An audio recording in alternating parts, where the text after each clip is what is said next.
Chapter 984. The Kundi race war took place in the flickering world, and the dynasty kept the process of the war a secret. Thus, this matter did not cause much of a stir in the explored universe, and not many people cared about it. Only a few special organizations were paying attention to it. Primeval Star River, Three King Planet. This was one of the landmarks of the Primeval Star River and the capital planet of the Modo civilization. The Modo civilization was also known as the Modo Three King Federation, one of the 4 supercluster civilizations that controlled the Primeval Star River. The Three King Federation referred to the Modo civilization's national situation, dating back to the exploration era. At that time, the main race of the Modo civilization was still the Modo people. During the exploration era war, the Modo people tried to swallow the other 2 powerful civilizations by force. However, they did not have the strength that the dynasty had against the Kundi race, so they could only slowly devour them. The war dragged on for a very long time, and all 3 parties had other enemies eyeing them from the outside. Under the internal and external threats, the 3 parties chose to stop the war and make concessions. The strongest Modo did not need to return all the territories they had conquered. Thus, the borders of the 3 parties connected, and after they resumed trade and daily life, the races of the 3 parties started to live together, showing signs of integration. After that, the situation of the exploration-era war became more and more dangerous. The Modo people and their 2 old rivals felt the strain, and because their territories were close, the 3 parties protected each other's backs. After a long discussion, they finally decided to form an alliance and help each other, hoping to survive the dangerous exploration-era war. As the flames of war spread, the 3 parties gradually expanded outward, and their territories, technology, economy, and military all reached the star cluster level. Furthermore, none of the 3 parties were xenophobic. During the long war, the situation of racial integration became more and more obvious, and the upper echelons also intermarried to a certain extent. If this continued, the 3 parties might become like the 3 universal civilizations, working together and scheming against each other. However, they were not the winners of the exploration era and could only listen to the rules of the 3 universal civilizations. No one was allowed to fight. After the war ended, what followed was the splitting of the benefits. The surviving advanced civilizations of the various starfields finally started to establish order.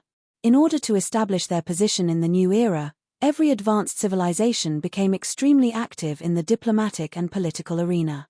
At that time, there were 3 supercluster civilizations that were the strongest in the Primeval Star River.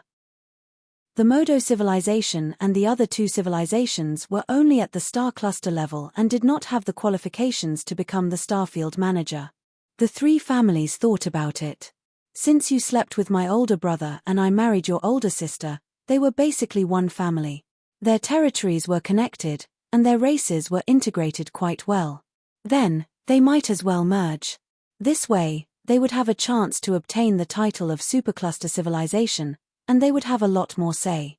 When the other star cluster civilizations heard this, they immediately objected. Oh, since the 3 of you want to merge, should we merge too? Isn't this cheating? Peaceful merging of civilizations was rare, but it was not unheard of in the exploration era. Peaceful merging required a foundation, and the 3 families of the Modo civilization happened to have the qualifications to do so. The 3 of them had maintained a political alliance for many years, and their races were also highly integrated. The mixed blood population made up 24% of the total population, and their economy and culture were very well integrated. In the end, after a series of complicated operations, the Modo civilization's merger application was approved by the 3 tyrants. This established the rule of 3 leaders representing their respective star cluster civilizations, and the number of supercluster civilizations in the Primeval Star River increased to 4. The Modo civilization fulfilled their wish of becoming the starfield manager. After developing to this point, the Modo civilization had completely stabilized their qualifications to be a supercluster civilization.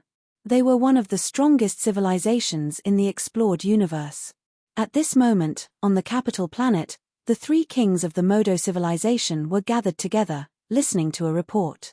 Intelligence shows that the dynasty has recalled their troops, which means that the natives have been dealt with. After 116 days, the dynasty's casualties are minimal. There was only one figure in the conference room. A mixed-blood upper echelon wearing an official uniform stood in the middle of the room and read the report to the projection of the three kings on the virtual screen. He was thin and sinister, and his entire person was emitting a gloomy and cold aura. This person was called Maddie, an upper echelon of the Modo civilization. He was in charge of espionage and secret operations. Like the other supercluster civilizations, the Modo civilization had also sent stowaways to the flickering world, and Maddie was the person in charge of this project. The plan to use the Kundi race to destroy the Red Empire was proposed by him, and the plan to send the stowaways to the Red Empire was also decided by him. Those natives are too useless. They can't even cause the dynasty to lose more troops. One of the leaders shook his head. Natives are just natives, after all. We can't expect too much from them. Maddie was expressionless. The life and death of the Kundi race were not within his consideration. They were just a tool to be used. What's your next plan? I have already gotten the stowaways in the flickering world to continue exploring and find the next native civilization that we can use, Maddie said calmly. With this native as an example, the other supercluster civilizations will copy our actions. Not only will we create more trouble for the dynasty, but we can also use the dynasty to eliminate our future competitors. Oh, it's best not to let the dynasty find out that we were the ones who planned this. Another leader said in a low voice. Don't worry, Your Excellencies. A cold smile appeared on Maddie's face. I have already made arrangements. The dynasty won't find out who did it. A few days later, the dynasty troops finally returned to Planet Lighthouse with the Kundi race. The upper echelons of the dynasty also decided on a plan and informed Han Xiao about it. The dynasty has decided to place the Kundi race in your territory for cultural transformation. During this period, they will be cut off from the Galactic Society, and you will be in charge of them. Tarakov brought this good news through the communicator, and Han Xiao, who was teasing Philip, smiled. All right, leave it to me. Thank the ruler for me. Han Xiao nodded. Such a decision meant that the dynasty had balanced the opinions of the various parties and was willing to let him obtain the resources of the Kundi race. Uranril's opinion definitely played a key role in this. This way, the first requirement of the mission is basically fulfilled. Han Xiao mumbled to himself. There will be someone who will contact your Black Star Corps. Tarakov nodded and changed the topic. There's something else that I have to tell you. The dynasty is currently investigating the mastermind behind using the Kundi race, but there are very few clues. The spaceship that crashed was a common model, and we are unable to find its serial number. We have to first find the stowaways who dropped the spaceship, and we might need your help in this regard. Of course. Han Xiao's eyes lit up. He was more than willing to help out in this matter. Finding the identity of the mastermind was a prerequisite for completing the mission. The group of stowaways had probably escaped to the unexplored starfield, and finding them was no different from finding a needle in a haystack. In this regard, he would probably have to ask Aesop for help. While the mission description was vague, he was certain that the dynasty's sanctions alone would not be able to fulfill the second requirement of the mission. In the end, he would still have to rely on himself. This means that I will have to go up against a star cluster or even a supercluster. Han Xiao's eyes sparkled. Of course, there would be danger, but it was not without an advantage. After all, the three universal civilizations loved to bully these supercluster the most. Thus, it might not be a problem if I go overboard. Han Xiaoxin thought to himself. By the way, the live broadcast of the upper echelons of the Kundi race is about to begin. They will mention you. Do you want to watch it together? Sure. Han Xiao put away his thoughts and nodded. At the same time, on the Kundi race flagship, a member of the dynasty's intelligence bureau wearing a red military uniform and black gloves walked into the cell of the Kundi race leader and threw down a document. The Kundi race leader, who was resting against the wall, slowly opened his eyes and picked up the document in front of him. He read it carefully, then closed the document and said slowly, I'm not sure. Is this the ending you have prepared for me? I will cooperate well. I know, but we still need some insurance. The dynasty intelligence officer pressed down on the head of the Kundi race leader and planted a psychic bomb.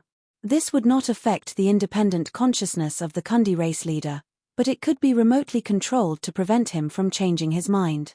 I have already made an agreement with His Excellency Blackstar and will not act recklessly. This is unnecessary. The Kundi race leader shook his head. The dynasty intelligence officer did not reply and said with a deep voice, "Follow me. It's time. The live broadcast is ready." Letting out a breath, the Kundi race leader stood up and tidied his clothes. After tidying up for a full minute and ensuring that there was no trace of dust on his clothes, he raised his head and walked out of the cell to welcome his death. P.S. A new month has begun, it should enter 4-0 at the beginning of the month. Looking for a guaranteed monthly vote, ***. Chapter 985.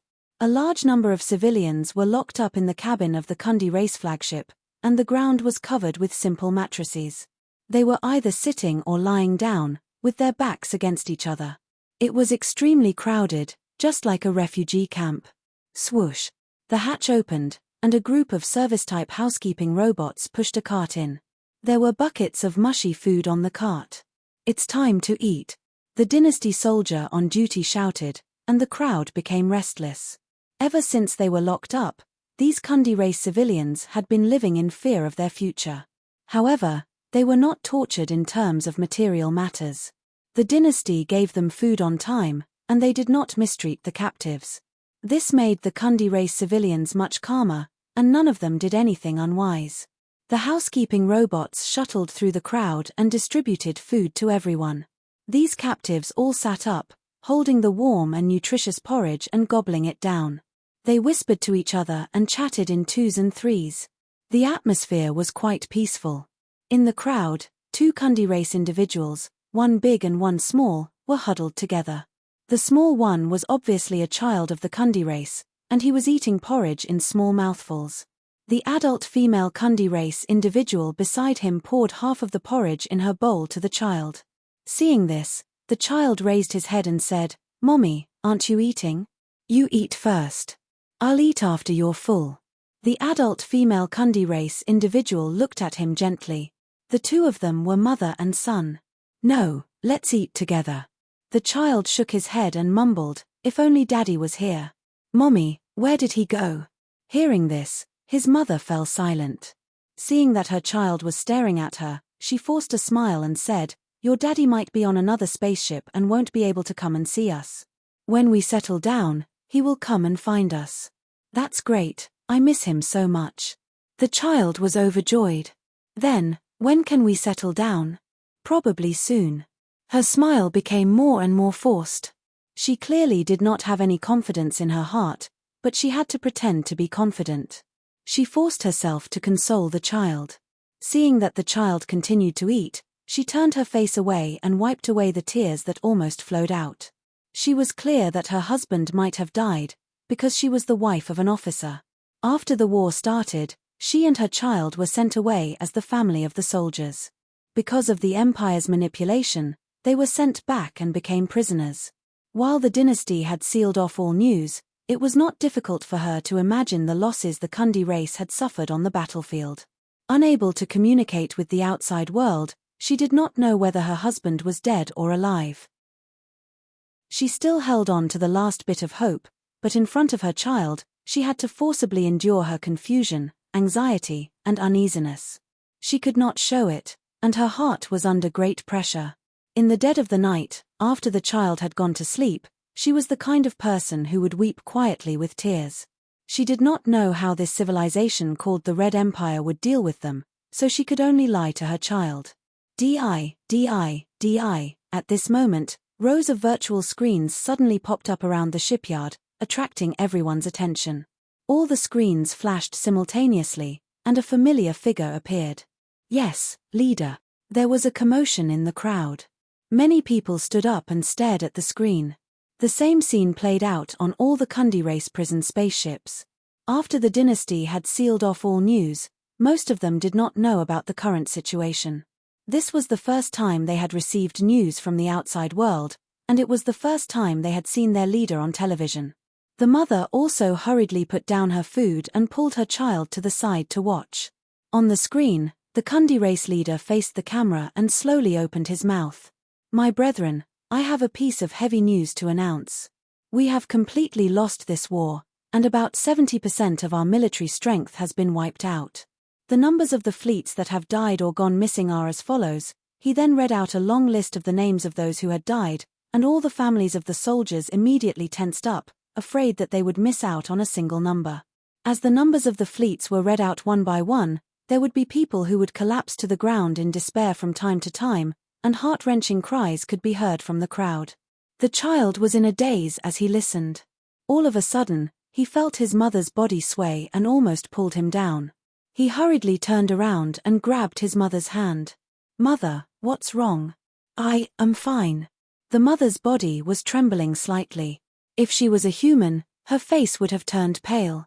She held onto her child's shoulder with much difficulty and forced herself to maintain a calm tone. However, she could not hide the trembling in her voice. Just a moment ago, she had heard the name of the fleet that her husband had served in from the Kundi race leader's mouth. Her last bit of hope had been shattered, and she almost fainted on the spot. Thinking that her child was still beside her, she forcefully suppressed her emotions. At this moment, she could not even cry. Her entire body was numb, and her heart was dead. The sound of crying filled the room, and a sorrowful atmosphere filled the room. After reading out the list of the names of those who had died, the Kundi race leader said with a deep voice, "I have to bear the main responsibility for the loss of this war. The failure of my decision and that of the upper echelons resulted in today's outcome. Actually, this war could have been avoided. The one who started the war was not the enemy but me. The Red Empire came from afar to explore the unknown.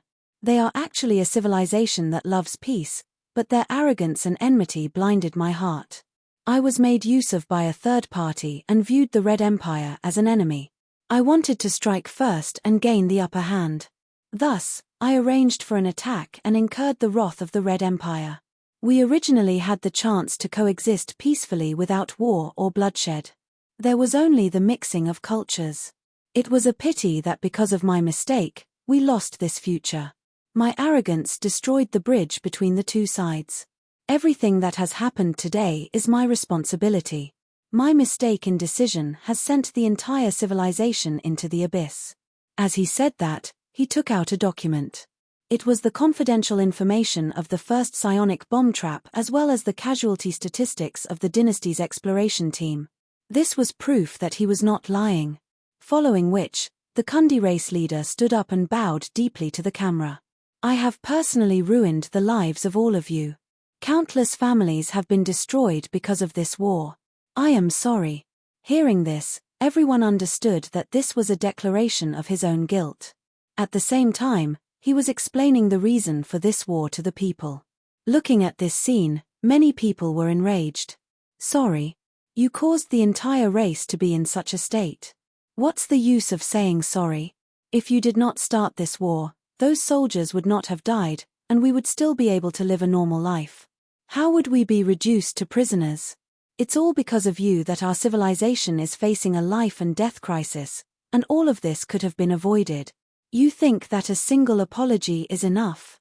After apologizing, the Kundi race leader returned to his seat and continued speaking with an expressionless face. "I know that all of you are very concerned about how the Red Empire will deal with us. My fellow comrades, please be at ease. The Red Empire is a civilization that is more advanced than us. They will not slaughter the civilians and will not castrate our intelligence. They have decided to release us and settle us down in another star system. They will allow us to regain our freedom and help us build a new home." Hearing this, everyone's tense nerves relaxed. This was the question that they were most concerned about. They were already extremely lucky to be able to keep their lives. To think that the other party was actually willing to release them and return their freedom to them. It seems like the Red Empire is indeed a peace-loving civilization. This thought surfaced in some people's minds. Their side was the one who started the war, so they were in the wrong first. The Empire treated the captives kindly, so after comparing the two, everyone's hatred for the Empire decreased slightly.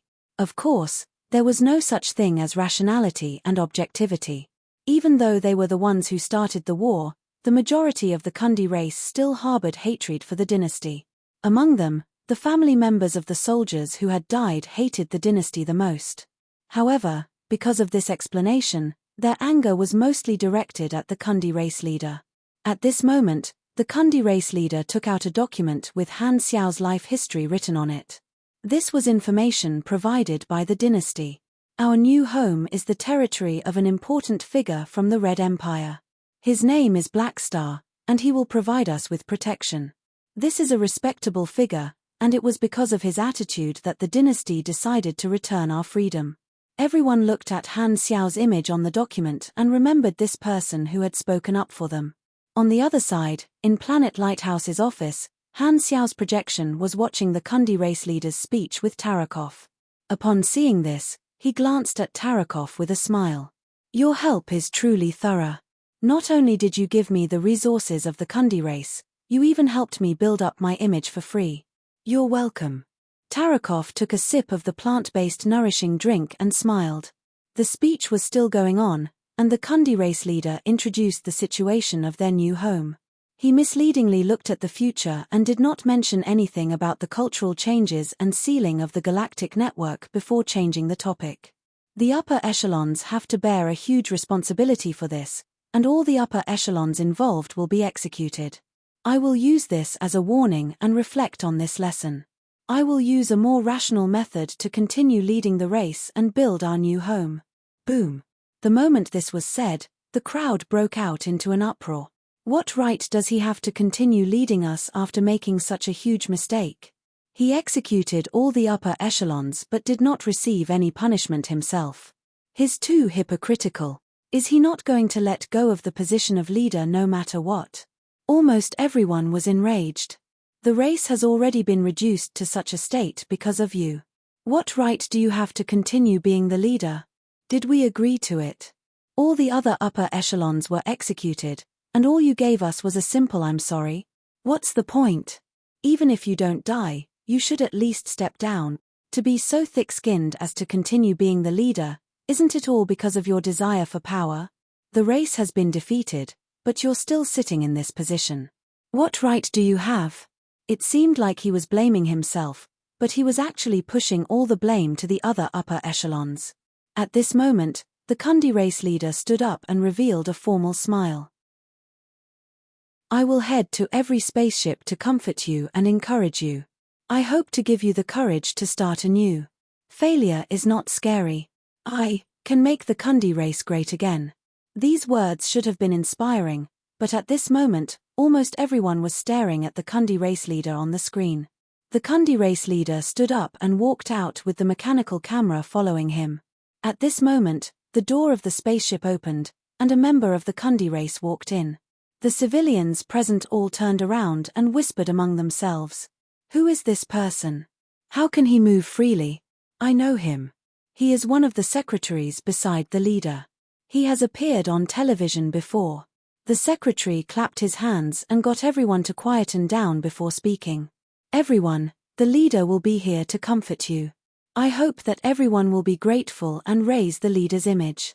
Everyone present was enraged. You still want to put on a show at such a time?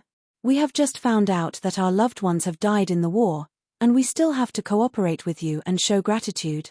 Many of them clenched their fists and trembled in anger. They did not know how to describe their feelings. Their anger and disdain toward the leader had reached its peak. Very quickly, footsteps could be heard from outside the spaceship, and the door opened once more.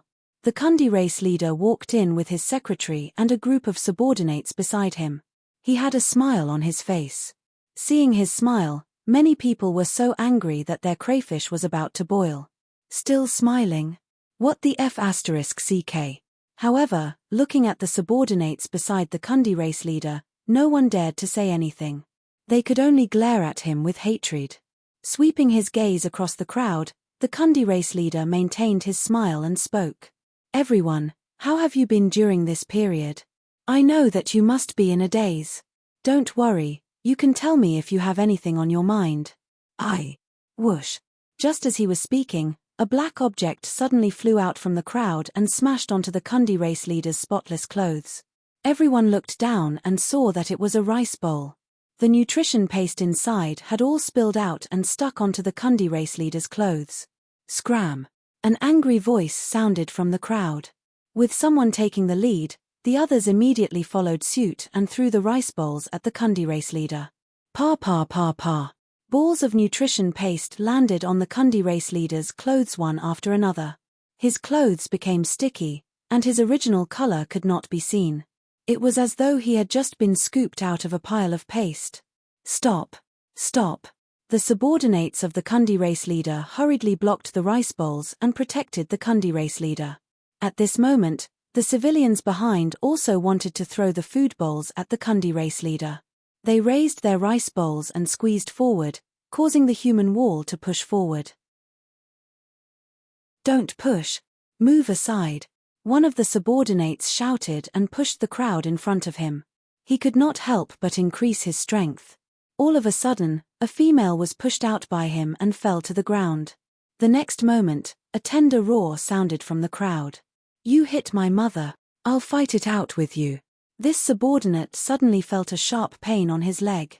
Looking down, he saw a child hugging his leg tightly and biting his leg. The child's teeth had pierced through his carapace. Scram!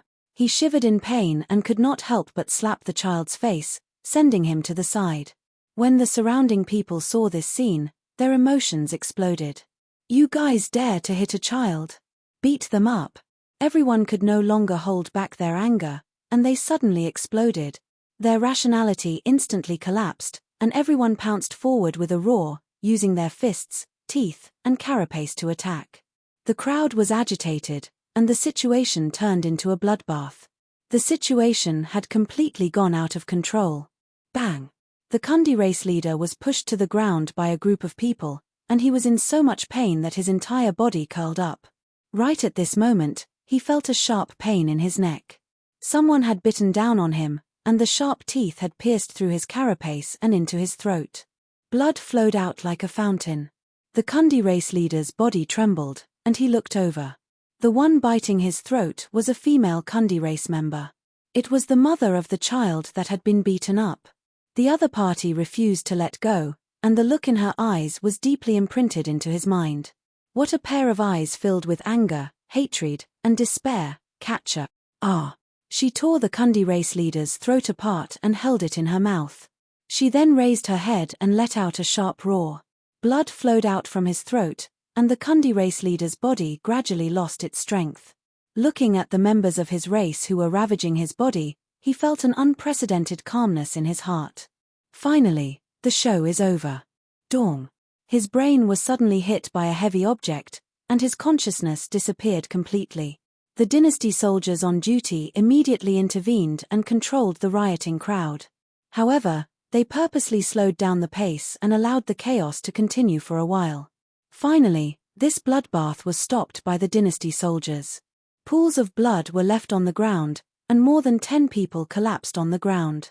Everyone immediately saw the corpse of the Kundi race leader, which was tattered beyond recognition. The rioting scene was recorded by the floating camera, and the Kundi race members on the other spaceships all saw this scene. They actually killed him. Well done. A sinner like him shouldn't continue living. This is the only way to punish him.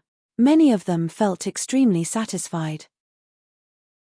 In the corridor outside the cabin, a black-gloved dynasty intelligence officer was leaning against the wall and casually tossing a small emotional stimulation device. Hearing that the commotion inside had stopped, he grabbed the emotional stimulation device and turned it off. He then placed it in his pocket and left. This show is over. Tarakov turned off the virtual screen. You guys really made the best use of everything. Han Xiao curled his lips and said, instead of letting the dynasty execute him, the Kundi race killed their leader. This matter will forever remain in the history of the Kundi race and become an unforgettable negative example. In a short period of time, those Kundi race members might feel satisfied, but this matter will forever remain in their minds. The spirit of the entire race will collapse because of this matter, and it will be more convenient for you guys to carry out cultural changes. Compared to exterminating the entire race, this is much gentler." Tarakov was expressionless, and after a long silence, he suddenly turned around and looked into Han Xiao's eyes. "Black Star, find the mastermind behind this." Han Xiao crossed his legs, crossed his arms, and nodded slowly. Leave it to me. I recently accepted Huawei's invitation to attend an event. The location is Dazzling Square Experience Store, Gusu District, 1588, Huchi Road, August 4, 1600. Add QQ Group 7551385511 for registration. Verified message, Sunday meetup. Limited to 50 spots. First come, first served. Those who are interested can come and play with me, =*, smiley face. Chapter 986. 10 days later, the dynasty's fleet and the Black Star Corps escorted all the Kundi race civilians to the Odoran star system in the Garu star cluster. This was one of the territories of the Black Star. The handover between the Black Star Corps and the dynasty was very smooth, and Han Xiao chose to settle the Kundi race in this star system. With land in his hands, he was not worried at all. With a wave of his hand, he temporarily lent over 100 habitable planets to the Kundi race. The population of each planet was around 10 billion. With the productivity of the Galactic Society, a planet was more than enough to accommodate 10 billion people. The living conditions were not bad, but compared to the original situation of the Kundi race, it was undoubtedly much more crowded. Before obtaining the Stargate technology, the Kundi race was lame and had poor mobility in the universe. This resulted in the efficiency of transporting people being too low. The Kundi race might have occupied a few star systems and thousands of colonized planets, but due to the limitations of space, most of the colonized planets did not have a large population. Those who went there would basically just stay there and would not be many people. At this moment, the fleet released the dynasty's planet modification package and quickly built simple cities on the surface.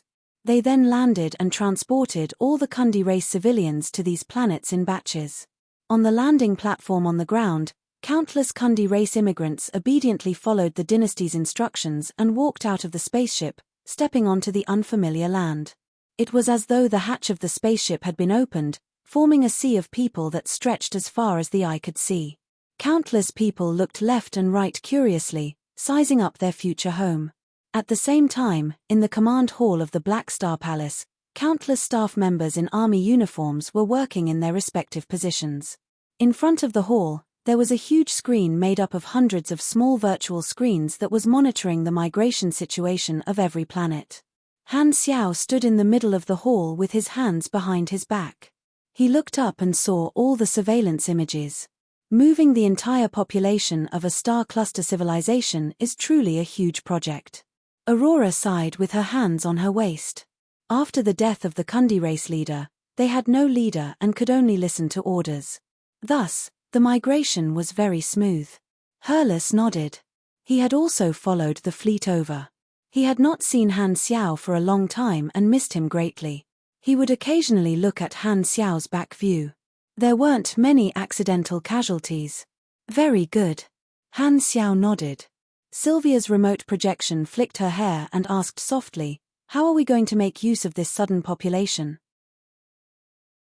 Han Xiao rubbed his chin and slowly said, "These people are not going to be of immediate use. These resources won't be of any use immediately. The dynasty has made arrangements for them, and they will be in charge of cultural transformation. During the transformation period, the Kundi race's communication network will be blocked, and they will not be allowed to connect to the Galactic Society and develop technology. The only suitable thing to impart is super knowledge. We have to let them grow slowly. The time for these people to be of use has not come yet. We have to keep them for the time being. After the dynasty's ban is lifted, they will be the Black Star Army's talent reserve base and an important source of troops.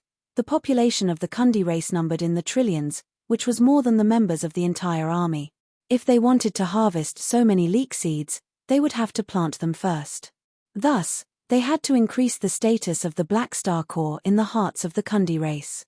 Although the reward of the Last Wish mission included a large amount of faction favorability points, it was also necessary for them to build up their thoughts. Speaking up to this point, Han Xiao suddenly paused and pondered. Also, spread the teachings of the machinery faith among the Kundi race and try to get more people to worship the machinery faith. During the modification period, the Kundi race would not be able to go online and would be isolated from the rest of the world. There was no better environment than this to spread their religion, and the machinery faith could be used as a foreign religion to attack the faith of the Kundi race. Without the interference of information from the outside world, their only target of worship would naturally be themselves. This way, the Kundi race could become a treasure land that provided energy for the key of Adeptus Adeptus. To the other mechanics, developing new believers was the best way to activate the key of Adeptus Adeptus Adeptus. Although the efficiency of spreading their religion was low, it was better than nothing. What Manison wanted was the faith of the current believers, which was the biggest piece of meat. Other than that, he was very happy to see others spreading their religion.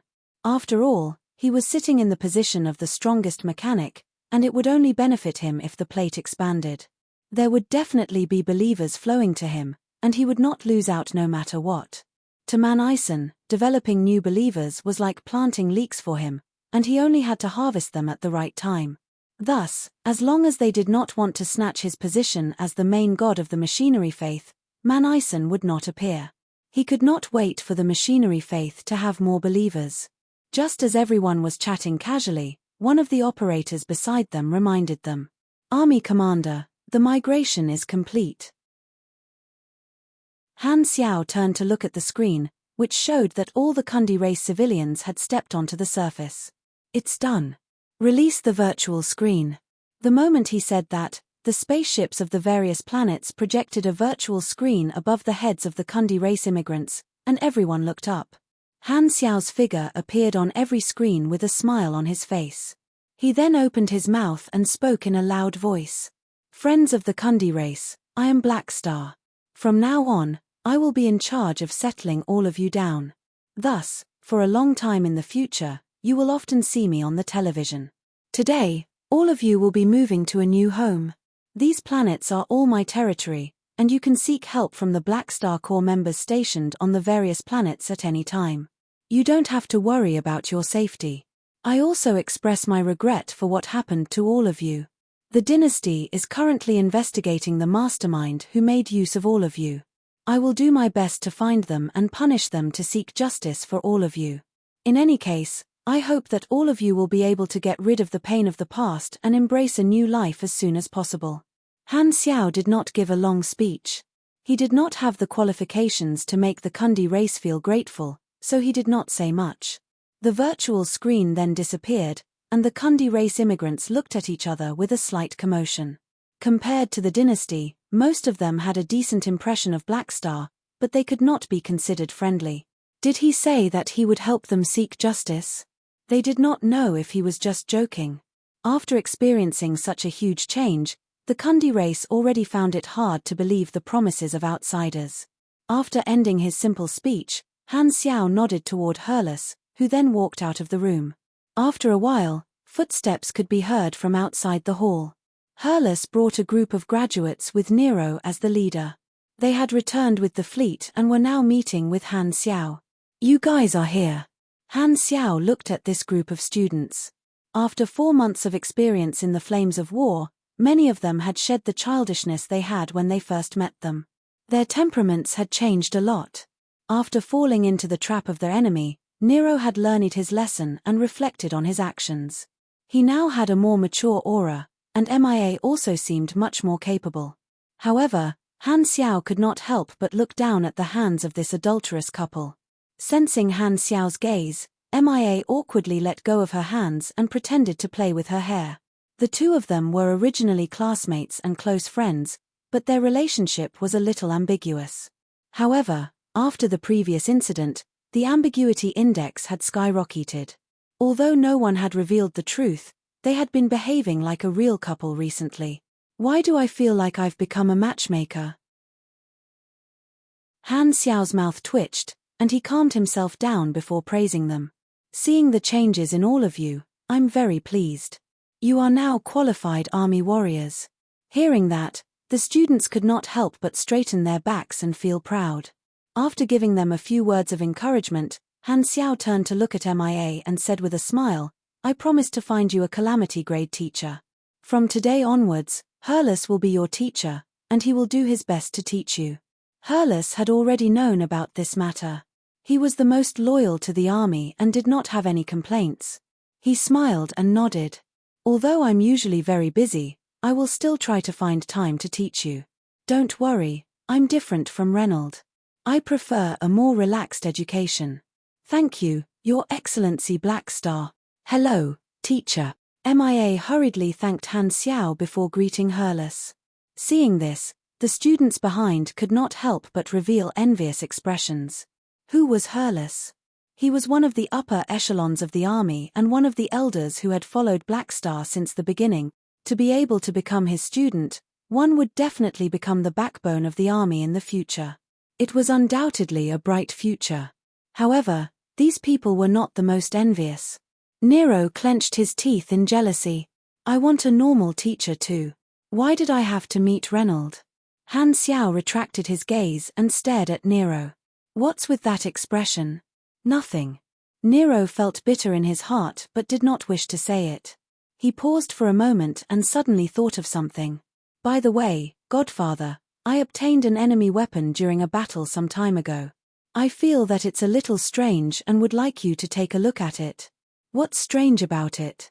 "I obtained it from a Kundi race officer during a boarding battle. I got my teammates to help me appraise it."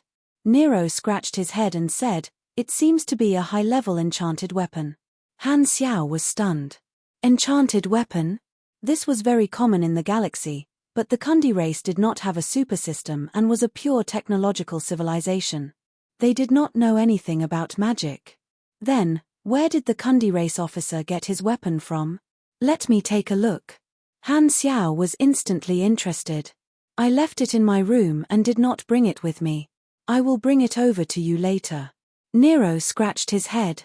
Just when Han Xiao was about to scold him, his communicator rang and interrupted him. Taking out his communicator, he saw that it was Aesop calling. "Why is this darn old man contacting me?" With a wave of his hand, he dismissed everyone, walked to the side, and picked up the call. "Aesop, why are you looking for me? You should be the one who needs something." Aesop had an impatient look on his face. "I predicted that you would contact me, so I took the initiative to look for you."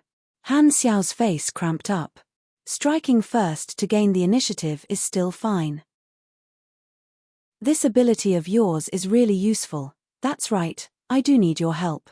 I need you to use your ability to help me predict the whereabouts of a group of people." Shaking his head, Han Xiao roughly explained the situation with the Kundi race.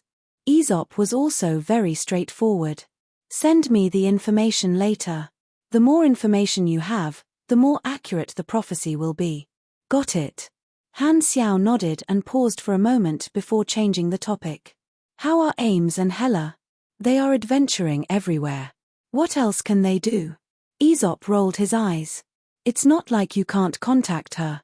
Why are you asking me?" "All right, I'll hang up if there's nothing else. I'll inform you when the prophecy is out." Aesop then hung up the call. Han Xiao helplessly kept his communicator. Having an old man at home was like having a treasure. However, he did not intend to completely rely on Aesop. He walked out of the hall and headed to the dock before opening one of the hangars. There was a severely damaged spaceship in the hangar. This was the spaceship that the stowaways had left behind in the Kundi race's territory. It had been seized by the dynasty after the war. Han Xiao had specially requested for this spaceship from Tarakov, and Tarakov had sent someone to deliver it to him. They had used all their technology, magic, and metaphysics, but the dynasty was unable to find any clues on the spaceship. Thus, they did not mind letting Han Xiao inspect it as long as he could find some clues. Aesop's prophecy could only allow him to see what would happen in the future, but Han Xiao's special ability, Bold Explorer, allowed him to see the past of an item. He felt that he would definitely be able to find something by using both abilities. He then placed his hand on the charred exterior of the spaceship. It was filled with holes, and the metal of the spaceship seemed to have been corroded by some kind of corrosive liquid. It was not smooth at all and felt cold to the touch. Let's see what kind of clues I can find this time. Han Xiao let out a breath and activated Bold Explorer. Who? His vision suddenly spun. Everything in front of him was like broken glass, scattering in all directions. All of a sudden, the fragments paused for a moment, and then they instantly swirled in reverse, piecing together and reassembling. The scene before his eyes turned into an industrial shipyard. A huge spaceship skeleton was floating in midair, and countless mechanical arms were assembling the parts around it. The clanking of the countless machines was like a symphony. Han Xiao observed his surroundings and quickly memorized the environment in his mind. The next moment, his vision shattered and reassembled again. This time, it turned into a cosmic space. An already formed spaceship was falling toward a planet, breaking through the atmosphere like a blazing meteor. He could vaguely tell that this was the spaceship when it was still intact. Right at this moment, the scene suddenly stopped. His original vision returned, and he was still standing in the hangar, touching the spaceship that had fallen. The Bold Explorer has ended. Your LUK has been reduced by 60% for 14 days. Han Xiao was used to ignoring the side effects of his abilities, so it did not matter to him whether his LUK was reduced or not. Thinking back to what he had just seen, his eyes flashed. This scene revealed the scene of the spaceship leaving the factory and crashing. Although the process was very short, there seems to be a pretty good clue. When he was in the shipyard, he quickly memorized his surroundings and noticed a detail. The workers working in the shipyard all had the same logo on their clothes. He entered the dynasty's database and quickly found a match. This was the logo of a shipyard company located in the Primeval Star River. I've locked onto the factory.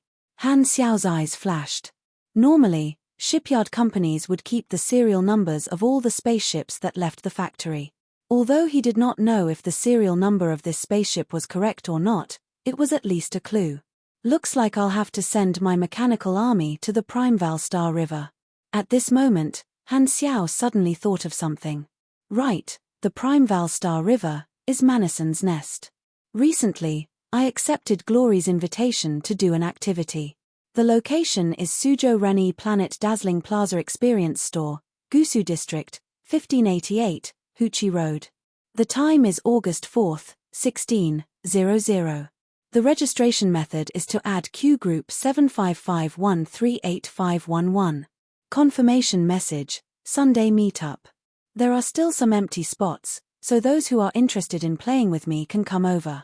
Equals carrot carrot, smiley face. Chapter 987. P.S. There will be an event tomorrow. Suzhou Reni Planet Dazzling Plaza Experience Store, Gusu District, 1588, Huchi Road, 4 p.m. Those who are interested can come and beat me up, ***. Godly Mechanic will be updated a little later today. It is currently in progress. Please wait for a moment. After the content has been updated, please refresh the page to get the latest update. Chapter 988. After memorizing the name of this shipbuilding company, Han Xiao left the hangar and returned to his room. He remotely activated the mechanical army in the shattered Star Ring headquarters and boarded a spaceship. He then headed toward the Primeval Star River through the Starfield Stargate. Ever since he obtained the Quantum Infinite Distance Transmission Channel and the Lord's Avatar, he had set up mechanical armies in many bases so that he could descend at any time. Manison was the strongest beyond Grade A faction in the Primeval Star River, and the Black Star Corps did not have much influence there. Now that his relationship with the Mecha Empire had dropped to a freezing point, he had to be more careful in their territory. Boys should know how to protect themselves. As soon as he sent out his mechanical army, Nero came over with the strange enchanted weapon that he had mentioned. Godfather, this is what I was talking about. Han Xiao took this unknown item from Nero's hands and examined it carefully. It was a spear that looked like a cold weapon. It was broken in the middle and only the tip of the spear was left. It was greenish-black in color and had a bronze texture. Its surface was flowing with a misty golden brilliance, as if it was surging with magic power. The moment he held the broken spear, a notification popped up on the interface. Deity Assassin, damaged, type, Enchanted melee weapon quality, epic, orange, equipment requirements, above level 230, 800 SDR, 1000 DEX, 600 MS attribute bonus, plus 146 SDR, plus 171 DEX, plus 223 MES basic attributes, base attack, 21,000 to 24,000, durability, 3755900, energy, 744 15,000 enchantment, deity assassin, incomplete, plus 240% damage dealt by this weapon when the target is above level 200. Enchantment, advanced enchantment rapid phantom shadow, plus 60% ATK speed, 5% chance to release 2 phantom attacks every time you attack, dealing 75% of the attack damage. Enchantment, divine lock double energy lock, when you hit the opponent's physical body or mental body, there is a 20% chance of inflicting the energy lock status on the opponent. The opponent will not be able to refine or use energy. After this effect takes effect, it will have a cooldown of 30 seconds.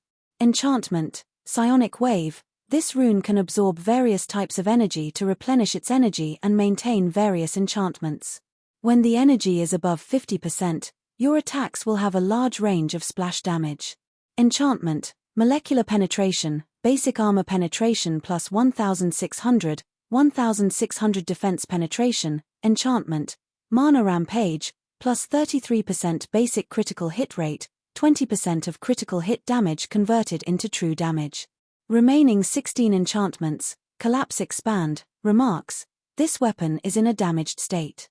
Equipment requirements, basic attributes, and enchantment effects have all been greatly reduced. Han Xiaoxin was shocked. Even in its damaged state, the equipment requirement was already at level 230. If it was in its complete state, wouldn't it be a weapon that only beyond graders could use? All the enchantments were high-level rune spells, especially the Stabbing God enchantment. Even the normal attack damage of an enemy over level 200 would be increased by 4 times. What did that mean? WDNMD. Master break. The more enchantments there were, the higher the load.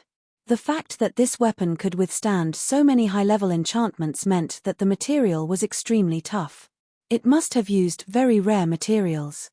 Why would the Kundi race have such a thing? Tell me how you obtained this weapon. Han Xiao nodded. All right. Nero nodded and began to explain. It was a very conventional boarding battle. My teammates and I killed our way into the cabin and exchanged fire with the enemy's main force. I charged straight at the enemy's officer and shattered his armor. I remembered your teachings and didn't forget to finish him off. However, the ground suddenly exploded and we all fell down. Below us was a pitch-black warehouse, and I saw that this weapon was placed in a transparent vacuum box. That officer quickly opened the box and charged at me with this weapon. I originally wanted to dodge, but halfway through, he suddenly exploded. That was how I obtained this weapon. Blown up. That guy's level was too low and did not meet the requirements of the Stabbing God. Thus, he could not withstand the magical energy contained in the weapon and exploded. Han Xiao guessed. The stronger the weapon, the stronger the individual controlling it. If one did not meet the requirements of the weapon, they would not be able to fully utilize the effects of the weapon. However, there were a small number of weapons that had a risk of exploding if they could not withstand the magical energy. The products of master spellcasters only cared about killing and not burying. I have never even heard of any after-sales service.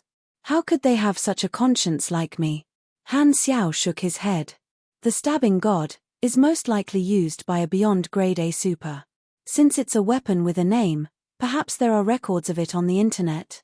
Han Xiao logged into the dynasty's database and searched for the name, Stabbing God. A bunch of information immediately popped up. Opening the file at the top, Han Xiao's heart skipped a beat. According to the information, the deity assassinator was a weapon created by the beyond grade A dwarf mage, Divine Blacksmith Thorn. He was a magic weapon forge master who died in year 79 of the galaxy calendar. In his lifetime, he had created countless pieces of magic equipment and contributed greatly to the development of magic forging in the entire universe.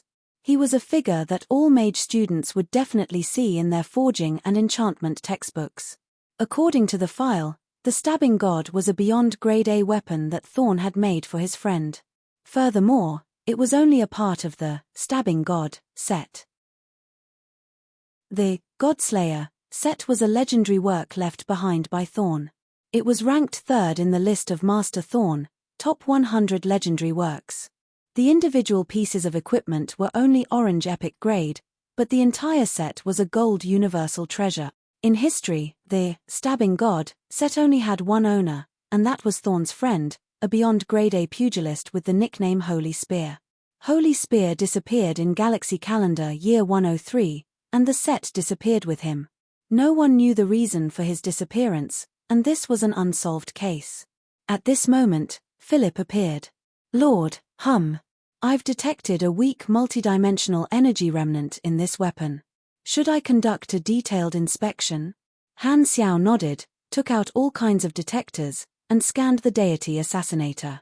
The results were out very quickly, showing the multidimensional energy composition and imprints on the weapon. Among them, the ratio of negative energy was the highest, and the traces of fracture were the most obvious. Clearly, this weapon had been broken by someone using negative energy, and this type of energy was commonly seen in secondary dimensions. So, this guy called Holy Spear most likely died in a secondary dimension. Han Xiaoxin thought to himself. This was very reasonable. Exploring the secondary dimension was full of unknown dangers. For pugilists who did not know how to create clones, teleport, or create robots, they could only use their physical bodies to take risks in the secondary dimension. If they were not careful, they would be in deep trouble. How could they be as carefree as mags and mechanics? According to historical statistics, there were two most common ways for a beyond grade A to die. One was to be killed by another beyond grade A, and the other was to die in a secondary dimension and become a missing person. Connecting the dots, Han Xiao had a rough guess. These weapons were drifting in the secondary dimensions and would occasionally encounter wormholes or space-time rifts. They would fall into the main universe and coincidentally land in the Dust Light Star Cluster, which was why they were discovered by the Kundi race. He did not know when this had happened, but it seemed like the Kundi race was unable to discover the secrets of magic from this weapon and did not place much importance on it. Thinking about this, Han Xiao looked at Nero helplessly. You even managed to pick it up. It seems like I went too easy on you. My conscience is indeed superfluous when it comes to you. Godfather, what did you discover? Seeing that Han Xiao was looking at him without saying anything, Nero asked. Cough. Han Xiao coughed and said with a solemn expression, according to my analysis, this is an extremely dangerous enchanted weapon. Your strength is not enough to bear the burden, and forcefully using it will be dangerous. Thus, I left it with me for safekeeping. It can't be, right? Nero's face fell, and he said with suspicion, why didn't I feel any burden when I held it? Are you trying to trick me? Holding it is one thing, using it is another. Why would I joke with you? Who do you think I am? Why would I lie to you? Han Xiao said righteously. Nero still wanted to say something, but Han Xiao covered his mouth and pushed him out of the room. Bang! Before Nero could react, the door was closed behind him. Han Xiao's voice could be heard from the other side of the door. If you have nothing to do, you can walk around. If you find anything good, remember to bring it over for me to appraise. Dream on. I'm not coming anymore, Nero said with an indignant expression and ran off like a child whose red packet had been confiscated by his parents. In the room, Han Xiao took out a safe and locked the deity assassinator within. He would only be interested if he could obtain the entire deity-slaying set. However, there was only one component, and it was not of much use to him. The probability of him obtaining the entire set was too low, and he did not dare to hope for it. However, the deity assassinator was a treasure for those who relied on close combat. The level 230 restriction was equivalent to a peak grade A+ calamity grade super. He did have such experts under him, and Hardaway was one of them. However, Hardaway was only an Esper, and while he was tanky, there were no bonuses when using a weapon. He was only suited for taking a beating and was not suited for attacking. He was a pure meat shield, unlike Han Xiao, who was tanky and dashing. In Han Xiao's eyes, Lothair was more suited to use the deity assassinator than Hardaway. This was a weapon that Thorn had specially made for pugilists, and only pugilists would be able to unleash its full potential. While Lothair had not reached the peak of his strength, if he obtained this weapon, his assassination ability would immediately increase by 1 or 2 levels. Furthermore, the mission to deal with the mastermind would probably require a master assassin like Lothair. The matter with the Kundi race had come to an end. After settling all the refugees in the Black Star territory, the Red Empire did not stop and immediately resumed their exploration. The war had been delayed for a few months, but they did not fall behind in terms of progress. The dynasty had gained a lot. Taking over the Kundi race's territory was equivalent to obtaining the stargates in the middle of the dust-light star cluster, saving the time needed to slowly build the stargates. Furthermore, the information of the planets in the Kundi race's database had reduced the area that they needed to explore. The dynasty had increased the exploration progress by a large margin. Without any obstacles, the second phase of the exploration was back on track. In the explored universe, the dynasty did not publicly announce this battle. However, they secretly sent out a large number of intelligence personnel to search for the mastermind. Aesop gave a prophecy and pointed out a certain region that the stowaways would pass by. However, this region was further away in an unexplored star cluster, and there were no stargates. The dynasty could only send spaceships over, but they did not know if they would be able to make it in time. Thankfully, Han Xiao had made preparations. After waiting for a period of time, the long-range mechanical army finally arrived in the Prime Val Star River and headed toward the factory that Bold Explorer had revealed. Chapter 989. Godly Mechanic participated in an event today and stayed up late to write it. Please wait for a moment. After the content is updated, please refresh the page to get the latest update. Chapter 990. On Planet 3 Kings, 2 people were walking side by side in the quiet corridor of the government palace. One of them was a high-level intelligence officer, and the other was a high-ranking official of the Modo civilization. His position was Maddie's leader. The two of them chatted casually as they walked. You're in charge of the project of making use of the natives and report directly to the 3 Kings. This is a rare opportunity. The high-ranking official walked with his hands behind his back. Maddie, I've always believed in your abilities. However, can you guarantee that the dynasty won't find out the truth? If anything happens, the 3 Kings will remember you, and your future will end here. Hehe, I've said it many times. The dynasty won't be able to find out that we did it. Maddie shook his head and sneered. I've already dealt with all traces a few years ago. The serial number of the spaceship has been completely erased, and I've also used magic many times to interfere with the prophecy ability. The dynasty won't be able to find any information on this spaceship, so what other clues can they have? Even if the dynasty really found out where the spaceship came from, I've already gotten the intelligence officers to erase all the production and transaction records of the spaceship. The dynasty won't be able to find anything. Furthermore, that intelligence officer has disguised himself, and there's nothing suspicious about his resume. Outsiders will only think that he's dead. His confidential files have been temporarily deleted from the database, and I've also transferred him away. No one will be able to find him. Furthermore, we weren't the ones who bought this spaceship but a private financial group. It's been sold many times, and it was even stolen by galactic pirates. There were no survivors, and it became a missing spaceship. We only secretly seized it more than 10 years ago, and there are no records of it left behind. Thus, if the dynasty wants to find out about this transaction, they won't be able to find us. A few years is more than enough, and I've also made some arrangements. If the dynasty continues to investigate, they will only be led to suspect that it's another supercluster civilization. No matter what, the dynasty won't be able to find any evidence that we did it. Maddie's tone was filled with confidence. After all, sending the spaceship to the Kundi race was something that happened a few years ago. He had already started to erase all traces a few years ago, and he was very confident that the dynasty would not be able to find any clues. The high-ranking official nodded slowly. "I'm relieved to hear that." The silver-blue planet slowly rotated in the universe before his eyes like a gem rolling on black velvet. The starlight reflected on the smooth silver armor of the Lord's avatar, and the pitch-black mechanical soldiers silently followed behind, as if they had merged into one with the darkness.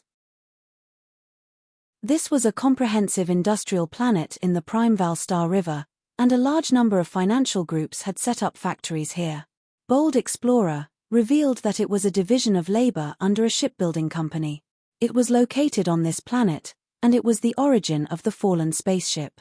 This shipyard belonged to the most ordinary type of shipyard. It only mass-produced low-grade spaceships of various basic models. It did not carry out any research and development, and all it earned was production fees. Shipyards like this still had a certain market in the universe, and they mainly accepted orders from the public. After all, basic spaceships were cheap and in high demand, and other advanced shipyards would not invest large amounts of resources to produce such basic spaceships that had no core competitiveness. Before Han Xiao sent out the mechanical army, he had already checked the background of this shipyard in the database. It was just a small private enterprise with no background. The mastermind chose this shipyard. If I'm not wrong, they've already erased all traces. Han Xiao pondered. Although he had an idea in his heart, he still had to check it out to verify the results. Entering the quantum network, his vision turned into a virtual networked world again. The outline of the planet in front of him blurred, and only countless glowing quantum network nodes were left, forming a mottled sea of light. After locking onto the quantum network node of the shipyard, Han Xiao directly entered. The data firewall of a small private enterprise was like air, and it did not have any effect on him. He went all the way to the deepest part of the network and released a huge amount of data.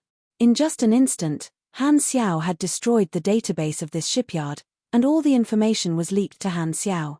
He opened the production log and transaction records and found that the earliest record was only 3 years ago, and the history of this shipyard was far longer than that. As expected, the mastermind did something, Han Xiao thought to himself.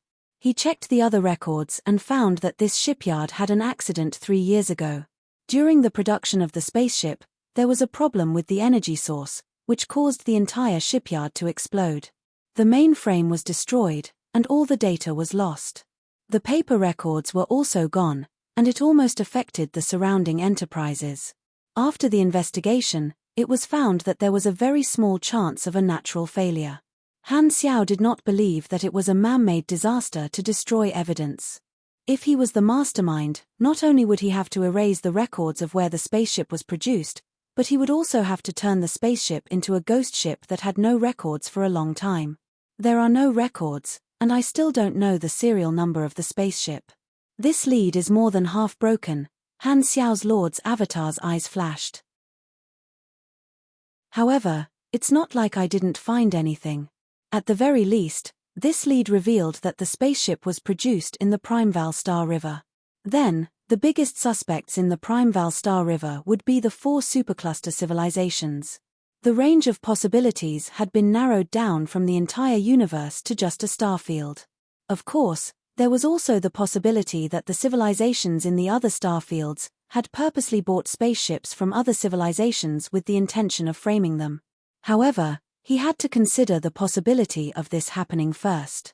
Although he did not have any leads at the moment, in his previous life, the dynasty had also encountered an incident similar to the Kundi race. The natives had been strengthened and sent to their deaths. After the incident with the Kundi race, the dynasty was more prepared and discovered some of the suspects. Among the suspects in the Primeval Star River, the Modo civilization, one of the 4 supercluster civilizations, was named the Mos. They often caused trouble, so how could they not get their shoes wet? The dynasty was not to be trifled with either. The mastermind could erase the clues of the past, but he had no way of changing the clues of the future in Han Xiao's memories. It was as if he had not committed a crime yet, but he would commit a crime in the future. He did not know if the Kundi race incident was caused by the Modo civilization, but since they had a criminal record, they were the biggest suspects. Because the clues were broken, Han Xiao had 2 thoughts. If the accident at the shipyard was caused by someone, he could try to find the records and surveillance of this planet from 3 years ago and see if he could find out who caused the accident. It was easy for the mastermind to tamper with the data of a small private enterprise, but it was much more difficult to tamper with the surveillance of the entire planet. If the mastermind had tampered with the surveillance, Han Xiao would just treat it as a dead end. The second method was the dumbest method, which was to use the elimination method. There were only a few civilizations in the Primeval Star River that could cause trouble, and he would investigate them one by one. If he did that, the first civilization that Han Xiao would investigate would be the Modo civilization, which was the biggest suspect. He had always liked to do two things at the same time. He immediately filtered the records from 3 years ago and matched them with the surveillance of the satellite on the day of the accident. With his powerful computing ability, he quickly obtained a result. There were no suspicious individuals near the shipyard on that day. It's not an outsider. There are two possibilities. First, the mastermind tampered with the surveillance of the entire planet to hide the traces of an outsider. Second, it's an employee. Han Xiao could not do anything about the former, so he could only think of an employee. If it was not an outsider, then it could only be an insider. If I'm the culprit and received orders from my superior to do this, then there's no need for me to stay in the shipyard after creating a disaster and completing my mission. Therefore, I need an excuse to leave. In that case, Han Xiao opened the obituary of the employees that the shipyard had announced 3 years ago. It listed all the employees that had died in the accident. After the accident 3 years ago, all the surviving shipwrights had been strictly interrogated, and many of them had left their jobs. However, according to Han Xiao's understanding of intelligence agents, the possibility of them faking their deaths to disappear from the face of the earth was higher. This was because it was more clean. Excellent intelligence agents would definitely prepare multiple identities for themselves. Death was equivalent to destroying their identities, washing away their ties and greatly reducing their worries. Therefore, it was very likely that the culprit was on the death list. The biographies of the galactic residents could be checked through other channels. It was not difficult for Han Xiao to check the biographies of these people.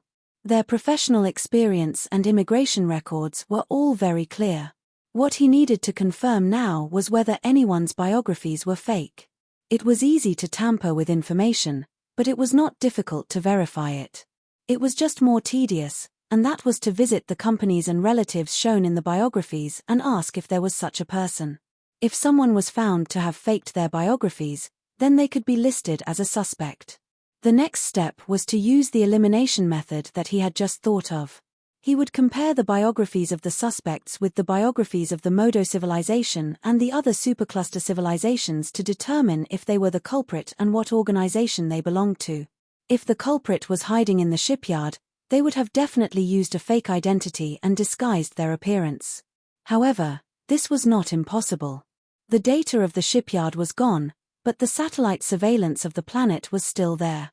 With Han Xiao's virtual technology, he could set up a model parameter and import these videos and the biographies of those organizations into it. He could then conduct a large-scale comprehensive analysis to determine the similarity and see through the disguise.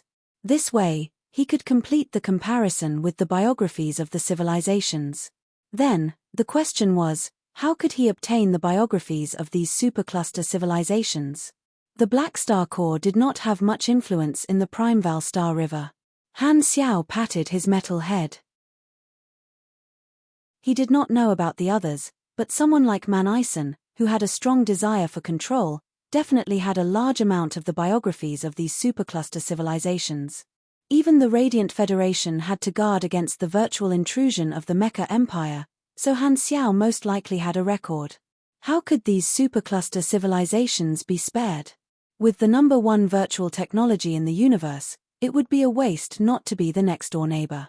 Alright, looks like I really have to look for the Mecha Empire.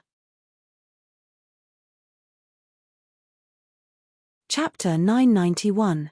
When outsiders mentioned Manison's organization, they would usually refer to it as the Mecha Empire, mechanical race, or directly use Manison's name to refer to his organization. His personal name itself represented his organization, and there was no XX organization. Manason's territory was located somewhere in the Primeval Star River. Although it was under the jurisdiction of a star system civilization in name, it was actually under Manason's control. Han Xiao's Lord's avatar brought his mechanical army to visit Manison. Before coming, he had already sent a private message, and Manison agreed to meet. The location was set on a planet where the mechanical race lived. He had many planets under his control, and this was only one of them. The Lord's avatar arrived at its destination. In its sight was a mechanical planet. A huge psionic shield enveloped the planet, and there were a large number of mechanical soldiers patrolling the planet around the clock. At a glance, there were about 300 to 400 million of them, and this was only the outer layer patrol team of the planet. That old thing is indeed an old thing. What a rich family. Han Xiao clicked his tongue and shook his head. Manason's territory was vast, and he had deployed machinery factories and armies in many starfields. He also had the mechanical civilization that had already developed as an important support. The exact number of troops was a mystery, and the various organizations only knew that it was an astronomical number. Han Xiao's troops did not have to wait for long before an opening appeared on the planet's shield. A squad of Manason's mechanical soldiers led the way. Following the guide, the Lord's avatar slowly descended, and the situation on the surface became clearer. This was one of the planets where the mechanical race lived. Cities could be seen on the ground, and there were people walking on the streets like ants. These were all members of the mechanical race. Manison was the second beyond grade A in the history of the mechanical race. Although he had transformed into a new species, he still treated the mechanical race as a phased race and was the leader of the race. However, unlike people like Cisco who valued their race, the mechanical race was just an important resource to him. He did not have much responsibility or feelings for them. As a race with a beyond grade A inheritance, the mechanical race had superior mechanical talents and provided Manison with a large number of talents. Many of the mechanics under him came from the mechanical race. Furthermore, more than 80% of the mechanical race was a firm believer of the machinery faith. After flying for a while, a huge mechanical floating island appeared in their sights. This was one of Manison's palaces. The Lord's avatar led the mechanical army and landed on the landing platform of the floating island.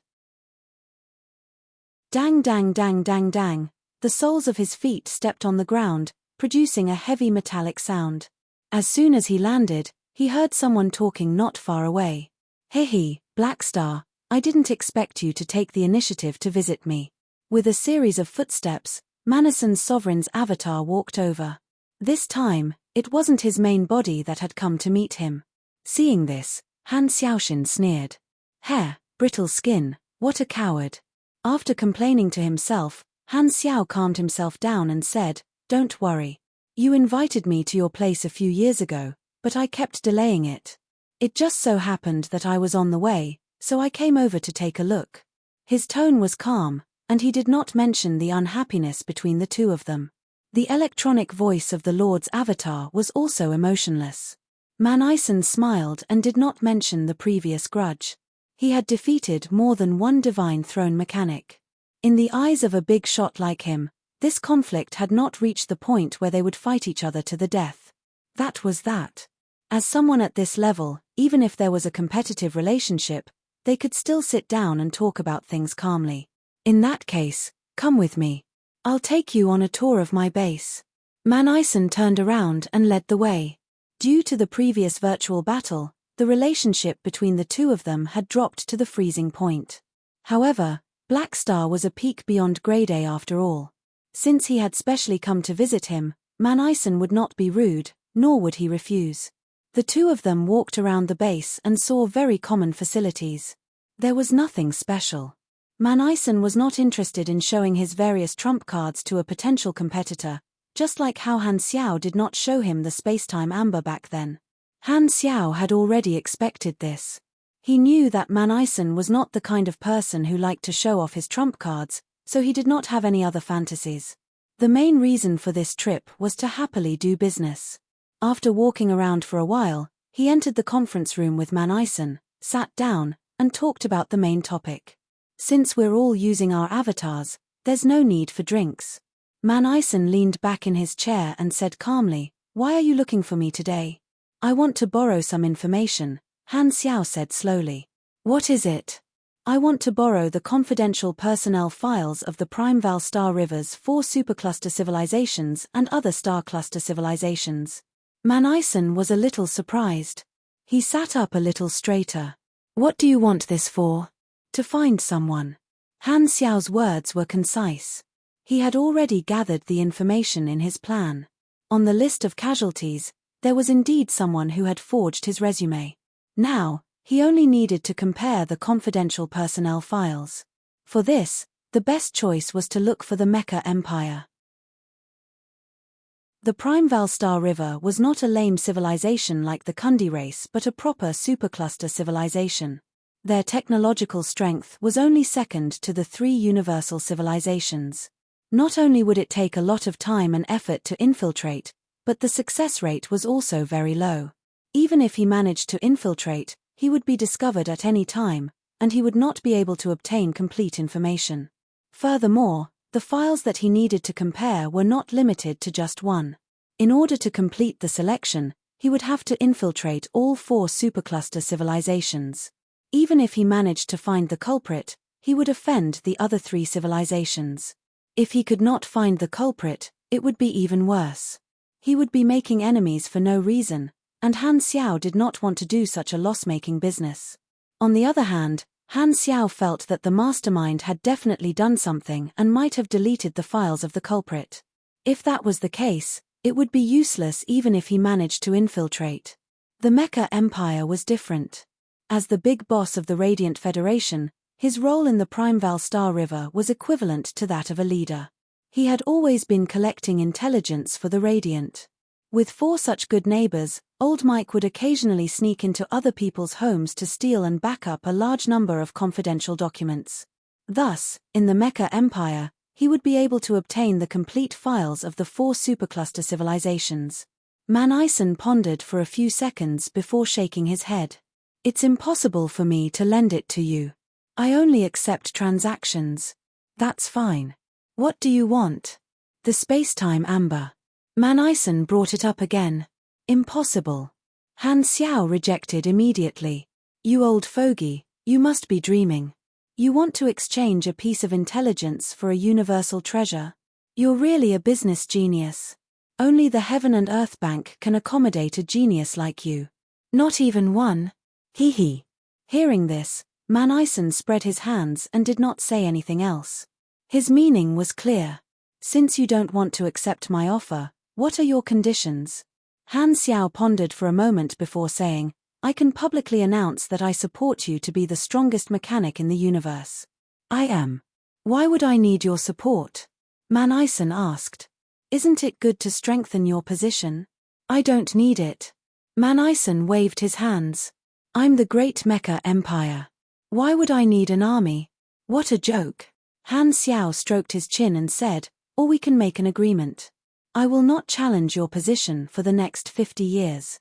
Man Ison heard this and said with interest, "You're saying that you only need 50 years to surpass me? Anything is possible." Han Xiao did not deny it. Man Ison smiled and said, "No need. I don't need such a method to guarantee my position." Han Xiao leaned forward and said, "How about I owe you a favor?" "Only a favor that has to be returned is valuable. Judging from our relationship, your favor is meaningless to me." Man Ison shook his head, indicating that he was no longer in his business. After a pause, he did not wait for Han Xiao's reply and slowly said, "Forget it. Forget it, I can give you the information you want, but you won't be able to give me what I want. Let the Crimson Dynasty talk to me." Han Xiao pretended to ponder and said, "If that's the case, why don't I try to convince the Empire to provide you with a batch of evolutionary totems?" Man Ison was not interested. "You should give me the evolution cube. Are you awake or asleep right now?" Han Xiao's tone was puzzled.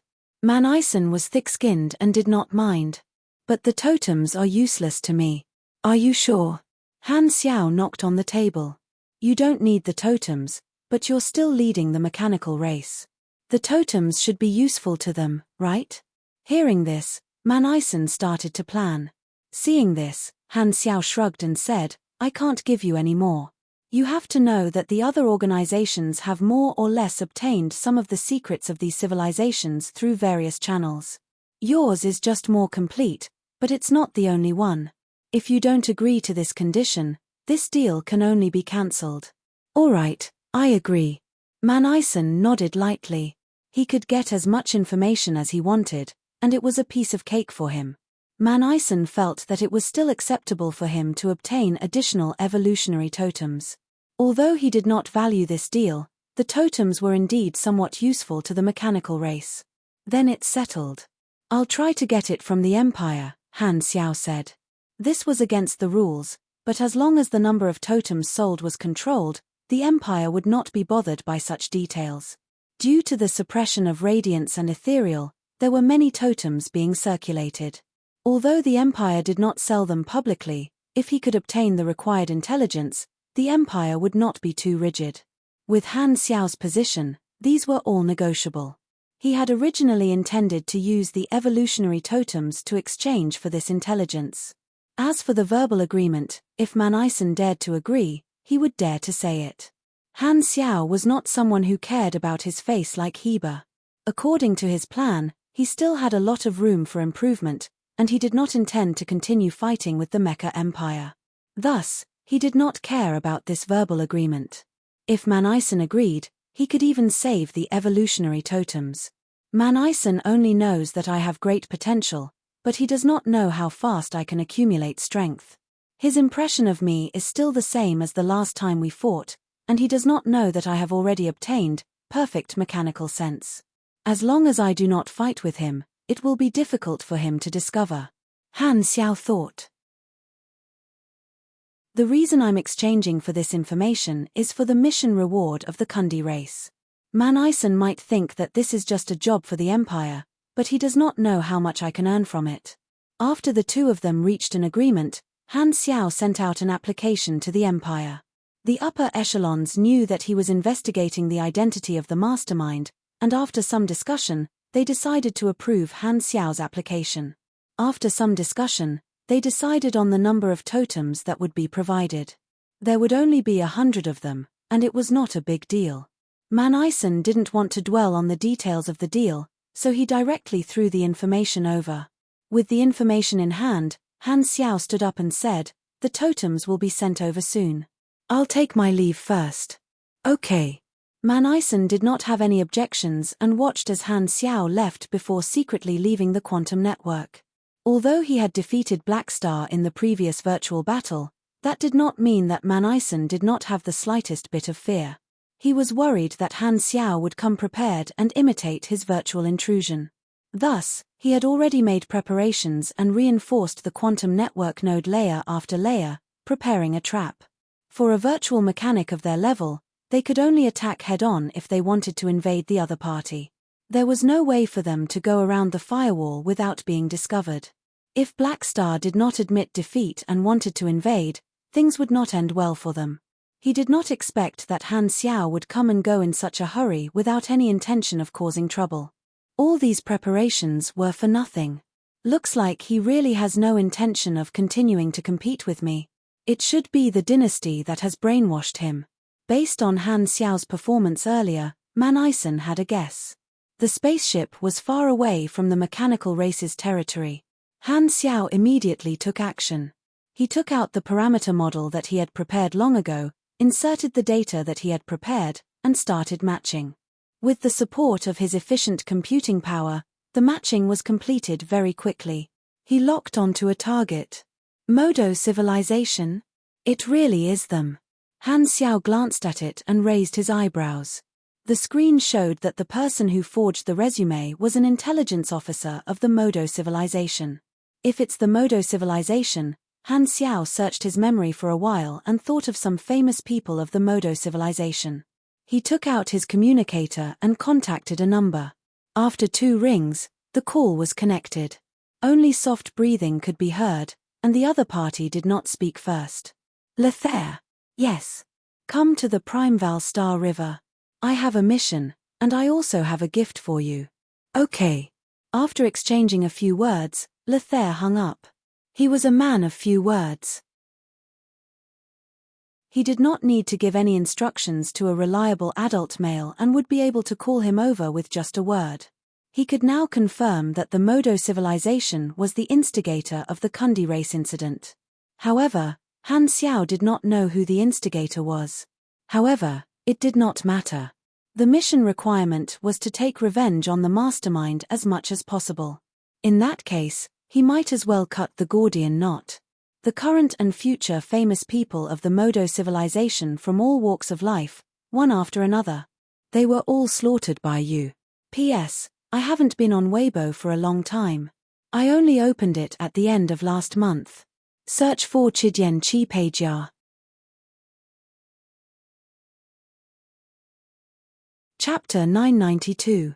Of course, even if that was the case, Han Xiao would not be too reckless.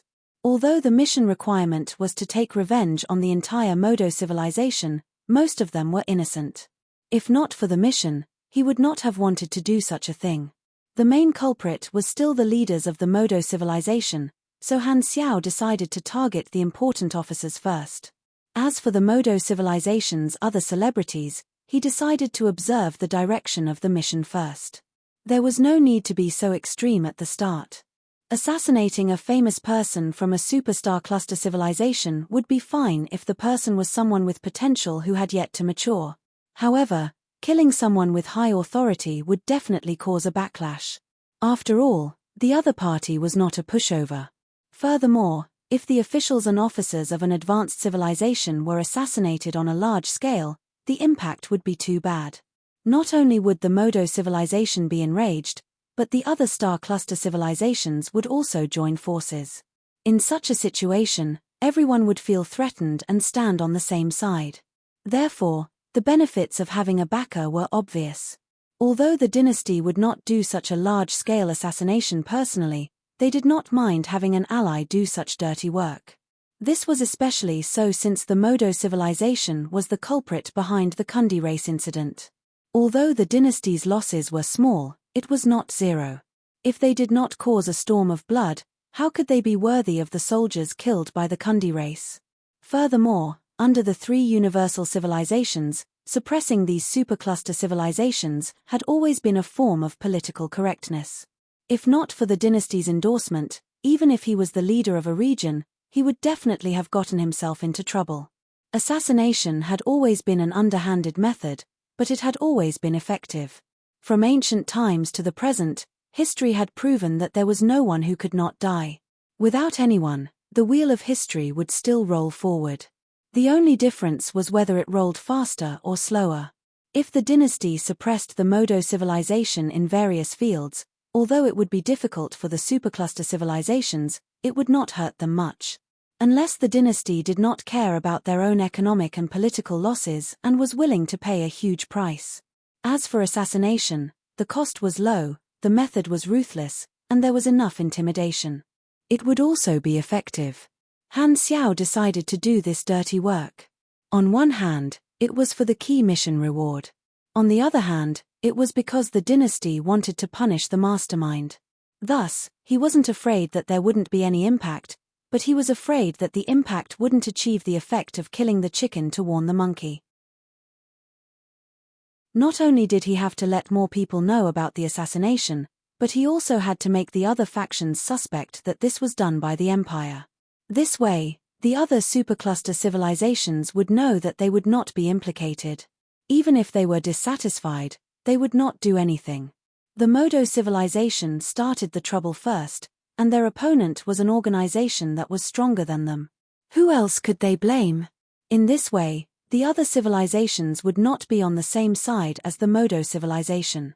Although it was inevitable that they would feel sorry for the Modo civilization, the warning effect that the dynasty wanted was effective. As for the fact that assassinating a cadre is against the rules of civilization. I am the ruler. Come and tell me if you have the guts. When it came to reasoning, one had to be a hooligan. Unless one was strong enough to make everyone obedient, the idea of using virtue to convince others was basically a fantasy. Han Xiao took out the intelligence provided by the Mecha Empire.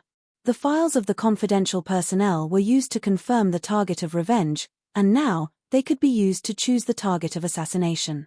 The people in charge of the Kundi race plan were most likely high-ranking officers of the various secret departments. Han Xiao decided to make a move on these people first. Since they were not good people, he would just treat it as doing charity. If he killed these officers, the work of the Modo civilization's secret department would be interrupted for a period of time, and there would definitely be losses. I can be considered a big shot now, so it's not suitable for me to do such things personally. Lothair is the most suitable candidate. Han Xiao nodded. This was not only a mission but also a form of training. He had always had high hopes for Lothair. This guy had an intermediate protagonist life providence. He was different from the other protagonists under his command. He was taciturn and reliable.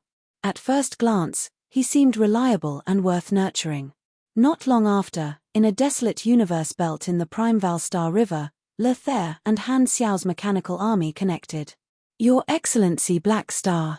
Walking into the cabin, Lothair came before Han Xiao's lord's avatar and greeted him softly. Han Xiao sized him up. After so many years, Lothair was wearing a simple black hooded robe with a black scarf covering his mouth and nose, only revealing a pair of cold eyes. After so many years of training, Lothair's aura had become even more ethereal and hidden. When he purposely hid his aura, his presence would be greatly reduced. He was a pugilist of the agile assassination style and also had an assassin subclass. He had all sorts of stealth talents and was self-taught in this aspect. The matter of the Assassin's Society had long been put on the agenda. Lothair had already recruited a batch of new members and personally trained them. It's been a long time. Here's a list of names and information. Han Xiao knew Lothair's personality well and did not exchange pleasantries with him. Instead, he handed over a paper document. After receiving the document, Lothair lowered his head and looked through it carefully. The next moment, a ball of flame suddenly appeared in his hand. Who? The high temperature ignited the document and quickly turned it into ashes. One look and I can tell that he's a professional assassin. It's not professional if he doesn't burn it. Han Xiao thought to himself. There are quite a few of them. It'll take some time to get rid of them all. Lothair lightly flicked away the ashes in his hand. There's no rush. I'll provide intelligence support. Han Xiao waved his hands and took a long box from the mechanical soldier beside him. He then handed it to Lothair. This is a gift for you. Take a look. Lothair opened the box, and a bright golden light flowed out. He narrowed his eyes and saw what was inside the box. It was the deity assassinator. While waiting for Lothair to arrive, Han Xiao had a new team transport the deity assassinator from the flickering world. Lothair sized up this broken spear and slowly reached out his hand to grab the spear. The next moment, his pupils constricted. Suddenly, a golden halo rippled out from the point of contact between his palm and the broken spear. Hum. Golden threads of energy spread up Lothair's arm and quickly reached his heart. Lothair's exposed eyes faintly emitted a golden glow. This is. Seeing this scene, Han Xiao was a little surprised. When he and Nero held the deity assassinator, such a phenomenon did not occur. Could this weapon have a special bonus to pugilists? However, the item introduction did not mention this. Furthermore, it was not like no other pugilists had touched the deity assassinator before. Why was this only happening to Lothair? He patiently waited for a while, and the abnormality on Lothair's body gradually disappeared. The golden glow in his eyes disappeared, and his pupils returned to their dark black color. How is it? Han Xiao asked. Lothair did not answer and directly used his actions to demonstrate. He released his hand, and the deity assassinator floated beside him, nimbly circling around the cabin. He did not use any energy to control it. Suddenly, a golden light flashed, and the deity assassinator suddenly disappeared. Lothair pulled up his sleeves, and a tattoo could be seen on his wrist. It was the appearance of the deity assassinator. With a flash, the tattoo turned back into a spear. This was one of the portable enchantments of the deity assassinator, which could be used to store items. However, in the hands of Han Xiao and the others, it was in a grey frozen state. Seeing this, Han Xiaoxin roughly understood. You established a soul link with it? For some reason, this weapon resonated with me. Lothair nodded and extended his hand. The deity assassinator obediently returned to his palm. Han Xiao instantly felt sour. It was one thing for Nero, but even you are not human. You only touched it once, and you resonated with a gold equipment set component. Why can't such a good thing happen to me? Thinking back, in order to make the spacetime amber and the evolution cube fall in love with me, I spent a lot of effort. At this time, Han Xiao suddenly paused and thought of something. Deity Assassinator, this name. He suddenly realized that the name of this weapon seemed to coincide with Lothair's experience in his previous life. In his previous life, Lothair had gone to assassinate Escod, but the person who had assassinated Escod was none other than the deity assassinator. Thinking of this, the look in Han Xiao's eyes changed. Damn, so this thing that Nero dug out was for you. Doesn't that make me an old grandpa who gives gifts? The luck glow even has **king connection. Can you be any more shameless? Han Xiao only felt tired and said weakly, do you like it? Thank you. Lothair did not appear to be very touched, but from the way he played with the deity assassinator, it was clear that he liked this gift very much. It's good that you like it. I'll leave the mission to you, Han Xiao said. Lothair put away the deity assassinator and nodded solemnly. 2 months later, on a certain colonial planet of the Modo civilization, in a casual bar, there were customers sitting in groups of 2s and 3s. Some came in groups and chatted softly. Some sat alone at the bar, drinking and chatting with the bartender who was wiping the glasses from time to time. In the galactic era, individuals still had the need to socialize. Places like bars were never outdated. The customers there were all having their own fun. However, all of a sudden, the sound of chatting became softer. Everyone stopped chatting and turned to look at the virtual screen floating above the bar. At this time, this virtual screen was playing a piece of news. The bar fell silent, and only the sound of the news could be heard. Yesterday, a shocking super assassination case happened on planet Pidri. The victim was an important confidential official, Maddie. He was ambushed when he was out on a business trip. At the time of the incident, Maddie had plenty of bodyguards around him. However, a strange spear suddenly appeared and pinned him to the ground. Then, the spear disappeared, and the murderer disappeared without a trace. According to reports, this is the 5th high-level official that has been assassinated recently. It has already attracted the attention and anger of the leaders. Not long ago, the 3 kings personally signed a warrant for the arrest of this murderer. This murderer uses a spear every time he commits a crime. We don't know much about him. Although many foreign organizations have announced that they are responsible for this, we still don't know which organization the murderer belongs to or what his goal is. The murderer is able to know the secret whereabouts of high-level officials and even land on the planet through a secret channel, avoiding the entry and exit records. There must be a special organization supporting him. The specific reason is still unknown. Everyone listened to the news and the obituary silently. They looked at each other with ugly expressions. Some people could not help but worry. What's going on recently? Assassinations keep happening, and the targets are all high-level officials. This is unbelievable. That's right. How many years has it been since something like this broke the rules? They even dared to assassinate officers. This is too much. The guests present were filled with righteous indignation, but other than anger, everyone was also feeling panic and uneasiness. The turmoil of the upper echelons had always caused people to panic. With officials being assassinated one after another, the impact of this was too bad. It was not as simple as a few officers dying. This was a major security incident that would cause panic in the entire society. Normally speaking, the first thing that the Modo civilization would think of when encountering such an incident was to block the news. However, while they could control the media of their own civilization, they could not control the media of other organizations. The first to report this was countless foreign media outlets. Furthermore, the evidence was irrefutable, and there was no way to hide it. The entire starfield knew about this in an instant, and countless people were shocked.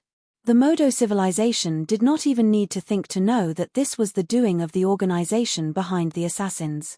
The bartender shook his head helplessly, looked away, and was about to continue wiping the glasses when he suddenly realized that there were a few coins on the bar counter in front of him. Very few people used cash now, but it was not like they did not issue cash. The bartender looked around in confusion and saw that there were empty glasses on the table in the corner.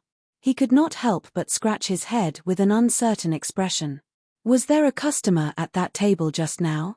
Why can't I remember? At the same time, on Planet Lighthouse in the flickering world, Han Xiao was called over by Tarakov again. In the office, Tarakov showed Han Xiao a document.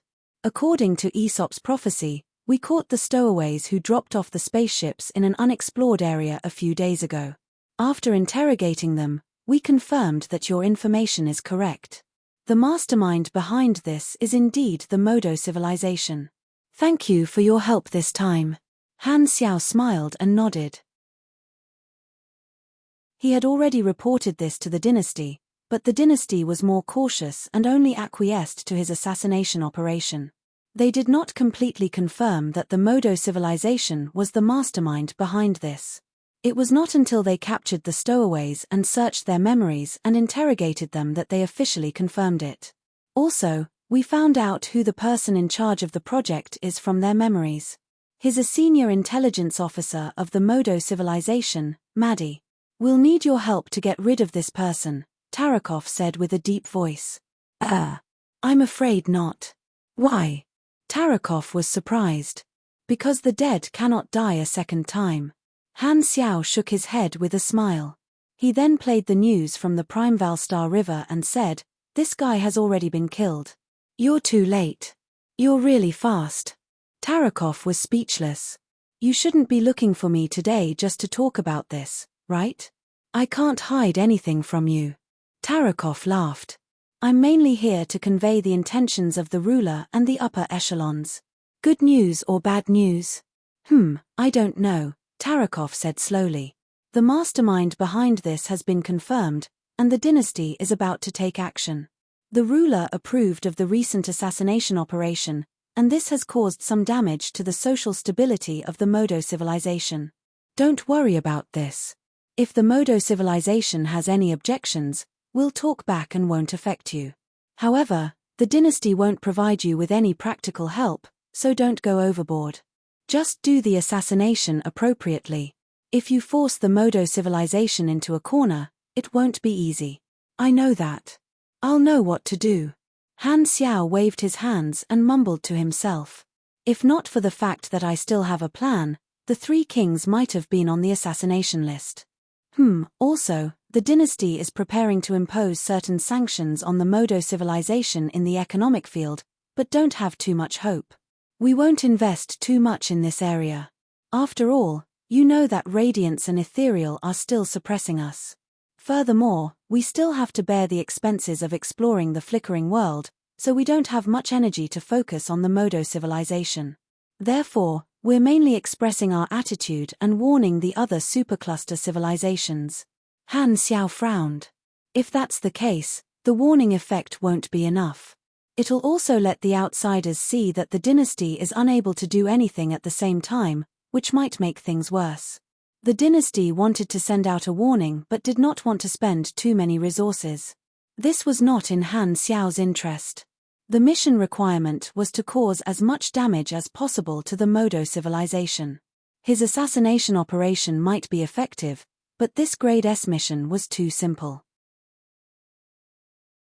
It did not show the specific progress at all, so he could not see how long it would take to complete the mission. If the dynasty did not contribute, he would have even more things to do. I understand. Tarakov had a helpless expression. It's just that the pressure on the dynasty is too great.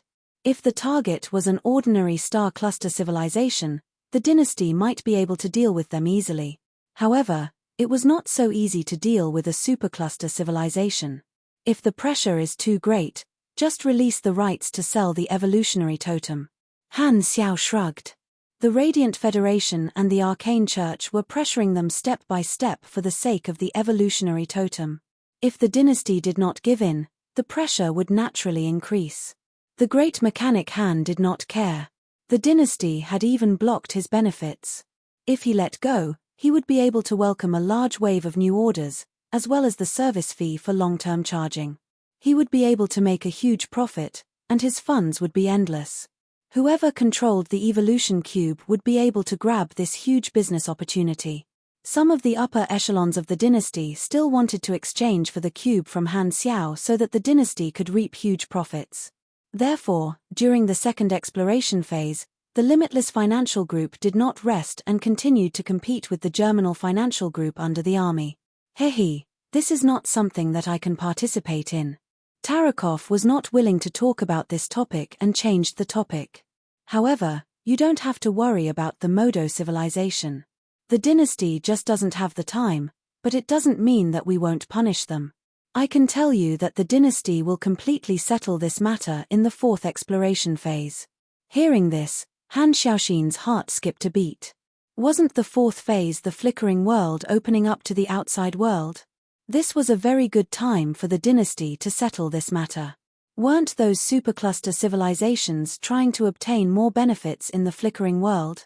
When the flickering world opened up to the outside world, the Modo civilizations team would flood into the dynasty's territory, and the dynasty would be able to do whatever they wanted to them. If they were more ruthless, they might be able to make the other party gain nothing in the flickering world. The Modo civilization's future would be bleak if they were recorded by the dynasty. Thinking of this, Han Xiao did not have any objections. He thought to himself, let's go. After all, the Prime Valstar River is their territory, and it won't be good for me to take revenge.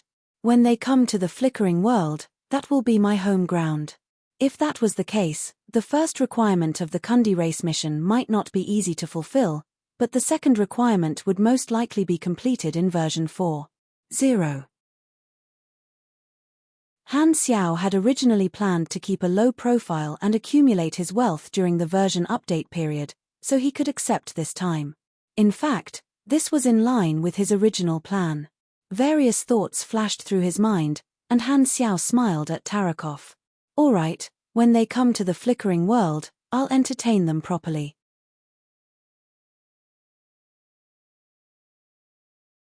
Chapter 993. After reaching a consensus on the matter regarding the Modo civilization, the two of them talked about the flickering world for a while before turning to casual conversation. Recently, the dynasty's Science Academy has been learning about the space-time splicing technology.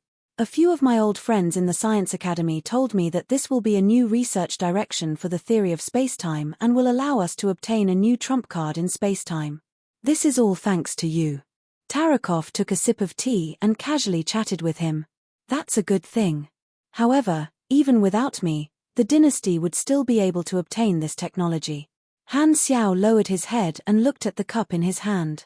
He could not help but look at old Tarakov, who was drinking his tea. Noticing Han Xiao's gaze, Tarakov put down the cup and coughed. The Radiant Federation has a strategic technology like the multidimensional sky-opening transportation device in the spacetime aspect, and our dynasty's research on spacetime is inferior to theirs. The spacetime splicing technology that we obtained this time might become a representative technology of the dynasty in the future. Thus, it is inevitable that we have to keep it a secret. I know. This technology will not be leaked out from my hands. Han Xiao nodded. In his previous life, the spacetime splicing technology was monopolized by the dynasty. Now that he had obtained this technology, the dynasty could not monopolize it and could only accept it. He only requested that Han Xiao not leak any information. During this period, Han Xiao's level and attributes did not increase by much, but he had obtained many powerful abilities and talents. If the Mecha Empire made a comeback and infiltrated his database like the previous time, he would not be afraid anymore. He would not make the same mistake and let the Mecha Empire steal all his intelligence. Tarakov suddenly thought of something and smiled. Speaking of which, the spacetime splicing technology is the greatest wealth of the Kundi race. The Modo civilization is clearly one step ahead of us, but they missed out on this technology because they wanted to kill us with a borrowed knife. They are still in the dark and do not know what they missed out on. If the Modo civilization knew that not only did their plan harm them, but they also gave the dynasty a huge fortune, they would probably regret it to death. Seeing that the Modo civilization had gone for wool and come home shorn, both of them laughed happily. After laughing for a while, Tarakov changed the topic and suddenly changed the topic. With my status, it might not be appropriate for me to talk to you about this, but I still want to ask you, what plans do you have for your marriage? Han Xiao's expression suddenly became strange. What?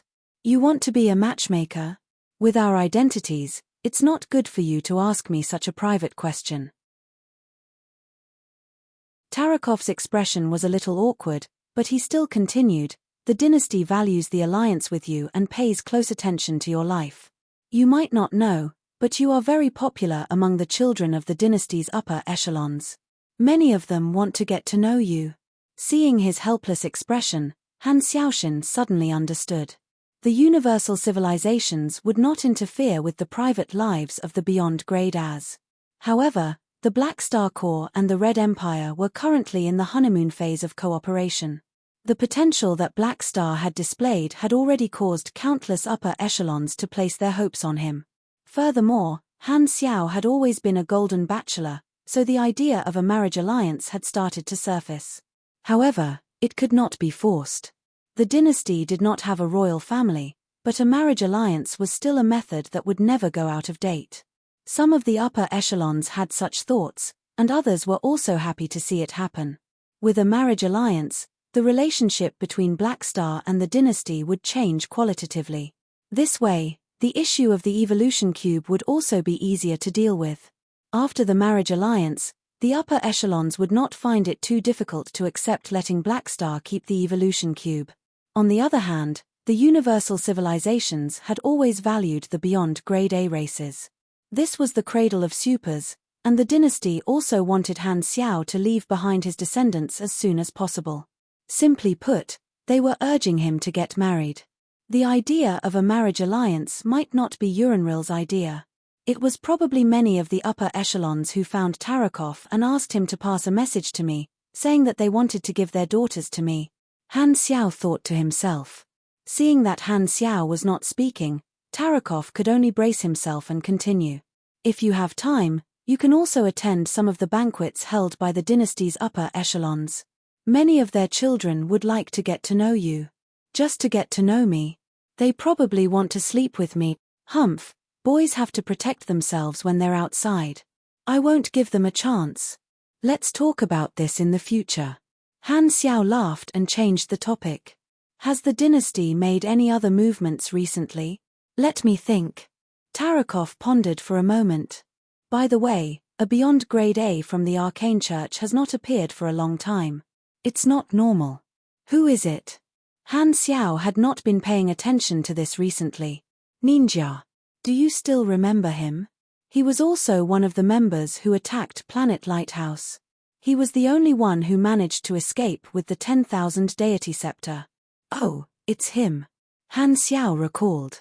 That group of Beyond Grade as had all been sealed in amber, and only Ninja had survived. Ninja has never appeared in public in the past few years, and the Arcane Church claimed that Ninja had been resting. However, as time passed, the situation became more and more suspicious. Even if he was resting, there's no reason for him to not appear in public in the past 10 years. There might be more to this. Is the Arcane Church lying? Han Xiao raised his brows. I feel that Ninja might have gone missing or even died. From this point of view, I feel that Ninja might not have returned to the Arcane Church with the 10,000 deity scepter. Someone killed him, Tarakov said solemnly. You mean, the 10,000 deity scepter is actually not in the hands of the Arcane Church, but they're pretending that they have it? Han Xiao stroked his chin and said, makes sense.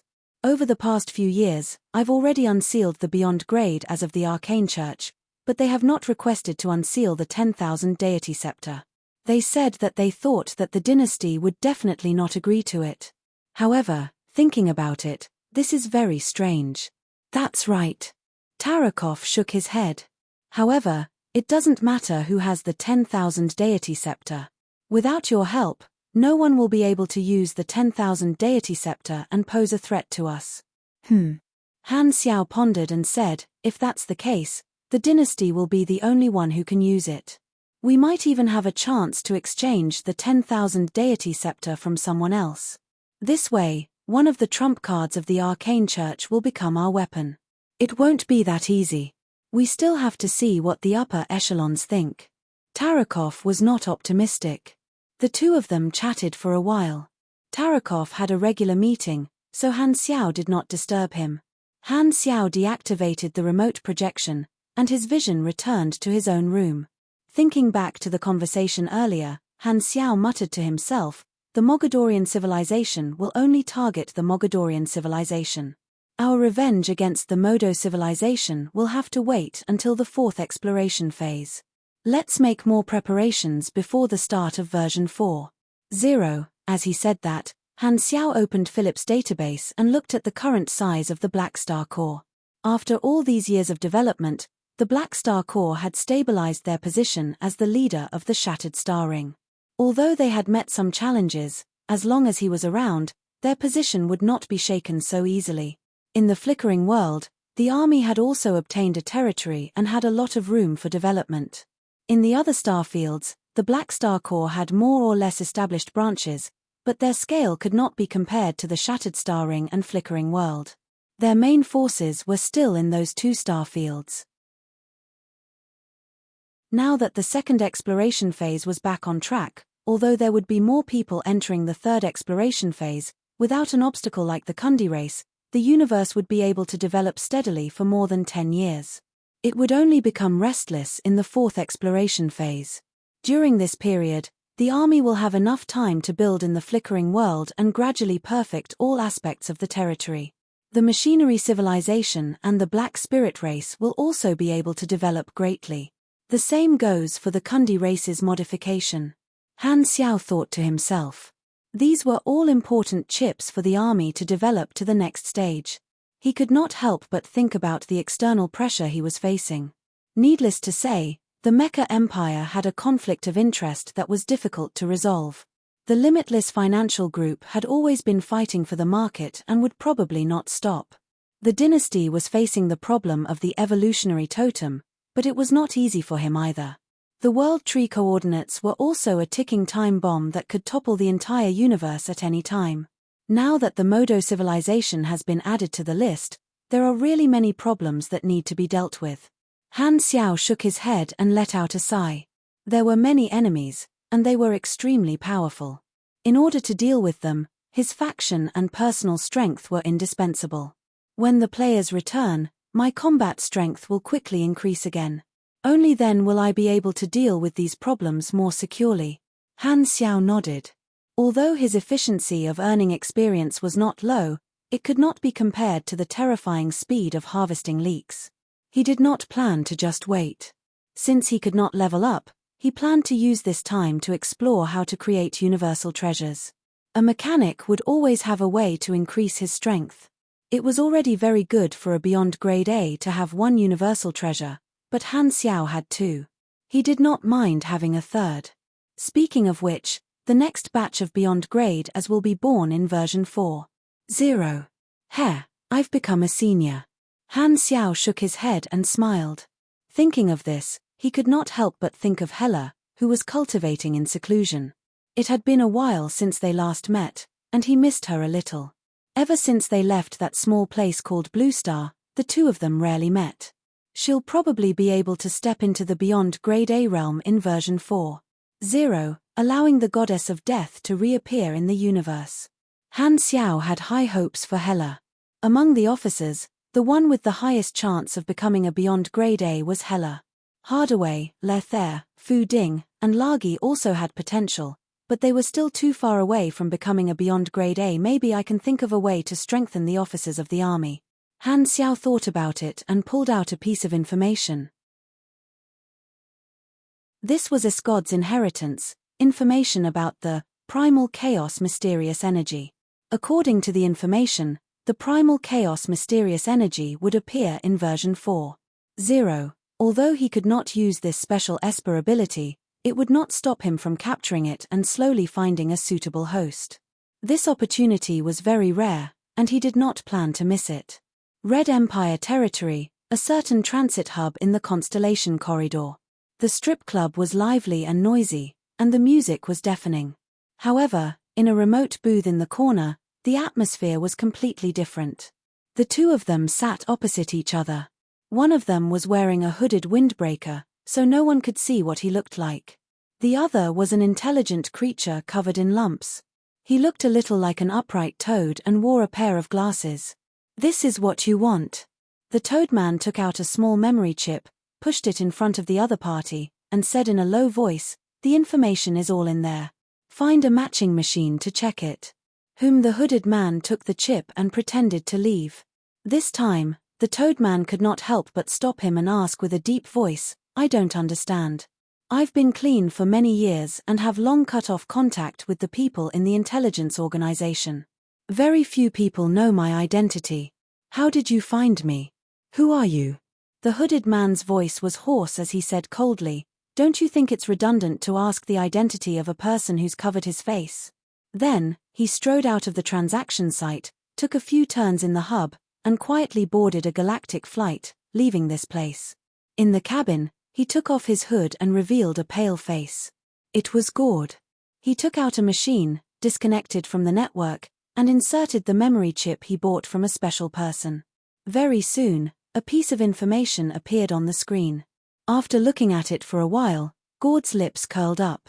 "That's right, it's information about the primal chaos mysterious energy. P.S. Happy Chinese Valentine's Day. I wanted to take a leave of absence for a date, but I suddenly realized that I don't have a girlfriend, so I'll just write my story."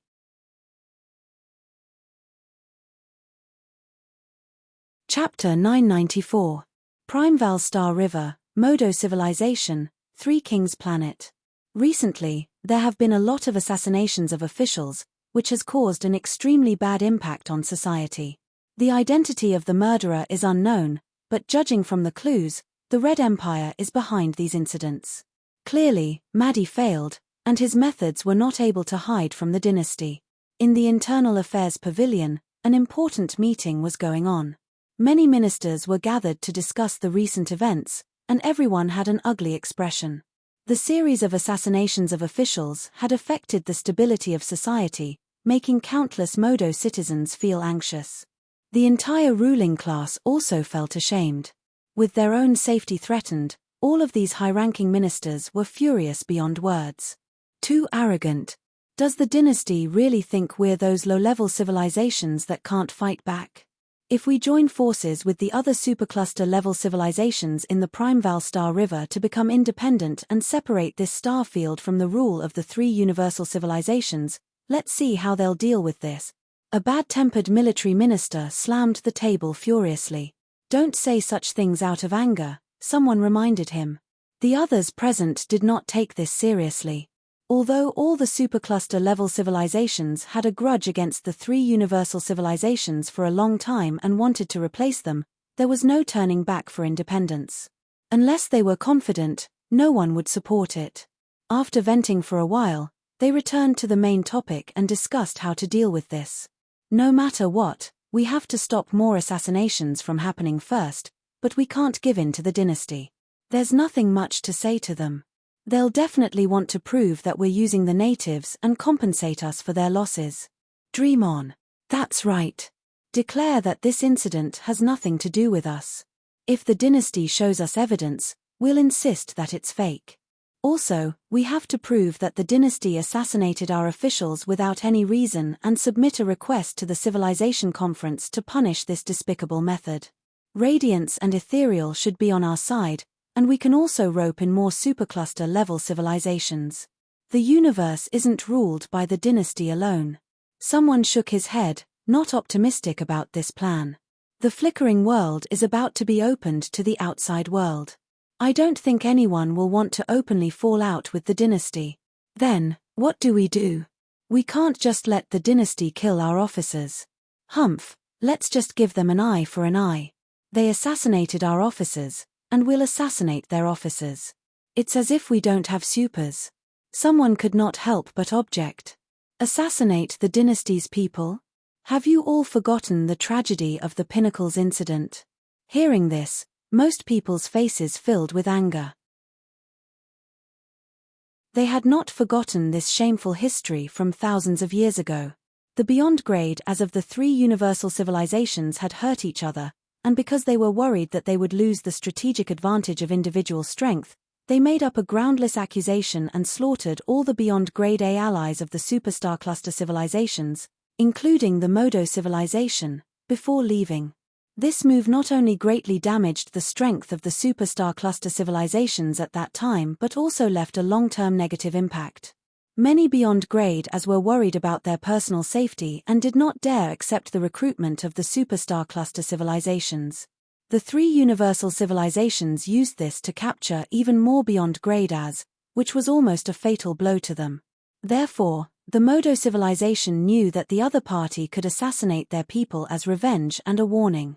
However, once they assassinated the other party, they would be challenging the ruling power of the three universal civilizations, which would cause a bloody storm. The Federation and the Church would no longer watch the show and would join the dynasty to deal with Modo. When it came to protecting their authority, the three civilizations were all in the same boat. They had experienced this kind of behavior many times, and they had to swallow their anger time and time again. Don't go too far. The assassination is just a small matter. The dynasty knows what they're doing. They won't dare push us too far, but we have to fight back, and we have to pay attention to the strength of our counterattack. We can't touch the dynasty itself, so we can only take a step back and deal with their allies. But it's only limited to their allies. Don't kill any beyond grade as. I think Bioni is very suitable. His organization is rooted in the Primeval Star River, so it'll be easy to deal with him. This will also show our attitude. With just a few words, they had decided Bioni's bad luck for a period of time. To supercluster-level civilizations, unless it was someone like Manison from the Mecha Empire, Kasui, Blackstar, or Han Xiao, ordinary beyond grade as were nothing in their eyes. Even a star cluster could kill a beyond grade A, let alone a supercluster-level civilization. The dynasty sent people to assassinate our officials, so we definitely have to take revenge. As for the fact that we were the ones who schemed in the beginning and caused the empire to suffer losses in the war, we were in the wrong. So what? Wasn't that our goal in the first place? We're all gangsters, so let's not talk about each other. This time, someone said worriedly, these are all trivial matters. What I'm concerned about is that the dynasty will restrict us from entering the flickering world in the future because of this matter. What's there to be afraid of? The flickering world will be opened to the outside world sooner or later. Even the dynasty won't be able to stop this. If they specifically prohibit us from entering, then we'll cause trouble. Not only us, but the other supercluster-level civilizations will definitely stand on our side. Let's see if the dynasty can withstand the pressure. The Modo civilization was not worried about offending the dynasty and losing the opportunity to enter the flickering world. All the supercluster-level civilizations knew that even if the flickering world was open to the outside world, the three universal civilizations would definitely suppress their development. Therefore, they had already formed a strategic alliance in private and decided to work together. The flickering world was a once-in-a-lifetime opportunity, so the supercluster-level civilizations were willing to work together for it. Even if the Modo civilization was the only one being suppressed in the flickering world, the other supercluster-level civilizations would also step forward to support them. Although none of them liked helping their competitors, working together to break the blockade of the three universal civilizations was more important. On this issue, the supercluster-level civilizations understood the principle of if the lips were gone, the teeth would be cold and would not be divided by others. Furthermore, the dynasty could not do anything at the same time, so they could only use the harmless method of assassination as a warning. The Modo civilization realized this and was not afraid at all. They secretly rubbed their palms together, waiting for the flickering world to open to the public. The supercluster-level civilizations had the confidence to fight against the three universal civilizations. After all, they were different from the star cluster-level civilizations and did not have the space to curry favor with the three universal civilizations. They could only fight and snatch. In the Limitless Financial Group headquarters, the Mecha Empire Manison, Void Overlord Kasui, and Beast Ancestor Garutan visited Sorokin again. May I know why the three of you are looking for me today? In the bright and clean financial group leader's office, the four of them sat in a circle. Sorokin glanced at the three of them and smiled. Do you still remember our deal? Garutan said in a low, muffled voice. Of course. I'm in charge of competing with the Black Star Corps, squeezing their business space and applying external pressure to help you guys obtain the evolutionary totem, Sorokin said calmly. Kasui opened his mouth and said, however, your results in the past few years don't seem to be very good.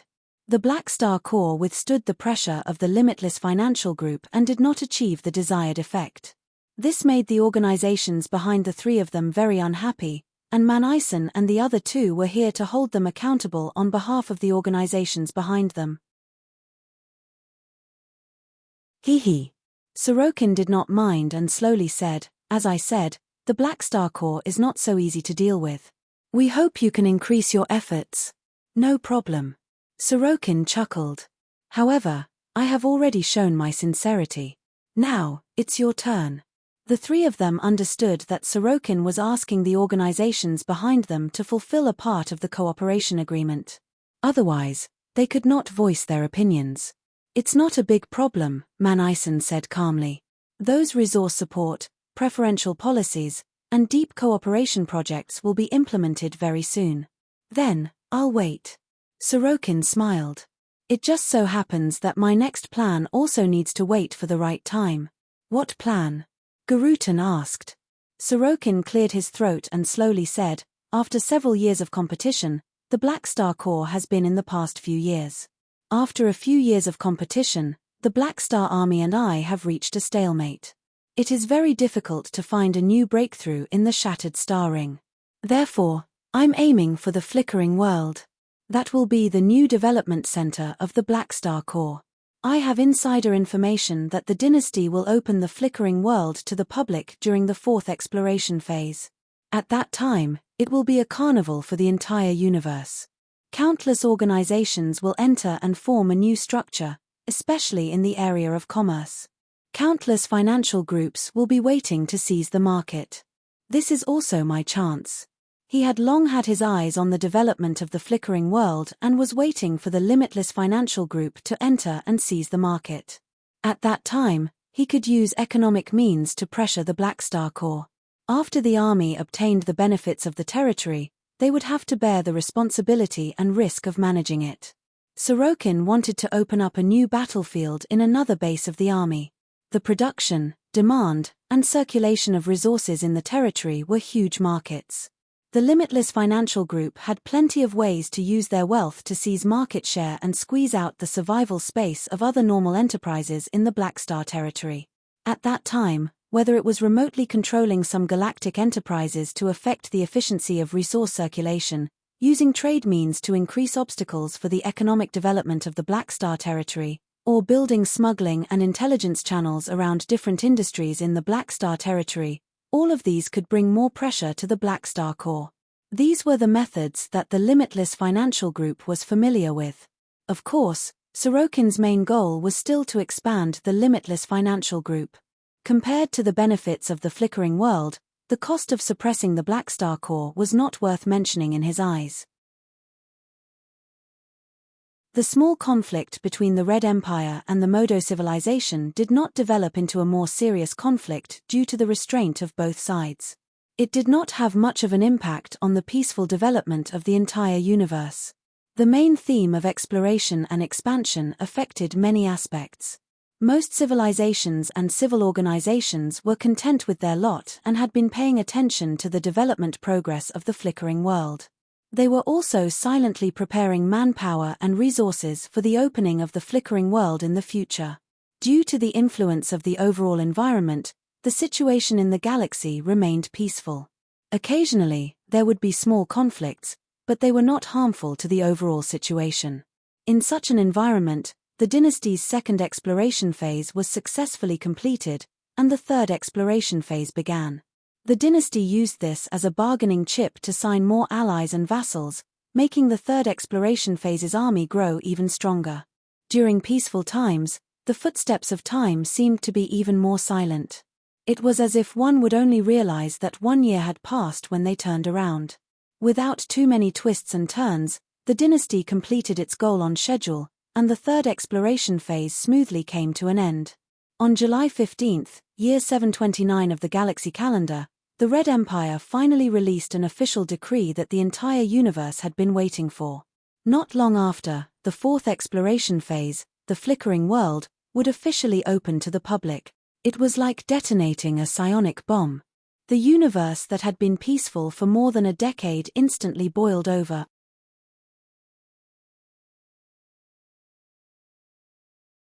Chapter 995.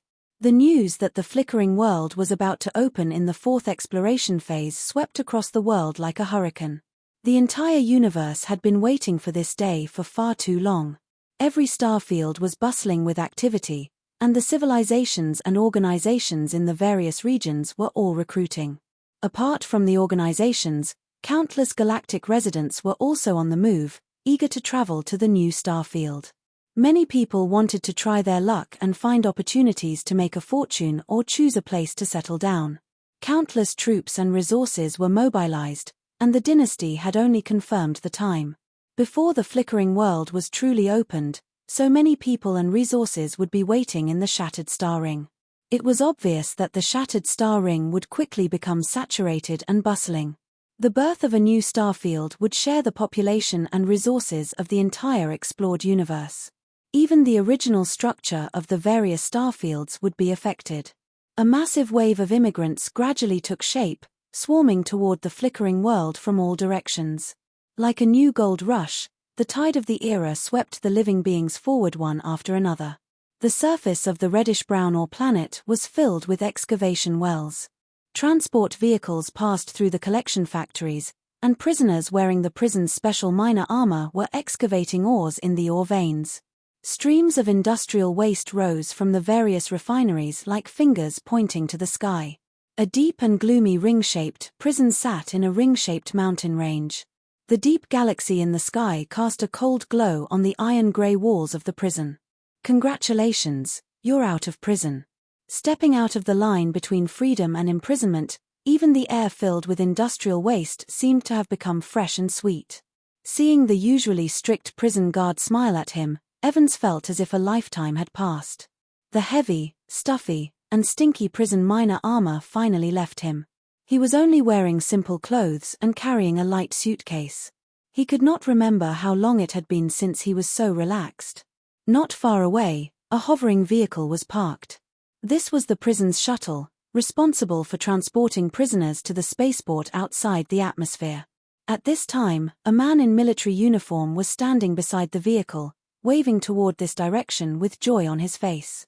Although they had not seen each other for many years, Evans could still recognize at a glance that the man in military uniform waiting for him was his childhood friend. He could not help but laugh. He quickly stepped forward and hugged the other party. Their thick chest muscles collided, making a dull sound. "I'm here to pick you up. How have you been in prison all these years? Work, eat, and sleep. Every day is the same." Reuniting after so many years, the two of them were very excited and had almost endless things to talk about. Evans grabbed his childhood friend's arm and looked him up and down. He sighed and said, "Time really flies. Before I went to prison, you were still a thin and weak kid running around behind me with snot bubbles coming out of your nose. I didn't expect you to become a soldier now. You've changed a lot too. Let's not just stand there. Get in the car." The two of them took a shuttle to the spaceport and took a directional flight. It took them dozens of minutes to arrive at a nearby colonial planet. They walked all the way and chatted happily. This prison was located on an ore planet that was built around colonial planets. All kinds of prisoners were gathered there, and they all worked as laborers on the ore planet. When he returned to the bustling city, his childhood friend had already booked a room in a famous hotel. He was treating them to a meal to welcome Evans back. After being in prison for so many years, Evans had not eaten anything other than nutrition cream for a long time. He wolfed down 80% of the food until he was full. Holding his bulging stomach, Evans let out a sigh of relief. This time, his childhood friend took out a box and opened it on the table. Inside was a galactic communicator, translator, and other necessary items. There was also a folded mechanical suit. "I've prepared everything for you. I've even opened an account for you with 15,000 anas in it. I'll take the other things.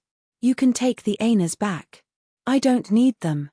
Working in prison also gives me a small salary. I've saved some money too." Evans waved his hands. "How can I do that? You saved my life in the past. If not for you, how could I have the life I have now? Please accept my repayment," his childhood friend said loudly. He had always been grateful to Evans. Back then, in order to protect him, Evans had killed a super who was doing evil and went to prison because of that. Superhuman abilities would magnify the dark side of some people. Some people enjoyed the privileges and convenience of supers but turned around to seek a sense of superiority from ordinary people. They took pleasure in abusing, humiliating, and mocking ordinary people, using their abilities to do evil. The two of them had once met such a super, and their lives were threatened. Evans was only an ordinary person, but he managed to find a way to kill that grade E villain. His childhood friend had already become a sergeant and had also tested for super genes, awakening as a super. However, Evans had tested that he did not have any super genes and would be an ordinary person for the rest of his life. He had always felt sorry for Evans. With Evans' abilities, if he also had the talent to become a super, he would definitely be much stronger than him in the future. "Sigh, this is fate. Haha, I appreciate your kindness, but I don't want your money. If we're brothers, don't think about using material things to repay me." Evans smiled and said with a firm attitude. "If you're willing, you can stay at my house." His childhood friend did not give up. "You're already married, so I won't disturb you. If you want to be a soldier, I can find someone to get rid of your criminal record. No need. I'm just an ordinary person. I'll be cannon fodder even if I'm a soldier." Evans knew that he would never become a super, but he did not care. He did not have the bad habit of lamenting about the unfairness of fate. The way he saw it, if he had the time to lament, he might as well do more things. "Then, what do you plan to do in the future?" His childhood friend was helpless. Let's find a job first. We'll talk about the rest later." Evans picked up his communicator, opened the online channel, and browsed through the recent recruitment information. He was shocked. The recruitment information was densely packed. No matter which organization it was, the first core requirement was exactly the same. Job location, flickering world. As long as this requirement is met, as long as you are not a wanted criminal, no matter what you do, we want you. His childhood friend took a look, shook his head, and said, "Some time ago, the Red Empire finally confirmed the opening of the flickering world to the outside world. The organizations in various regions are wantonly recruiting people willing to go to the flickering world. The entire universe is bustling." Evans pursed his lips. In his impression, the concept of the flickering world was still stuck at the Crimson Tide period. During his time in prison, he had been isolated from the outside world, and the outside world had changed greatly. Evans looked down at the screen full of recruitment messages and nodded slowly. "Flickering world, let's go take a look. It's finally opening." Star pupil Protoss, Cisco, stood in front of the window, looking at the night view of the city outside with his 7 eyes. After the Planet Lighthouse incident, he had been keeping a low profile and resting quietly. After more than a decade, the negative impact of being forced by Han Xiao to hand over the ownership of the Evolution Cube had basically disappeared. He was still a great leader in the eyes of most people. Although he was very close, because he was an ethereal person, he could only watch as Blackstar and the Tyrant took the initiative in the flickering world. Cisco was both envious and impatient. He had been waiting for this day for a very long time, and he also wanted to have a share of the pie. The way he saw it, the flickering world was also an opportunity for the star pupil Protoss. They were restricted everywhere in the shattered star ring, and this situation would only worsen with the expansion of Blackstar and the Tyrant. He had no choice but to open up a new path for the star pupil Protoss. This way, The Arcane Church would have an excuse to intervene and support him, obtaining more benefits in the flickering world. The star pupil Protoss would also benefit greatly. Thinking of the past, Han Xiao's figure could not help but appear in Cisco's mind. Black Star, he has also been silent for more than a decade. It seems like after reaching the peak of the Beyond Grade A level, he also stopped moving forward.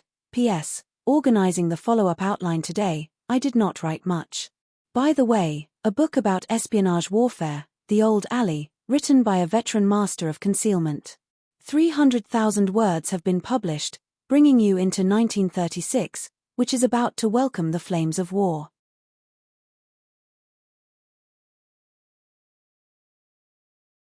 Chapter 996. Today was the day of the annual Black Star Party. The Black Star Corps headquarters in the Shattered Star Ring was filled with representatives of countless organizations. After more than 10 years, the Black Star Party had become the signature event of the Black Star Corps.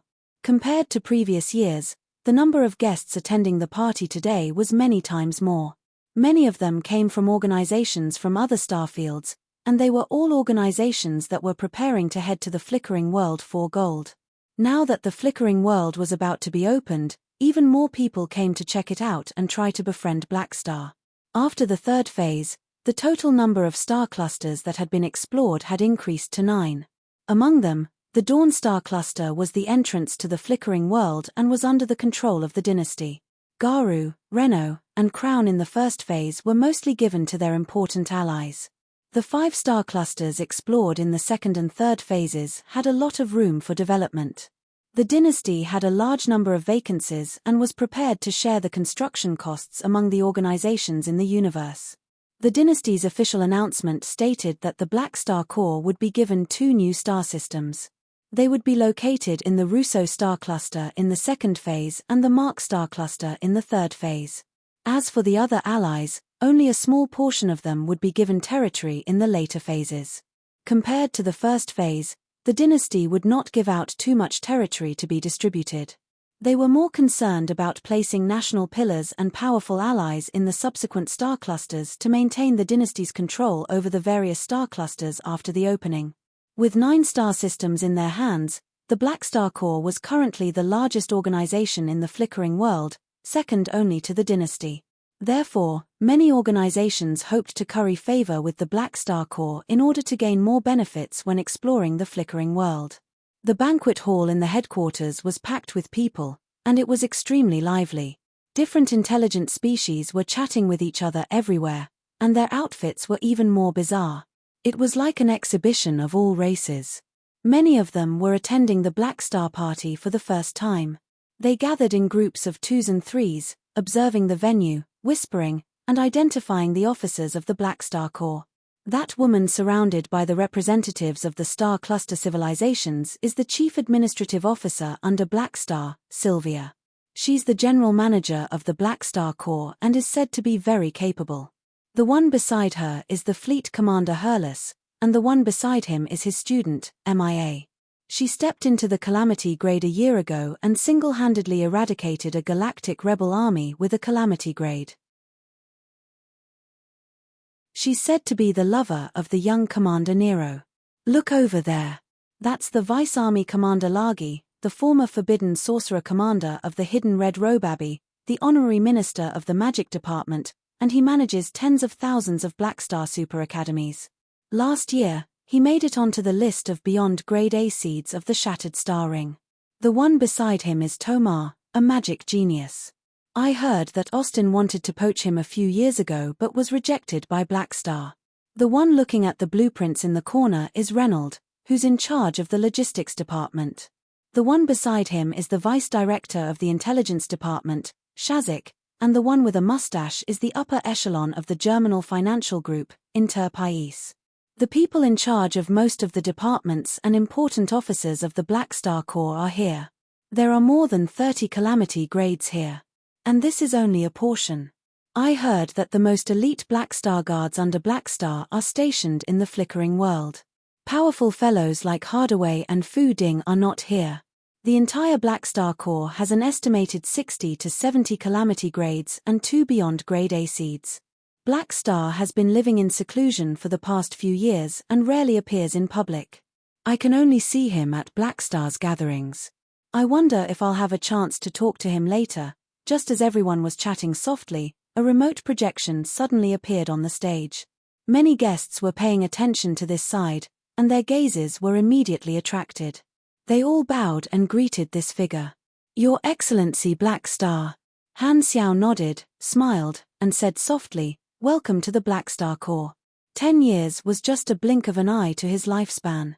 Time could not leave any traces on his body, and he was still a baby. As soon as the main character appeared, the place became even livelier, and countless people rushed up to chat. Han Xiao was already used to it.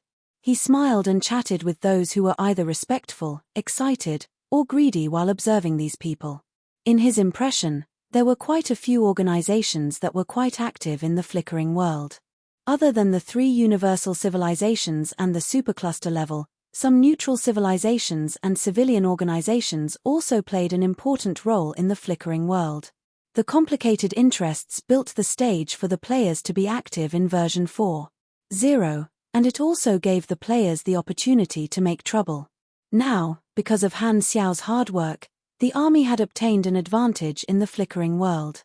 With the 9-star systems as their foundation, they could connect to more organizations and form a new network of interests and relationships in the flickering world. This was also the reason why he held the banquet today.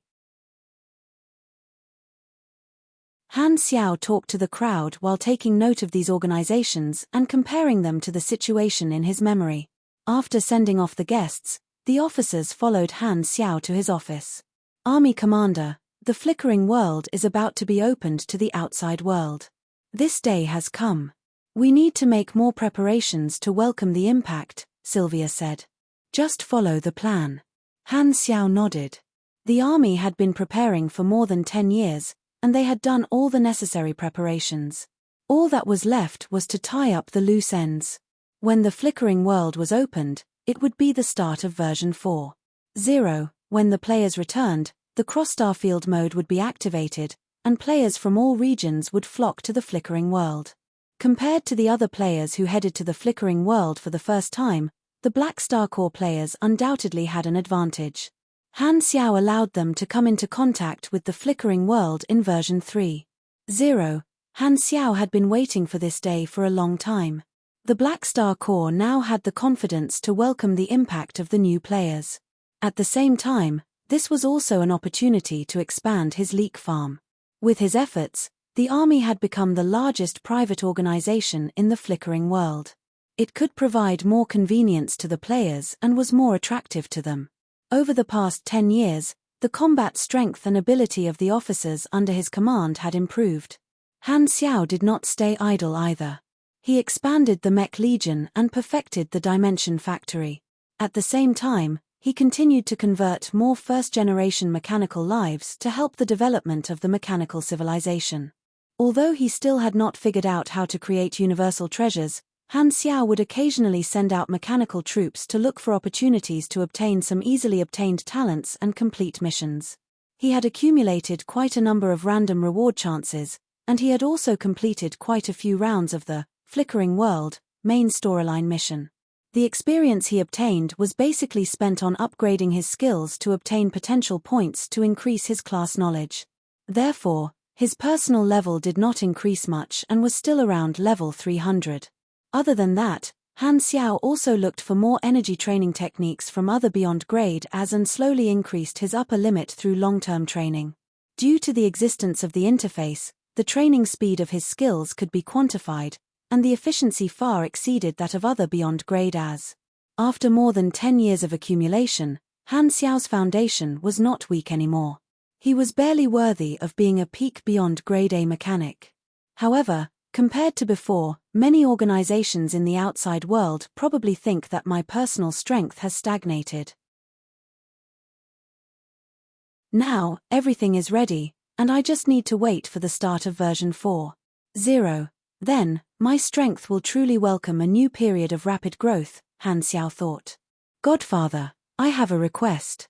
At this moment, Nero stood up. Speak. Han Xiao turned around and looked over. Nero had already grown up. Although he still had a baby face and did not grow taller, he had already lost his childishness, and his temperament had become much more mature. Over the years, Nero had been his right-hand man and had helped him a lot.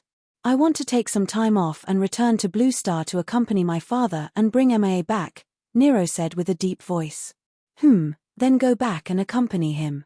Bennett was getting older, and as the leader of Blue Star, he had always been busy. Nero would occasionally take time off to visit him, and Han Xiao naturally did not have any objections. After checking on the work of the various officers, his communicator suddenly rang. Han Xiao glanced at it and waved for everyone to leave. He then picked up the call, and Tarakov's figure appeared on the virtual screen. Black Star, the flickering world is about to open. You already know what to prepare. I have something else to talk to you about today. Speak. In the past few years, new Beyond Grade as have been born in a few star fields. You should have paid attention to it, right? One of the Beyond Grade as has chosen to join the dynasty and will soon head to planet Crimson Ring to meet the ruler. The dynasty is preparing to gather our Beyond Grade A allies to meet him. Do you plan to meet him? Every new Beyond Grade A received such treatment, and Han Xiao was the same back then. Over the past few years, new Beyond Grade as had been born, but they were all from other star fields. Other than Han Xiao, there were still no new Beyond Grade as in the Shattered Star Ring.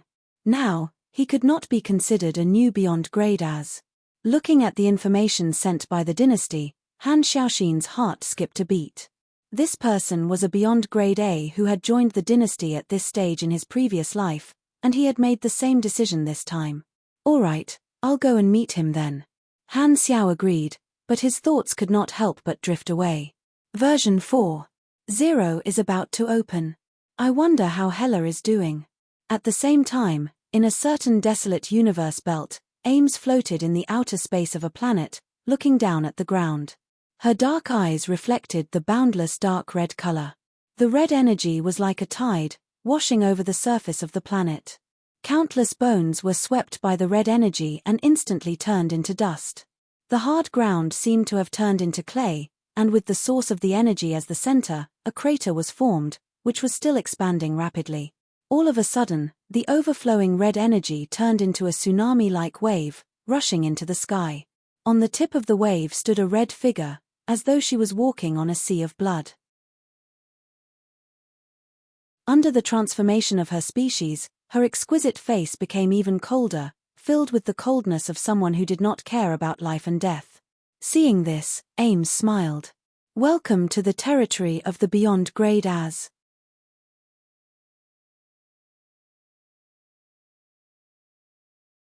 Chapter 997.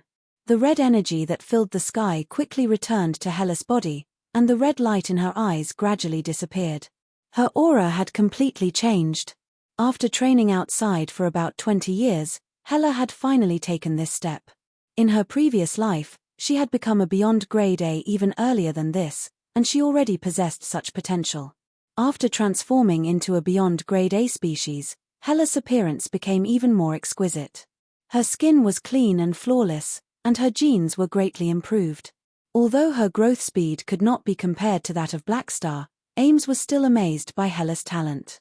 Compared to the 100 years it would take to transform into a Beyond Grade A species, Hela's special Grade S Esper ability had greatly shortened this process.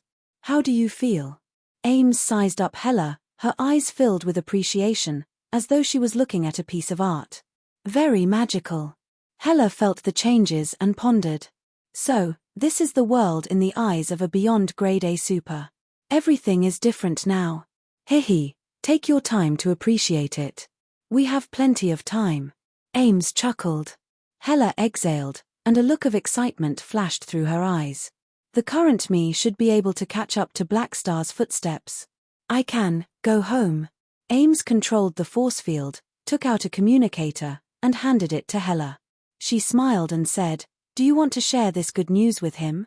Hela took the communicator, hesitated for a few seconds, and shook her head. No, wait for me to go back personally and give him a surprise. Constellation Corridor, Planet Crimson Ring. A disc-shaped spaceship passed through the psionic seal ring and slowly headed toward the dynasty's mother planet.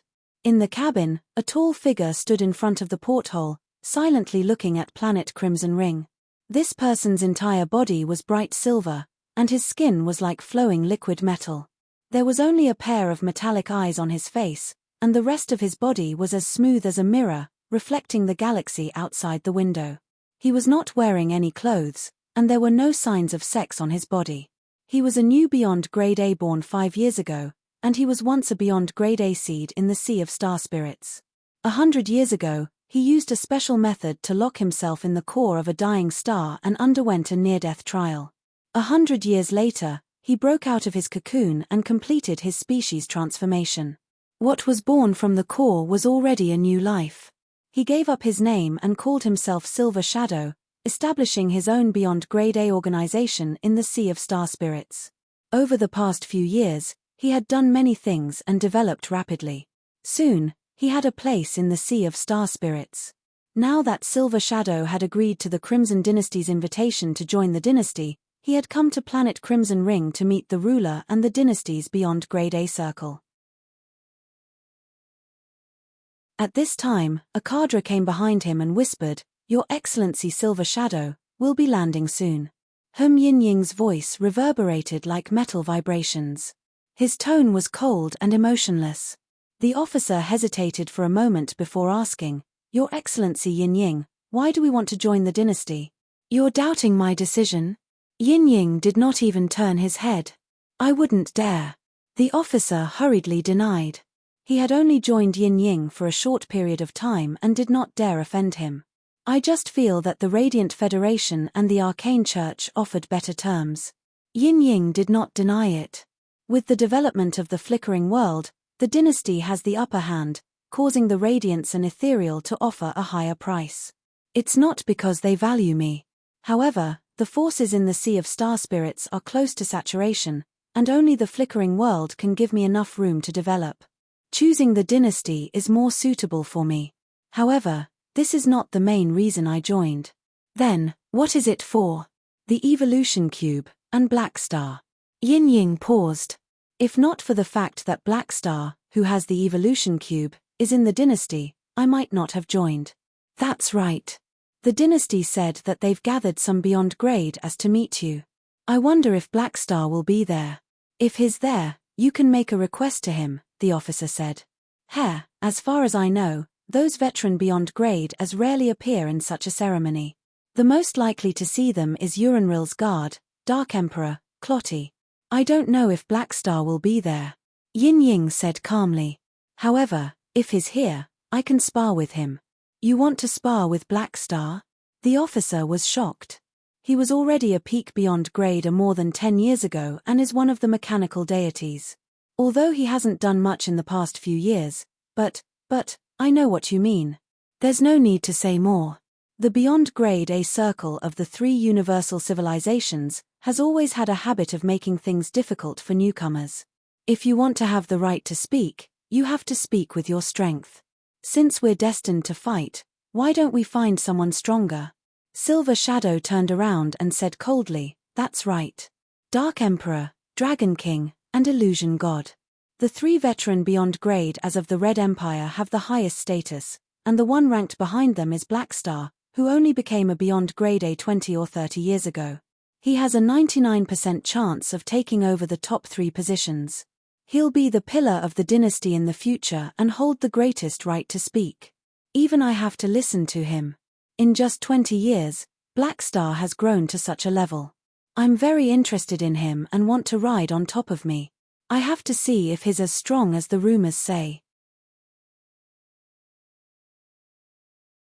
Very soon, the spaceship slowly landed in the political core area of planet Crimson Ring, Tarunamir Palace. Yin Ying led his officers out of the spaceship, followed the receptionist, and walked through the door. Boom!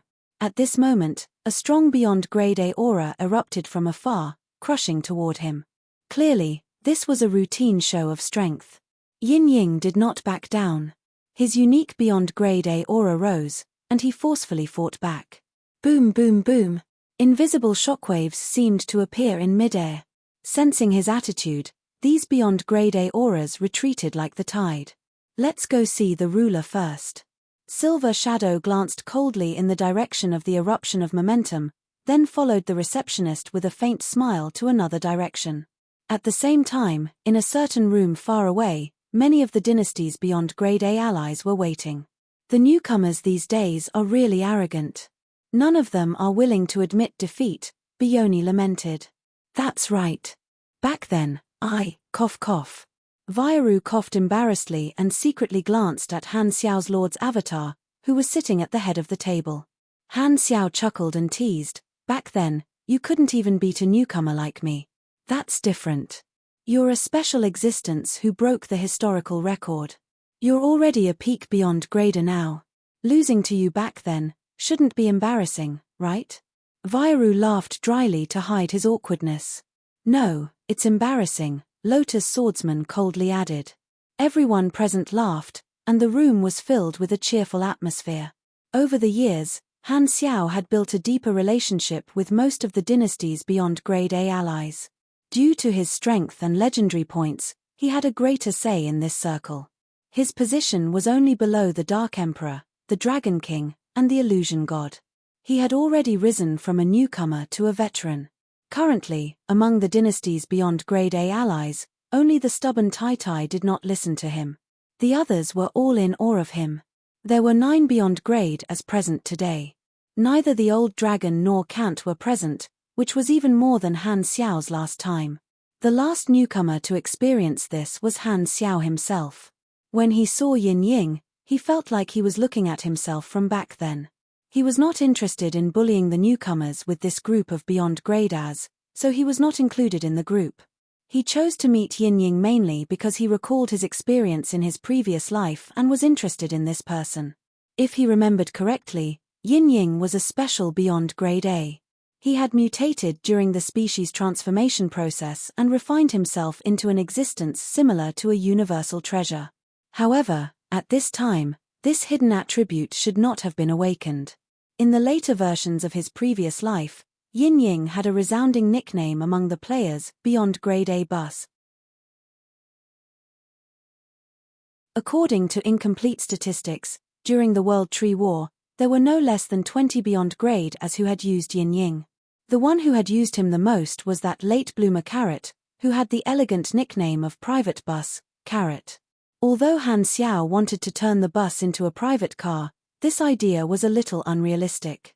Thus, he mainly wanted to interact with the other party first. This time, Ravenlouder looked around and asked, "We might have to spar later. Which one of you wants to go?" "I'm not interested," Lotus Swordsman coldly rejected. "Don't look for me." Bioni waved his hand. "You know I'm not good at one-on-one battles." Vairu hesitated. Because of the lesson Han Xiao had taught him, he was not interested in such things anymore.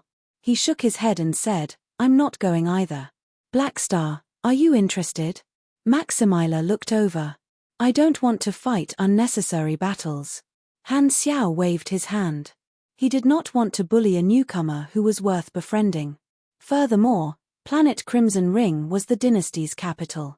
He did not have many mechanical troops here, so he would have to repair them. "If none of you want to go, I'll do it," Kola said helplessly. Everyone immediately raised their eyebrows, their faces full of suspicion. Kola was publicly known to be the weakest. He was not even as good as Bioni. "I'm a pugilist who's good at one-on-one battles. Why are you looking at me like that?" Kola was furious. "I'm afraid you'll embarrass yourself," Lotus Swordsman said. While everyone was teasing Kola, Han Xiao moved to Bioni's side and asked softly, "How have you been?" "How else?" Bioni said with an annoyed tone. "It's all thanks to you. The Modo civilization has been suppressing my race every day. Last time, they even fired a round of long-range interstellar missiles at my fire core land. Are you going to compensate me?" "No. You'll have to look for the dynasty. It was the dynasty who told me to do this." Han Xiao coughed. In the past few years, Lethair had been causing trouble in the Modo civilization, assassinating one target after another. He had angered the Modo civilization countless times. Modo vented all their anger on their dynasty ally, Bioni, who was also in the Primeval Star River. They had been suppressed for the past few years. Although Lothair was cautious and reliable, it was not as if he did not encounter any danger. Although luck played a part in his growth, it was not as exaggerated as Fu Ding and Nero. He relied more on his own abilities to turn danger into safety. His assassin association had also developed quite well. They had trained a group of galactic assassins. On the surface, it was a black market bounty assassin organization, but in reality, it was a shadow walker that directly belonged to Han Xiao. After chatting for a while, Yin Ying's aura suddenly approached from afar. Everyone knew that Yin Ying had finished talking with the ruler and was coming over. They immediately stopped smiling and tensed up. Swoosh! The door opened, and two people walked in. One was the expressionless Clotty. He walked straight to Han Xiao and sat down. The other was Yin Ying. He stood in the middle of the room, looked around, and observed all the beyond graders present. Finally, his eyes locked onto Han Xiao's lord's avatar. "You're Yin Ying from the Sea of Star Spirits." Vairu was the first to speak. "You don't seem to respect us very much." Yin Ying said calmly, "Why should we respect you?" "Quite arrogant." "Unfortunately, this is the Red Empire. The Empire does not allow such an overbearing person to exist," Kola said with a cold smile. As soon as he said that, Han Xiao could not help but look at him. Why did the format of this sentence sound so familiar? Yin Ying looked at Kola, remained silent for a while, and asked, "Is there someone like you in the dynasty?" "I've never heard of you." Kola's eyes turned cold. He was just putting on an act, but now that he was exposed, he was really unhappy. In the circle of beyond grade as, status and right to speak are all earned with strength. "I'm sure you understand this rule." Kola put his arms on his knees and leaned forward. "You've joined the dynasty and passed the ruler's test, but you haven't passed our test. How about it? Do you dare spar with me?" "You." "Forget it, you're not my match." Yin Ying's tone was calm, as if he was just stating a fact. Without waiting for Kola to continue, he turned to look at Han Xiao and slowly said, "If you want to spar, you have to choose the stronger one. Black Star, do you have the guts to spar with me?" Han Xiao was stunned. Why did it suddenly involve me? I'm just here to be a bystander. Everyone's eyes sparkled, and their interest was immediately piqued. As soon as they stepped into the beyond grade A realm, they would feel that their strength was boundless and directly challenge those at the peak. There would occasionally be one or two new beyond graders like this, so no one felt that Yin Ying's behavior was strange. It was normal for a newborn calf to have a sharp spirit. Daring to challenge someone stronger was also a good quality. Han Xiao was about to reject when he suddenly noticed a notification on the interface. He immediately swallowed the words that were at the tip of his tongue.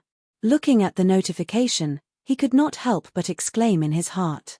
Yin Ying taking the initiative to challenge directly triggered a beyond grade A challenge mission, just like Heba and Manison's missions. The experience reward was rich, and he could even draw an ability from the other party. After years of research, Han Xiao already had a good understanding of the triggering mechanism of such missions. If a beyond grade A took the initiative to challenge him, the chances of a mission appearing were extremely high. Although there were only a few people in the audience, they were all big shots in the universe and had enough influence. This newcomer is too generous, giving me an ability right away. Han Xiao could not help but shake his head. "All right, there's no need to provoke me. I'll agree." Yin Ying nodded and suddenly said, "Just sparring is boring. Let's bet on something." Han Xiao was curious. "What do you want to bet on?" "I want to borrow the evolution cube. If I have the upper hand or even win, please fulfill your promise. If I lose, I'll agree to a request that doesn't cross your bottom line." "Sure, it's a piece of cake." Han Xiao nodded. He would not lose out anyway. This time, Clotty, who was watching coldly, said, "Fight outside the psionic seal ring. Don't fight near the mother planet." Hearing this, Han Xiaoxin's expression suddenly became a little strange. "You said the same thing last time, didn't you? You're here to be the judge, right?" In the ruler's office in Tarunamir Palace, Uranril stood by the window and looked up at the spaceship carrying a group of beyond grade as taking off and disappearing into the horizon. "Ruler, Black Star and the others have left. There were a few upper echelons in the room. They were all officials who had been advocating for the evolution cube to be handed over. Among them were the hardliner Bekarodi and Ludwell, who had indirectly received help from Han Xiao. Urenril turned around and said, Clotty said that they went outside the psionic seal ring to spar. Then, Bekarodi pondered for a while and said, Your Excellency, what do you think of this plan? Urenril frowned. Gord's ability is indeed the first in history, but even our technology can't do it. Are you sure he has the confidence? Not yet. Bekarodi shook his head. He told me that only when he reaches beyond grade A will his Esper ability be able to analyze the principles of evolution energy. You know that Espers have always been the creators of miracles. Many special technologies have been brought by Espers. Beyond grade A. Urenril shook her head. Does he think he can definitely reach that level? Even if he can, how long will it take? I'm not sure. We can only wait. Hearing this, Urenril could not help but fall silent. Seeing this, Bekarodi could not help but continue persuading her. Your Excellency, this is a good opportunity. Black Star has proven over the years that the chances of the dynasty obtaining the evolution cube from him are very slim. We can't use force against him. However, if we analyze the evolution energy ourselves, simulate it, and replicate it, even Black Star won't have anything to say. This won't be offending him, and even if he's unhappy about it, it won't be reasonable. There's no rule that says we can't research the evolution energy. This is a technological advancement, and he has no right to tell us what to do. I know. Urenril frowned. However, Gord's request is that he can only come into contact with the evolution cube itself. If something abnormal happens and Black Star discovers it, he might become enemies with Black Star. This is a small risk, but we're not trying to steal his cube, so it's not that serious. Furthermore, Gord is now an important nurturing target of our dynasty, and it's Black Star's duty to provide him with an evolution slot in the future. Urenril was a little hesitant. The evolution cube belonged to Black Star, and the dynasty could not steal it. However, if they researched it themselves, it would be different. From a personal point of view, Urenril did not have any opinions about Black Star and liked him a lot. However, as the ruler, she had to consider the problem from the dynasty's standpoint.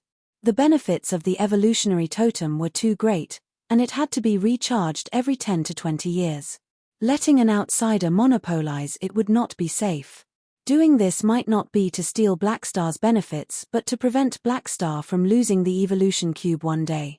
Therefore, it's best for the dynasty to research the mystery of the evolution cube as a backup. Bekarodi struck while the iron was hot. What he said makes sense, Ludwell agreed. Speaking of which, Ludwell owed Han Xiao a favor in the past. However, in the past few years, he had advocated investing in the Shattered Star Ring and suppressed the Limitless Financial Group, so he had returned quite a few favors. Not opposing Bekarodi today and even supporting this plan was not because Ludwell had any opinions about Han Xiao but because he had to do his job. The way he saw it, the feasibility of this plan was indeed very high. Urenril pondered for a while, exhaled, and slowly said, Bekarodi, come back. Bekarodi, Black Star will be back in a while. Use your name to invite him to discuss matters. Raise the conditions to him one last time and ask if he is willing to exchange the evolution cube for other things. If he still refuses, we'll make this plan official. Remember, the fewer people who know about this, the better. Especially don't tell Black Star. If he knows about this beforehand, he'll definitely try to stop it. Everything will have to wait until the dust settles. Hearing this, joy flashed in the eyes of Bekarodi and the others, and they nodded. Understood.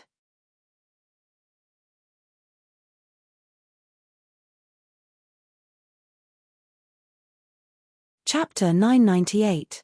Not long after, the group of Beyond Grade as arrived outside the psionic seal ring and chose an empty area as the battlefield.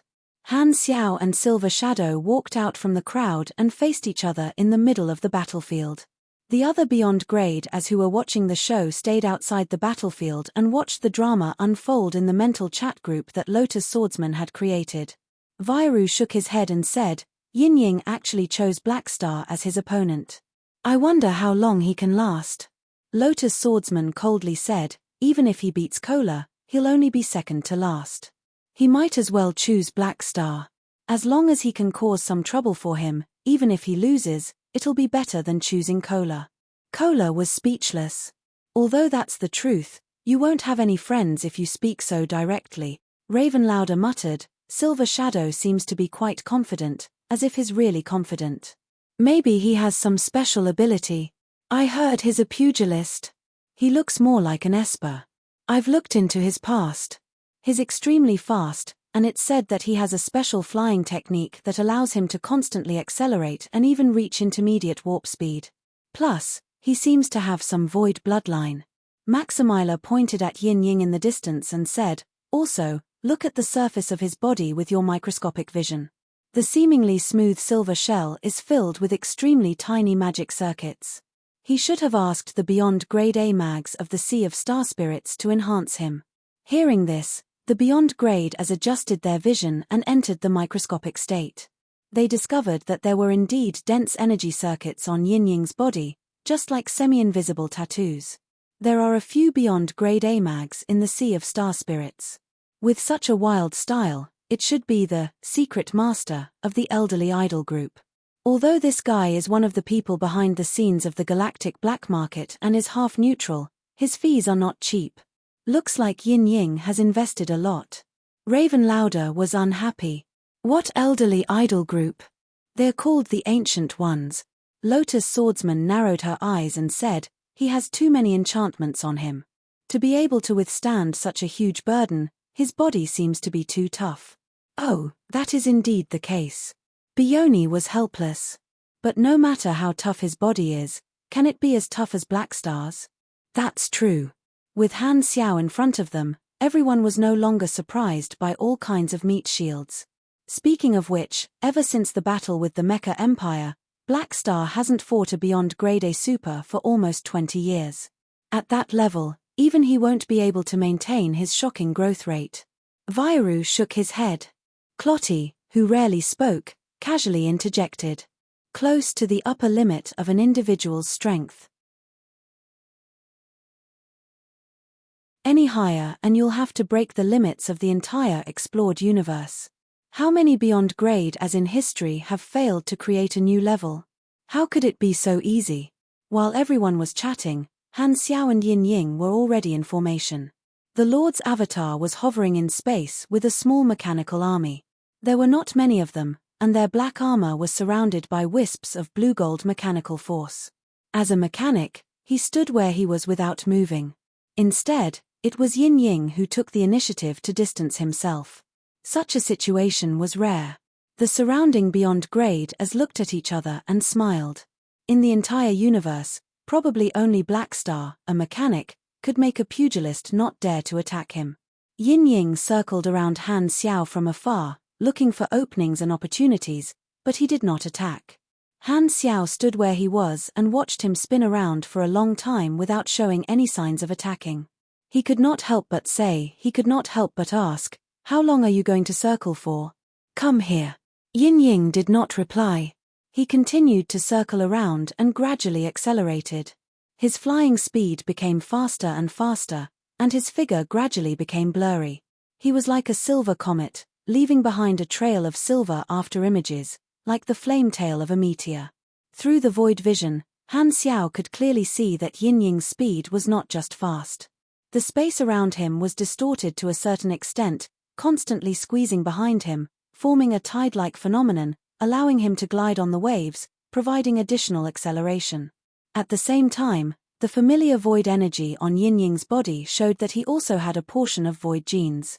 Han Xiao had a rough understanding of Yin Ying's abilities. Among the Beyond Grade As, Yin Ying mainly had a few well-known characteristics. First, he was fast and could maintain warp speed for a long time. At his peak, he could reach high warp speed. Second, his body was extremely tough, almost indestructible. Third, his species talent was rare.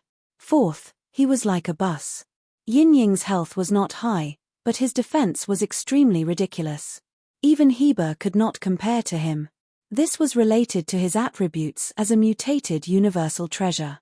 Due to his various special abilities, although Yin-Ying was currently a new beyond grade A, his actual combat strength should be above Kola and Bioni, on par with Vairu and Heber, and slightly weaker than Maximila, Raven Lauder, and Lotus Swordsman. His mental strength was also Yin-Ying's weakness. As one of the top leaders of the dynasty's beyond grade A combatants, Han Xiao did not mind letting Yin-Ying use all his means. After all, the other party was a beyond grade A with special abilities, so it was worth befriending him. He wanted to let the other party show his strength and gain the right to speak in the circle. It was not that Han Xiao was arrogant, but he had already calculated the possibilities of this battle time and time again in his mind. With his current strength, he could completely control the situation. He did not need any fancy moves to deal with Yin-Ying at all. He could just F2A and finish the job. Flying dragon riding face, he could not lose. No matter what fancy moves you make, I'll take you down with one shot. Han Xiao patiently waited for Yin-Ying to speed up, only occasionally letting the mechanical army fire long-range shots. Finally, Yin-Ying felt that he had finished warming up. He suddenly turned around and charged forward. Like a beam of light, he crossed a large distance in the blink of an eye and charged toward Han Xiao's mechanical army.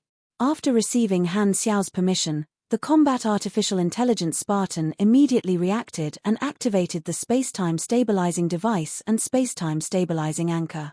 The stability of the surrounding space suddenly increased. Part of Yin-Ying's speed came from the distortion of space. At this moment, his speed was greatly reduced, but he was still very fast. Even a calamity grade could not see his figure clearly, only a thin silver line.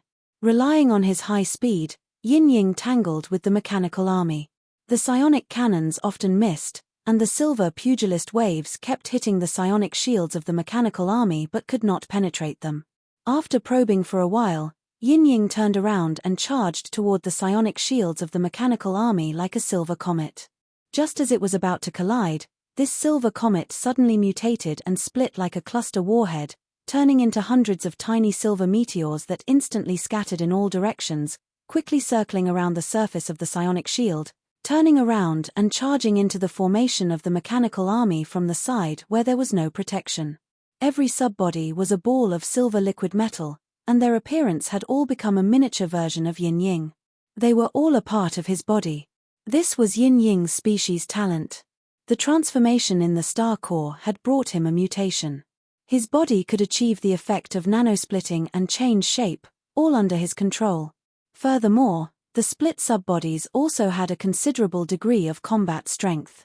Because the total strength of the subbodies did not change, the combat strength of the subbodies depended on the proportion of energy distributed by Yin-Ying and their size. The Void bloodline allowed him to use the Void dimension to provide energy to the subbodies remotely, and the health of the subbodies was also determined by the proportion of their size.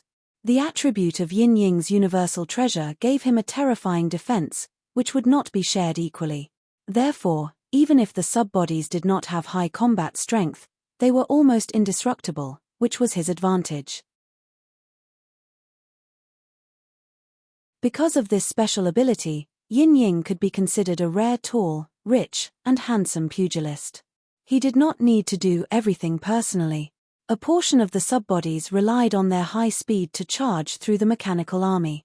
However, due to their power being scattered, although their attack frequency was fast, they were unable to destroy the mechanical soldiers that had been strengthened for God knows how many generations. At the same time, they were also enhanced by Han Xiao's mechanical force. They could only leave marks that were neither deep nor shallow on the armor of these mechanical soldiers. On the other side, the rest of the subbodies merged again and turned into a smaller Yin-Ying. They charged straight at Han Xiao and arrived in front of him in the blink of an eye. The Lord's avatar did not move at all. Blue arcs shot out from its eyes, and, virtual paramount, directly entered Han Xiao's soul. The next moment, Silver Shadow lost control of its body and crashed at high speed. It was a complete mess. Even the scattered subbodies lost control and were easily captured by the mechanical army. Han Xiao turned his body slightly, and Yin-Ying rolled past him. He accurately reached out, grabbed Yin Ying's ankle, and pulled Yin Ying back. Yin Ying's weakness was his mental strength. Virtual Paramount was not only a mental attack but also a virtual technology attack. With Han Xiao's virtual technology and level suppression, it would take a very long time for Yin Ying's consciousness to break free. This was enough time for him to mess with Yin Ying. Nano-mechanical tentacles extended out from the back of the Lord's avatar and tightly bound Yin Ying. At the same time, the tentacles carried electromagnetic, space, and other control devices.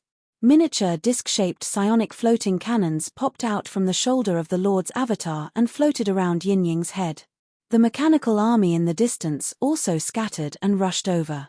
They all aimed their guns at the controlled Yin Ying and released a reverse psionic shield at the same time, locking Han Xiao and Yin Ying inside. This way, if Yin Ying wanted to escape, he would have to break through the shield and take away his acceleration space. At this time, Yin Ying finally broke free from Virtual Paramount. His mind was heavily damaged, and he entered many negative states. As soon as his consciousness returned, he realized that he was firmly controlled. "Do you still want to continue?" In the mental chat group, Han Xiao said with a smile. "This kind of formation can't hurt me." Yin Ying struggled for a while and realized that it was impossible to break free. He simply pulled his head out and abandoned most of his body to break free from the control. His head turned into a small person, standing on the smooth silver cross-section of his neck. "I know that your body is extraordinarily tough. My troops might not be able to do much damage to you." Han Xiao nodded and smiled. "However, you can't rely on this to gain the upper hand. Trust me, I have a lot of experience in this area." In reality, he was actually a natural counter to Yin Ying. If the space-time amber was here, things would be much easier. Yin Ying's split subbodies were very small, making it easier for the space-time amber to form. He could easily seal the subbodies and continuously weaken Yin Ying. However, this was only a Lord's avatar, and the space-time amber was with the main body. Yin Ying pondered for a while, retracted his aura, and nodded. "You win." He originally wanted to rely on his high speed, sub-body splitting, and strong body to catch Han Xiao off guard. The main reason was to gain the upper hand for a while. He did not have the confidence to defeat Black Star, even if it was just a Lord's avatar. However, the attack that he had been preparing for a long time was easily neutralized by Han Xiao, and he fell directly into the enemy's control. This made him clearly feel the difference in strength, and the battle was completely within Black Star's control. With most of his body in Han Xiao's hands, he would be in an even more sorry state if he continued to fight. Furthermore, Black Star was kind enough to let him display his strength. Yin Ying appreciated this kindness and did not want to continue fighting. Although he wanted to challenge the strong, he did not want to be tortured. Hearing this, Han Xiao released the seal, allowing Yin Ying to return to his original state. He smiled and said, "You now owe me a request." "What do you want me to do?" Yin Ying asked. You owe me for now. I'll look for you when I think of it." Han Xiao thought about it but did not mention it immediately. He wanted to study Yin Ying's body and find out the hidden attributes of a universal treasure. However, their relationship was not at that stage yet, and the other party might not be willing to take out his body for him to study. This was very risky for a beyond grade A super. Therefore, it was better to establish a good relationship with him before making this request. After all, this was not a one-time deal. He had to build a good relationship with Yin Ying so that he would be willing to use it more often in the future. In his previous life, Carrot was a close friend of Yin Ying, which was why he could enjoy so many free private services. Speaking of which, Carrot should have joined the dynasty's side by now. It's still too early for him to take shape. I wonder if his experience changed under my interference.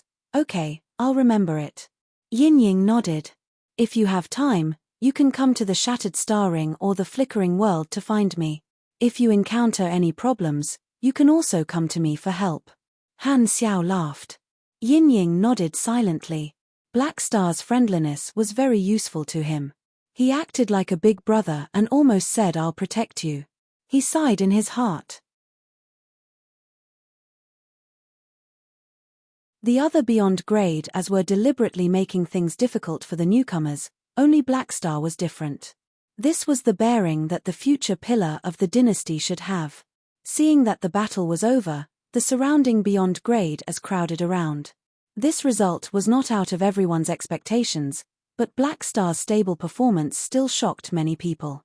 Fighting again after 20 years, the feeling that Blackstar gave everyone was no longer that of a swordsman but a head-on suppression with ease. Although they did not fight, everyone knew what Yin Ying was capable of and secretly judged what would happen if they fought against him. The conclusion was that although Yin Ying was a newcomer, his combat strength was not bad. Kola and Bioni were not confident of winning. This was especially so for Kola. He could not help but secretly rejoice that Yin Ying did not accept his invitation to spar. Otherwise, he would have really embarrassed himself. However, facing such a Yin Ying, Blackstar was actually so relaxed. His level was really different. Other than Clotty, the beyond grade as present respected Han Xiao even more. Returning to the spaceship, they set off for planet Crimson Ring. Han Xiao chatted with Yin Ying while opening the interface. Looking at Yin Ying's beyond grade A challenge mission, it was already displayed as completed. He did not calculate the reward immediately. He planned to find Fu Ding after his consciousness returned to his main body. This important step could not be ignored. After returning to planet Crimson Ring, Yin Ying said goodbye to everyone and went to his residence to rest. Just as Han Xiao was about to deactivate his lord's avatar, a dynasty personnel approached him. Your Excellency Blackstar, Mr. Beccarodi invites you to meet him. Beccarodi? Han Xiao knew that this was an important leader of the dynasty's hardliners and was not on the same line as him. He could not help but be curious. Why is he looking for me? He wants to talk to you about the evolution cube. Han Xiaoxin's heart skipped a beat. Over the past decade, due to the continuous suppression of radiance and ethereal, some of the dynasty's upper echelons still insisted on the ownership of the evolution cube. Beccarodi seemed to be a hardcore supporter, and he had heard of this before. What does he want to talk to me about? Han Xiao was curious and nodded. All right, lead the way. Please follow me. The dynasty personnel led the way, and the two of them arrived at a government building. After passing through layers of restrictions, they arrived at a private meeting room. As soon as Han Xiao entered, he saw an old but dignified dynasty official sitting on the main seat. His face was tense, and his nose was a little big. His thin lips were tightly pursed, and his eyes were deep. He looked like a rather tough person. Hello, Blackstar. I'm Beccarodi. This is not the first time we've met. Beccarodi squeezed out a smile. However, this is the first time we've met in private. Han Xiao sat down on the other side of the table and shook his head. He had only seen this person in meetings with the dynasty's upper echelons before and had not really interacted with him.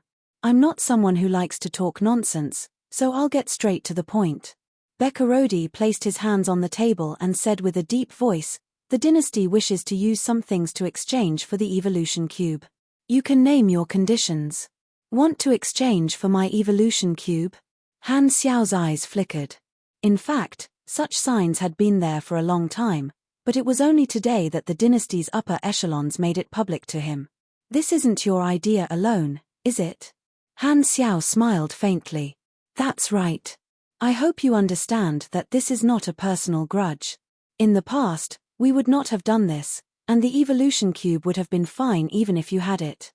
However, Escod's inheritance brought the evolutionary totem and even more evolutionary civilization technology, and the evolution cube became the core of these technologies. The dynasty wishes to have such a strategic universal treasure, but due to Her Excellency's support for you, it has been delayed until now. Han Xiao nodded. He could understand this point. As a civilization, they had a lot of concerns, and such a strategic thing could only be assured if they had it in their hands. Benefits were one thing, but a qualified civilization would never place all their hopes on an individual or their allies. Not to mention the Red Empire, be it in radiance or ethereal, as long as the evolutionary totem and a series of supporting technologies appeared, they would make the same choice, or even worse. If he was a beyond grade A of an advanced civilization, They might have directly asked him to hand it over instead of allowing him to name his conditions. Since he was an external ally, the dynasty could not force him to hand over his private property to them, or it would have a very bad impact. Thus, they chose the method of exchange. To an advanced civilization, beyond grade as were just tools to fight, and the civilization itself was the main character of the universe. However, to a beyond grade A, there were not many who were sincerely working for the civilization. They were just taking what they needed and using each other. Letting me name my conditions, that's quite generous of you. Han Xiao smiled. There must be a limit. Why don't you name your price? Okay. Bekarodi nodded. The dynasty is willing to use universal treasures to exchange for your evolution cube. Han Xiao shook his head. You just said that the evolution cube has a different meaning. 1 for 1. Do you think I'm losing out? You're mistaken. It's not 1 for 1. Bekarodi smiled and slowly said. 3 universal treasures for 1 evolution cube. This is the dynasty's sincerity. What do you think?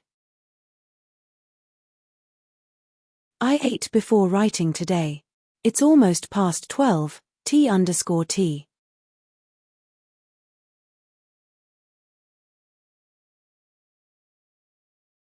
Chapter 999. 3 for 1. Han Xiaoxin was shocked. The dynasty seemed to have really invested a lot. Just in terms of quantity, they were indeed very sincere. A universal civilization had the technology to create universal treasures. Coupled with their many years of accumulation, their foundation was very solid.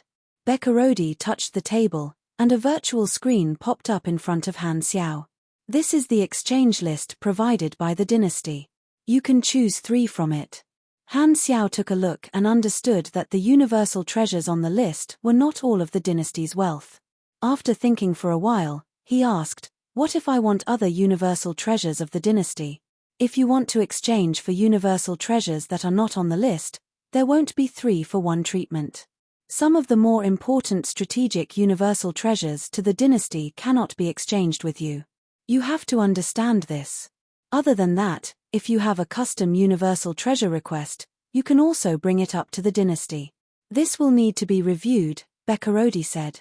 This is within my expectations. Han Xiao nodded. Thinking about it, the dynasty's 3 for 1 treatment was definitely not unlimited. It was impossible for them to use their own strategic universal treasures to exchange for the evolution cube. Those that were willing to exchange were mostly universal treasures that could be used individually and were not of much help to the civilization as a whole. The importance of universal treasures depended on their specific function. In Han Xiao's opinion, this thing was like magic treasures. The best were some unexplainable space wonders, such as the spacetime amber. There were all kinds of man-made universal treasures, such as Austin's Palace of Hidden Spells, Bioni's Land of Fire Core, Radiance's multidimensional sky-opening transportation device, Ethereal's 10,000 deity scepter, and so on. The evolution cube was the technological core of the evolutionary civilization. Its technology had long been lost, and it was equipped with a series of applied technologies. Now that Asgod's legacy was exposed, many advanced civilizations had obtained this technological information. This meant that whoever obtained the evolution cube would be able to inherit part of the core technology of a quasi-universal civilization. Han Xiao pondered and carefully browsed through the exchange list again, secretly analyzing the pros and cons. During the World Tree War in his previous life, the 3 universal civilizations had taken out a large number of universal treasures to arm the beyond grade as of the universe. Many of the universal treasures on the list had shown their effects. Among them, the majority were magical equipment and mechanical equipment. Most of them were single-target combat equipment, such as armor, melee weapons, special devices, and so on. There was even a complete gold equipment set created by the divine blacksmith Thorn, which was ranked 5th among Thorn's 100 legendary works. A small portion of them were universal treasures with special effects. Han Xiao had basically understood them in his previous life. For example, there was something called the Shadow Lantern. The wick of the lantern was a fragment of the shadow dimension's origin energy, and the light it emitted was the shadow.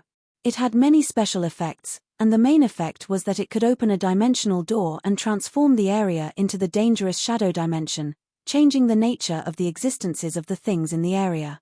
Another example was the Key of Destruction. This was one of the representative technologies of the Red Empire. It could be mass-produced, and even ordinary people could use it. Its effect was to remotely summon the firepower of the various armies of the dynasty. This required the cooperation of the dynasty's armies. Most of the dynasty's armies were equipped with the Key of Destruction. Once the Key of Destruction was activated, it would temporarily open up a special energy storage space. At the same time, it would form a channel outside the cannons of these armies, which would last for a few seconds to a few minutes. During this time, the armies would receive the signal and immediately launch their cannons. All the energy would be stored in this temporarily opened secondary dimension. The Key of Destruction, on the other hand, was able to open up a passageway on the other side of the passageway. The Key of Destruction was able to unleash a barrage of attacks from the spaceship's cannons, using powerful firepower to attack from all angles. The range of the attack was extremely wide, enough to wipe out everything in the area. The instantaneous explosive power of the Key of Destruction was even higher than that of the primordial psionic energy. However, because the Key of Destruction was an indiscriminate attack, it was basically only used to counterattack or when the enemy was outnumbered. Compared to the multidimensional sky-opening transportation device, the Key of Destruction was not as flexible. It would be restricted by the space-stabilizing anchor, space-time magic, psionic seal ring, and so on. However, it had its own advantages. It was portable, mass-produced, and there was no threshold. As long as one knew how to operate it, even ordinary people could use it. However, it was not for sale. The dynasty would only distribute it in batches when carrying out special missions. If caught off guard, even ordinary beyond grade as would be killed by the terrifying firepower of the Key of Destruction. During the exploration era, the dynasty had used this technology to kill quite a few primordial ones, turning them into ashes. However, with the development of the space technology of the various civilizations, the Key of Destruction was now a little outdated. Everyone would be wary of the dynasty's move. Other than these, there were also some miscellaneous items, such as the golden mechanical blueprints left behind by Beyond Grade A mechanics and the magic forging blueprints left behind by mags. The dynasty had a lot of things in their inventory, and they wanted to use the universal treasures that they did not need to exchange for the evolution cube. As for the items that the dynasty did not understand, of course, they would not put them in the list. Han Xiao wanted to pick them up, but the other party did not give him the chance. After waiting patiently for a while, Bekarodi asked, "How is it? Have you made a decision?" Han Xiao pondered for a few seconds before shaking his head. "It's a little sudden. I haven't decided yet, so I can't give you an answer now. Let me think about it for a while." Sure. Bekarodi nodded. "I believe that after careful consideration, you will make a wise choice. Don't let down the dynasty's sincerity. I hope you can make a decision before the flickering world opens." "We'll see." Han Xiao nodded, stood up, and followed the other party's secretary out of the room. Leaving the government building, he headed to the small base where his mechanical army was stored. Along the way, he was thinking about the pros and cons. First, there were benefits. If he handed over the evolution cube, he would be able to exchange it for 3 universal treasures. According to the items on the list, he should be able to exchange them for combat universal treasures. Of course, they would be useful, but exchanging 1 strategic treasure for 3 pieces of equipment meant for fighting. Han Xiao felt that it was a little lacking. It was like being at the end of the 20th century. He clearly had the technological information of the future internet in his hands, and the profit margin was huge, but he used the information to exchange for a few fighter jets. The analogy might not be appropriate, but it gave him a similar feeling. It would be best if he could give it away for free, but that would be wishful thinking. There were also additional benefits, which was that the Black Star Corps would no longer be at the center of the storm. Sorokin's limitless financial group would probably not continue to cause trouble, and he would not have to worry about Radiance and Ethereal launching another surprise attack. This could be exchanged for long-term stable development, and the past grudges were not included. As for the effects of losing the evolution cube, Han Xiao also analyzed it for himself. The evolution cube was a unique strategic treasure. Although it did not have any combat capability, its effects were reflected in all aspects of the faction's development. If he handed it over to the dynasty, the Black Star Corps would lose this faction specialty, and its attraction to the players and other characters would definitely decrease. For example, Yin Ying would not be so enthusiastic toward him today. Now that he had the flickering world as his foundation, the interests created by the evolution cube were gradually stabilizing. However, the business of the evolution cube was still an important pillar of the army's finances. Handing over the evolution cube was equivalent to handing over the terrifying profits of the evolutionary totem to the dynasty.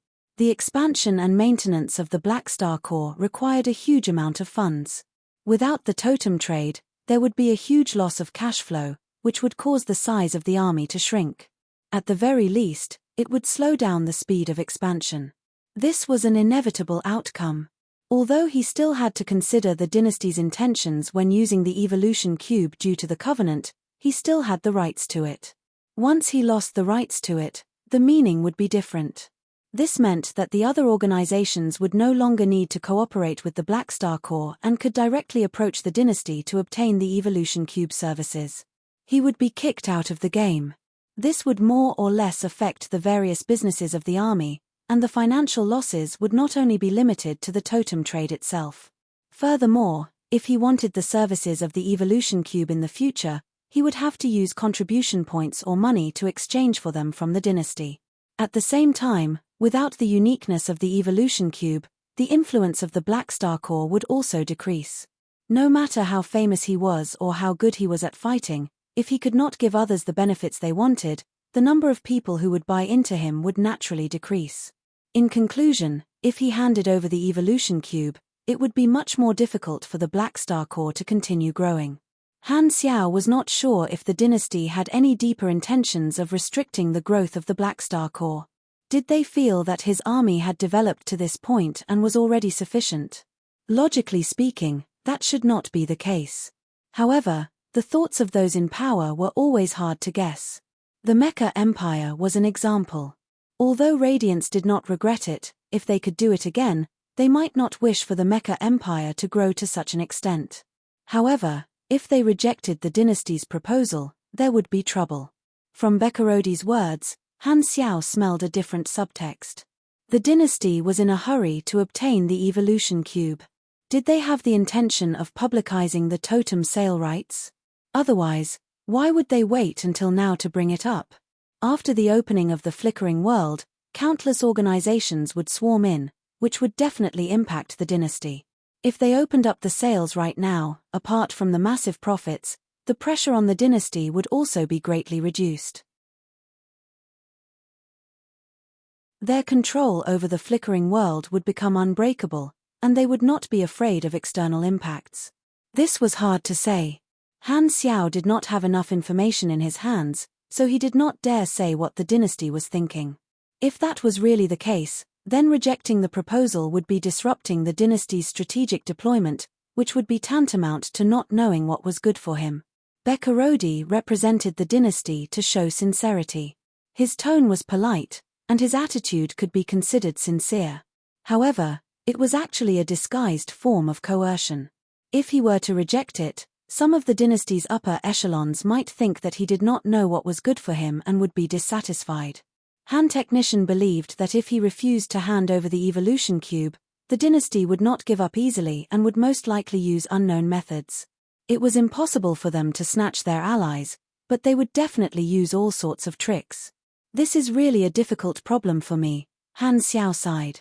It was difficult for him to make a choice. When the evolutionary totem was born, he knew that there would definitely be trouble in the future. However, the dynasty had helped him withstand the pressure for more than 20 years, and this trouble had finally found him. I have to think about it. I'll contact Uranril in a few days and see what she thinks, Han Xiao thought to himself. Not long after Han Xiao left, a figure walked into Bekarodi's conference room. It was Gord. After more than 10 years, Gord had accumulated enough military experience and was summoned back by the dynasty. He was officially groomed with the same batch of calamity-grade supers with potential. The birth of a beyond grade A was filled with uncertainties. Even a universal civilization would not be able to mass-produce them. Therefore, the method they adopted was to spread the net wide while grooming batch after batch of calamity-grade supers. Due to the large number of talents and advanced grooming methods, the conversion rate was not zero, and the interval between the production was not fixed. Dark Emperor and Clotty were both beyond grade as groomed by the dynasty in this way. At this moment, Gord was wearing a special dynasty military uniform without any insignia. He was skinny, and his appearance was no different from more than 10 years ago. "You're here. Have a seat." Bekarodi saw him and nodded. Gord sat where Han Xiao was and smiled. "How did it go?" "Not sure. It's best if Blackstar agrees. It'll save us a lot of trouble. With such a good offer, I don't think he'll reject it. Blackstar is a smart person." Gord smiled and did not say anything. "It's hard to say. According to Blackstar's character model, he's a typical profit seeker. 3 for 1 might not even move him. The probability of him rejecting it is 63%. Bekarodi shook his head and changed the topic. "Let's not talk about him. Regardless of whether he agrees or not, we'll need your Esper ability to analyze the principles of the evolution energy." "Hee, I'm always ready." Gord smiled. "I know your Esper ability is unprecedented, but how confident are you that you can analyze the principles of the evolution cube with your Esper ability? Don't wait until the end to say that you can't do it. 0 now. When I reach beyond grade A, I'm 70 to 80% confident." "So, when can you reach beyond grade A?"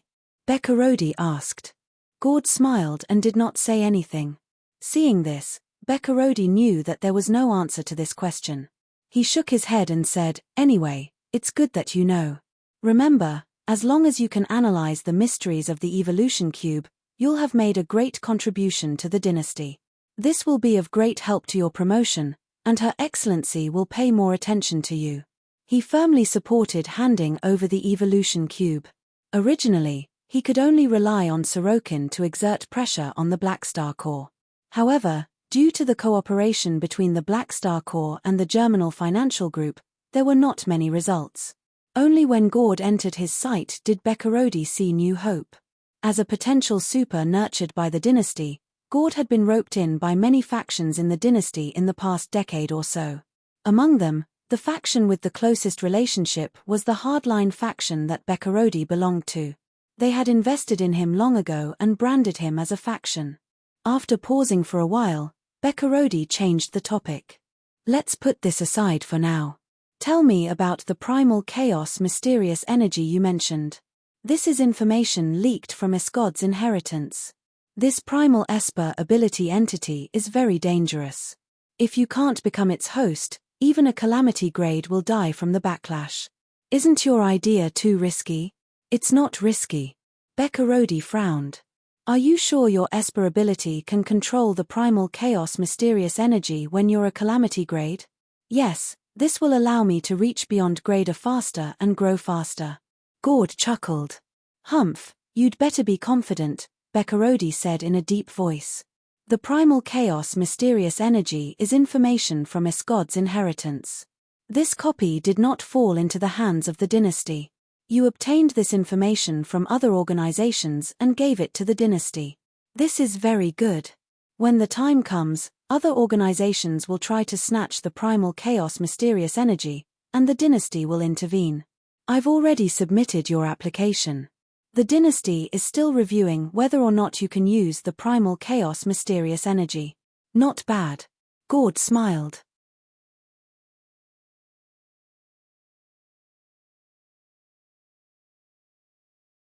Chapter 1000.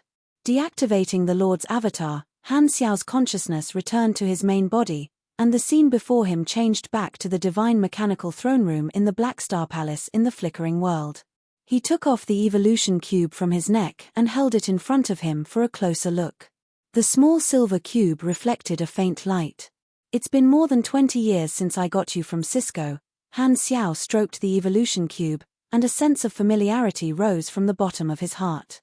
According to the incomplete information of the evolutionary civilization in Escod's inheritance, Han Xiao had already resonated with the evolution cube and formed a soul connection. If he handed it over to the dynasty, he did not know if the dynasty would ask him to cut off the connection and replace it with a direct beyond grade A like the Dark Emperor.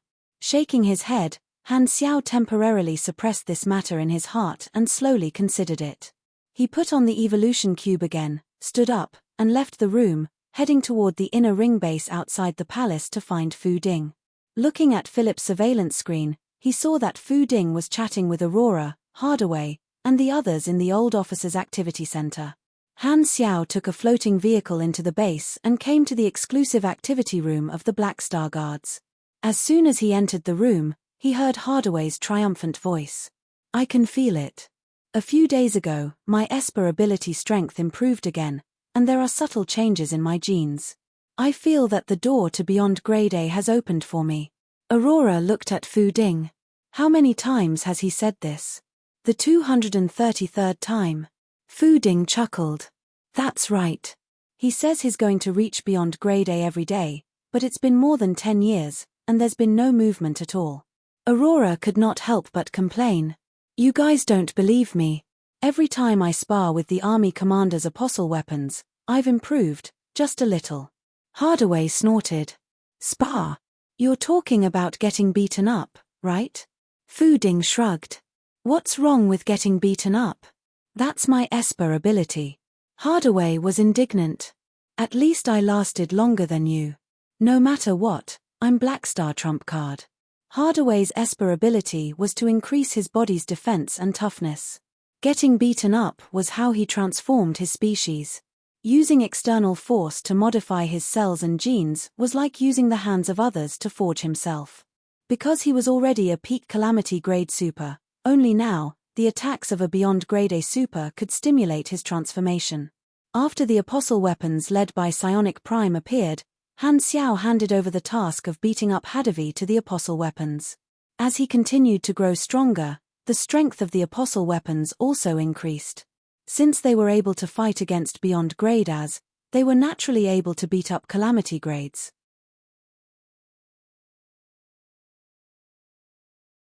Hadavi would occasionally look for the apostle weapons to spar with. Due to his outstanding defense, he was able to last a long time in the hands of the apostle weapons, surpassing the other Black Star Guards.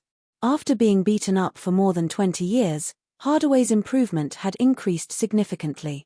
As a beyond grade A seed, he had always prided himself as the #1 general of the army. This time, everyone heard footsteps and turned to look at Han Xiao. They all stood up to greet him. "Sit down. I'm just here to take a look." Han Xiao waved his hand and walked to Fu Ding's side, grabbing his shoulder. Again. Fu Ding was helpless. He raised his hand to punch Han Xiao's chest but did not struggle. After so many years, he was already used to it. The friendship between men was very simple. The more they touched, the better their relationship would become. Now, as Black Star's reputation grew, more and more officers felt restrained in front of Han Xiao. In the army, only a few of his old friends, including Fu Ding, could be so casual in front of Han Xiao. As Han Xiao rubbed his luck in satisfaction, he turned to look at Aurora, sized her up, and asked, "How's your life energy accumulation going?" Aurora smiled. "It's already very large. I can feel that in another half a year, I will be able to cross the threshold of the calamity grade." Hearing this, Han Xiao nodded.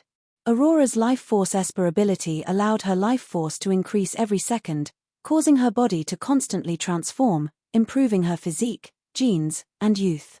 At grade B, the way to upgrade one's life force Esper ability was different. It was very difficult for Aurora to deliberately train. She had to wait for her life force to automatically accumulate until it exceeded the standard of the next level before she could successfully advance. This method had its pros and cons. The downside was that the progress was slow. Every day, a certain amount of life force would be generated according to one's level. Using her Esper ability to consume life force would cause the progress of her advancement to drop. Previously, Aurora had made many life force potions, but they had yet to reach the calamity grade. However, the benefit was long-term. As long as her life force reached the standard, she would be able to advance naturally. This meant that advancing to beyond grade A was only a matter of time for her, but it might take hundreds or thousands of years. Speaking of which, Hela stole the life force of others to strengthen herself and speed up her advancement, while Aurora shared her life force with others, slowing down her own growth. Their Esper abilities and advancement methods were completely different. By the way, Uncle, when will my sister return? Aurora could not help but ask. I don't know. Han Xiao shook his head. I sent them a message a few days ago, but they didn't reply or pick up my call. Maybe they went to some secondary dimension to adventure and couldn't receive the quantum network signal. Oh, I haven't seen her in so many years. I miss my sister. Aurora puffed up her cheeks, feeling a little depressed. I miss her a little too. Han Xiao nodded. I want to as well, Hadavi agreed. The two of them immediately turned to stare at him with a "what does this have to do with you" expression. Hardaway crossed his arms in front of his chest and coldly snorted. She's been gone for 20 years, yet she still has the honorary title of Captain of the Black Star Guards. Fu Ding is only a temporary captain, and I'm still the vice captain. I can't even find anyone to challenge her position. So that's how it is. Aurora heaved a sigh of relief and patted her trembling chest. I thought you had some thoughts about my sister. Your sister is so cold. How could she be interested in me? Under Han Xiao's gaze, Hardaway coughed dryly and softly muttered, besides, I wouldn't dare. When he first joined Black Star, Hardaway did not have much experience. Thus, although he was a beyond grade A seed, he was willing to temporarily submit to Hela and only be a vice captain. Now that so many years had passed, Hardaway had also gone from a rookie to a veteran. His strength had improved, and he had more confidence. Furthermore, Hela had been gone for 20 years. He felt that he had enough experience and did not want to submit to other calamity grades. He wanted a higher position and became the captain of the Black Star Guards. This would be beneficial to his reputation in the universe. The title of captain of the Black Star Corps Black Star Guards was like the chief vanguard official of the Bloodshed Land. While Hardaway was pursuing strength, he would occasionally consider this issue. All right, when Hela returns, as long as you can defeat her, you will be the captain of the Black Star Guards. Han Xiao smiled. All right, it's settled then. Hardaway was energized. After chatting for a while, Han Xiao left the room and walked along the corridor. As soon as he exited, he opened the interface and chose to complete Yin Ying's Beyond Grade A challenge mission. Yin Ying has been completed. You have completed all the mission requirements. You have received 245 billion EXP. You have received Character Summon Card, Yin Ying. Character Summon Card, Yin Ying, Comet Glide, for a short period of time, plus 15% DEX, plus 45% movement speed, plus 300% acceleration efficiency, and the upper limit of speed is removed. You can accelerate endlessly for 12 seconds. Number of uses, 04. You have received a reward. Draw one of Yin Ying's abilities, ability talent. Tip: Yin Ying is a pugilist. Some of the abilities have been adjusted according to your class. Randomizing. Randomizing complete. Please select one from the following 5 options as the reward 1. Charge Endless Potential, ability. Your next melee attack will deal additional damage based on the distance of the charge. The longer the distance, the higher the damage. There is no upper limit. At the same time, you will suffer a recoil and take 70% of the damage from the attack. Cost: 200 energy, 3000 stamina. Cooldown: 240s. To shatter others or to shatter yourself, that is the question. 2. Dark Energy Absorption, ability. You can absorb the dark energy in space, recovering 15% to 25% energy each time. Cost: 800 stamina. Cooldown: 24s. 3. Nuclear Force Structure Reinforcement, talent. The cells that make up your body form a more stable structure. You gain 12% physical damage resistance. You are immune to true damage, armor-piercing, shock, and other special attacks. Non-immune, converted to normal damage. 4. Self-refresh, ability, remove all negative statuses, except silence and aura lock. Cost, 300 energy. Cooldown, 420. 5. Repeated critical strike, ability, passive. When you accelerate, your melee critical strike rate and critical damage multiplier will increase rapidly. Maximum critical strike rate is 80% and 375% critical damage. When you maintain your speed, this effect is constant. When your speed decreases and you do not recover your peak speed within 2.5s, this effect will decline irreversibly after 8 seconds and return to 0 after 4 seconds. After returning to 0, the cooldown will be 120. Life is about movement. Run, don't stop. The quality of this draw is quite high. Han Xiao's eyes lit up. He had a molding talent, and the other skills were also very good.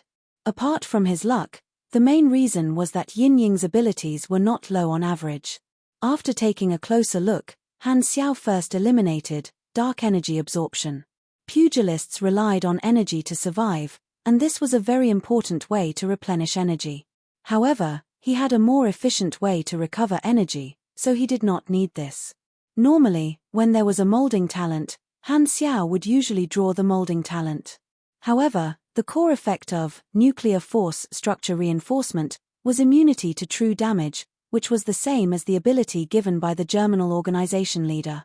The other 12% physical damage resistance and immunity to shock, armor-piercing, and other attacks were useful, but it was not as cost-effective. In terms of tankiness, he was already very strong, mainly relying on his terrifying recovery ability to dominate. This bit of increase in defense was very weak, and the legendary fixed damage reduction that he had obtained from trampling on Tai Tai the last time was already enough for him. This time, the inner desire to export finally turned over. The serfs sang and immediately lifted the pole to revolt. After thinking for a while, he made his choice. You have learned the skill, charge endless potential. This is more suitable for me, Han Xiao thought to himself. Although repeated critical strike was good, it was limited to the physical body's melee critical strike rate, and it had to be triggered in a mobile battle. It was very suitable for Yin Ying's combat style. With its agile speed, it could sweep through like a flying sword. However, it was not so suitable for him. In comparison, charge endless potential was very powerful. According to the distance of the sprint, it would provide an unlimited amount of extra damage, but the user would also have to take 70% of the damage. It was very powerful, but so were the side effects. As the saying went, heaven goes to the left, and Iron Head goes to the right. Even if he died in battle, he would fall on the path of charge. This was an attack that would cause both sides to suffer. Coincidentally, in terms of longevity, Han Technician was fully deserving of the title of an expert. He was ahead of the industry by at least 80 years, if not 100 years. He had the ability to recover his energy by taking hits, so he was not only tough, but he was also not afraid of being hit back. Furthermore, I'm a tall, rich, and handsome mechanic. I don't even need to do it personally. I can just use my lord's avatar to crash into it. This way, there is no risk at all. It's more suitable for this ability than Yin Ying himself. As long as the distance was enough, it was possible to deal a few million damage with one hit. It could be used as a method to end the battle. This ability is reliable. I finally have a more powerful attack skill. Yin Ying is really generous, giving me such a good greeting gift. Han Xiaoshan was very happy. This little brother is really interesting. I have to take care of him in the future.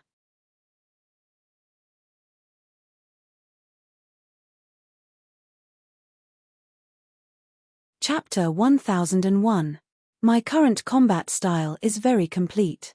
I'm tanky, have high damage output, and have a lot of control-type mechanical devices. The scale of my mechanical army is huge, and I can coordinate with hundreds to thousands of tactics. There's also the Lord's avatar and apostle weapons. My mental resistance is also high enough, and I also have a skill like virtual paramount. My void bloodline also gives me powerful mobility and special control skills. Han Xiao analyzed his current combat style. The more he thought about it, the more he felt that he was very strong. Of the 5 supersystems, Espers were formed the earliest and had the highest combat strength in the early stages. In the later stages, it was mechanics and mags that shone brightly. Compared to the other 3 systems, mechanics and mags, which used knowledge as the source of power, were very comprehensive in all aspects and had very few weaknesses. To mechanics, being brittle and having low mental resistance were more obvious weaknesses. However, in Han Xiao's dictionary, there was no such word as brittle. His weakness in mental resistance had also been mostly made up for, and he did not have any obvious weaknesses. He was very strong in all aspects, almost like a hexagonal warrior. Now that he had obtained Charge Endless Potential, this super high explosive single target damage ability, his combat style had become even more perfect. This was because when the army was fighting, Han Xiao's main body or Lord's avatar would usually be roaming around and would not immediately engage in close combat. Now that he had this ability, the distance he roamed around could be converted into damage, which gave his main body or Lord's avatar an additional layer of tactical effect. After admiring this shiny ability for a while, Han Xiao closed the interface. Returning to his room, he suppressed his joy, took out his communicator, pondered for a while, and called the dynasty ruler's private line. After a few rings, Yurenril's exquisite and majestic face appeared on the screen. It was as if she had expected Han Xiao to call her. Blackstar, you're here. Your Excellency ruler. Han Xiao nodded and went straight to the point. Do you know about Bekarodi's matter? Yurenril nodded. Looking at her calm expression, Han Xiao confirmed that the dynasty's decision-makers did indeed want him to hand it over, and the ruler was also on his side. Han Xiao paused and asked, "Do you have any suggestions? I hope you can hand over the evolution cube. This concerns the dynasty's important strategy. Do you mean that you're finally planning to sell totems publicly? If I give you the cube, I'll lose a lot of benefits," Han Xiao probed. Yurenril shook her head. For the time being, the Empire does not intend to sell totems publicly. This decision is based on the consideration of risk. For you, the advantages outweigh the disadvantages. Radiance's and Ethereal's suppression was getting stronger and stronger. Although the dynasty had withstood most of the pressure, if he continued to hold onto the evolution cube, it was hard to guarantee that Radiance and Ethereal would not take the risk and launch a new sneak attack. I believe you also understand that the evolution cube will always be a risk in your hands. Dealing with you is much easier than forcing the dynasty to compromise. If the evolution cube is handed over to the dynasty, the enemy will have no chance at all. You don't seem to have much confidence in me. Han Xiao raised his eyebrows. I thought you had high hopes for me. I do have high hopes for you, but you're just one person, after all. Yurenril explained. After the previous lesson, if Radiance and Ethereal were to take action, they would definitely send out Peak Beyond Grade as like Manison and Kasui. You're not a match for the Mecha Empire now. Adding in other Peak Beyond Grade as, the risk is too high. What you said makes sense, but they haven't taken action in the past few years. It's hard to say what will happen in the future. Han Xiao did not comment. The situation is different now. Beyond Grade as are usually scattered in different star fields. Once they're mobilized, we'll be able to receive news and take precautions in advance. However, the opening of the flickering world is a great opportunity for Radiance and Ethereal. Most of the Beyond Grade as in the universe are rushing to the shattered star ring. With so many people gathered, Radiance and Ethereal can easily gather their high-level combatants and quickly attack your base. Because the other party has a reasonable reason to gather, it'll be difficult for us to guard against a sudden attack like last time. Han Xiao stroked his chin. Indeed, due to the news that the flickering world was about to open, many large organizations had gathered in the shattered star ring, including many Beyond Grade as from other starfields. In the past, those Beyond Grade as were scattered in other starfields and were very far away, so it was very difficult for them to deal with him. Now, taking advantage of the opening, the Beyond Grade as of the other organizations were swarming in. The closer they got, the more dangerous his situation became. It could be predicted that before the official opening of the flickering world, the originally chaotic shattered star ring would become even more chaotic. There would be people everywhere, and it was really hard to say if he, as the local tyrant, would be able to hold them all down. Seeing that Han Xiao did not speak, Uranril advised, Black Star, although the evolution cube will be very profitable in the future, it's still better than losing it. I'll think about it. Han Xiao shook his head and did not give a definite answer. There's no need to rush to give me an answer. Uranril did not force him and changed the topic. By the way, there's something I need you to do. What is it? The dynasty is currently building a starfield stargate from the shattered star ring to the flickering world on a large scale. Before it officially opens, a large number of organizations in the universe will be stationed in the shattered star ring, causing an impact to this starfield. Therefore, I need you to maintain law and order and suppress all the foreign organizations and beyond grade as. Don't let them mess around in the shattered star ring. Han Xiao was interested. I remember that the shattered star ring is nominally the territory of the Radiants, right? But the dynasty's forces there are stronger. Maintaining stability is also beneficial to us. Furthermore, I don't want any accidents to affect the opening of the flickering world. You can look for Heba for this job. The tyrant doesn't have your deterrence. Only you have the qualifications to suppress all the foreign beyond grade as. Hearing this, Han Xiao could not help but laugh. He did not expect the high and mighty dynasty ruler to know how to bootlick. At the same time, the interface showed an additional faction mission for the flickering world main storyline. The requirement was to maintain the stability of the shattered star ring before it opened. The reward was normal, giving him experience and contribution points, as well as some money and resources promised by the dynasty. Alright, I'll go and oversee the shattered star ring. I hope the other beyond grade as will give me some face. Han Xiao agreed. Even without this mission, he would have done so. The shattered star ring was the headquarters of the army, and stabilizing the rear was equally important to him. He would not allow outsiders to gallop in his vegetable fields. This was especially so for those new beyond grade as. At this stage, they needed to make a name for themselves and loved to cause trouble.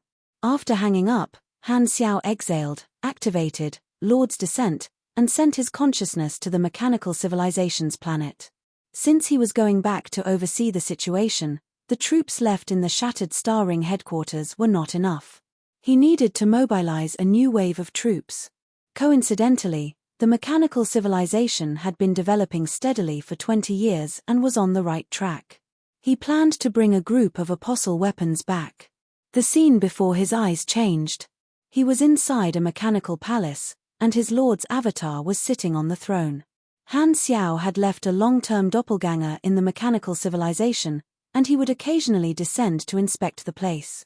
Thus, Psionic Prime and the others had built a Tongtian Tower palace thousands of meters tall and enshrined his lord's avatar there. Han Xiao controlled his lord's avatar to stand up, walk out of the towering palace, and look down. In his eyes was a continuous mechanical city with countless mechanical lives flying across the sky.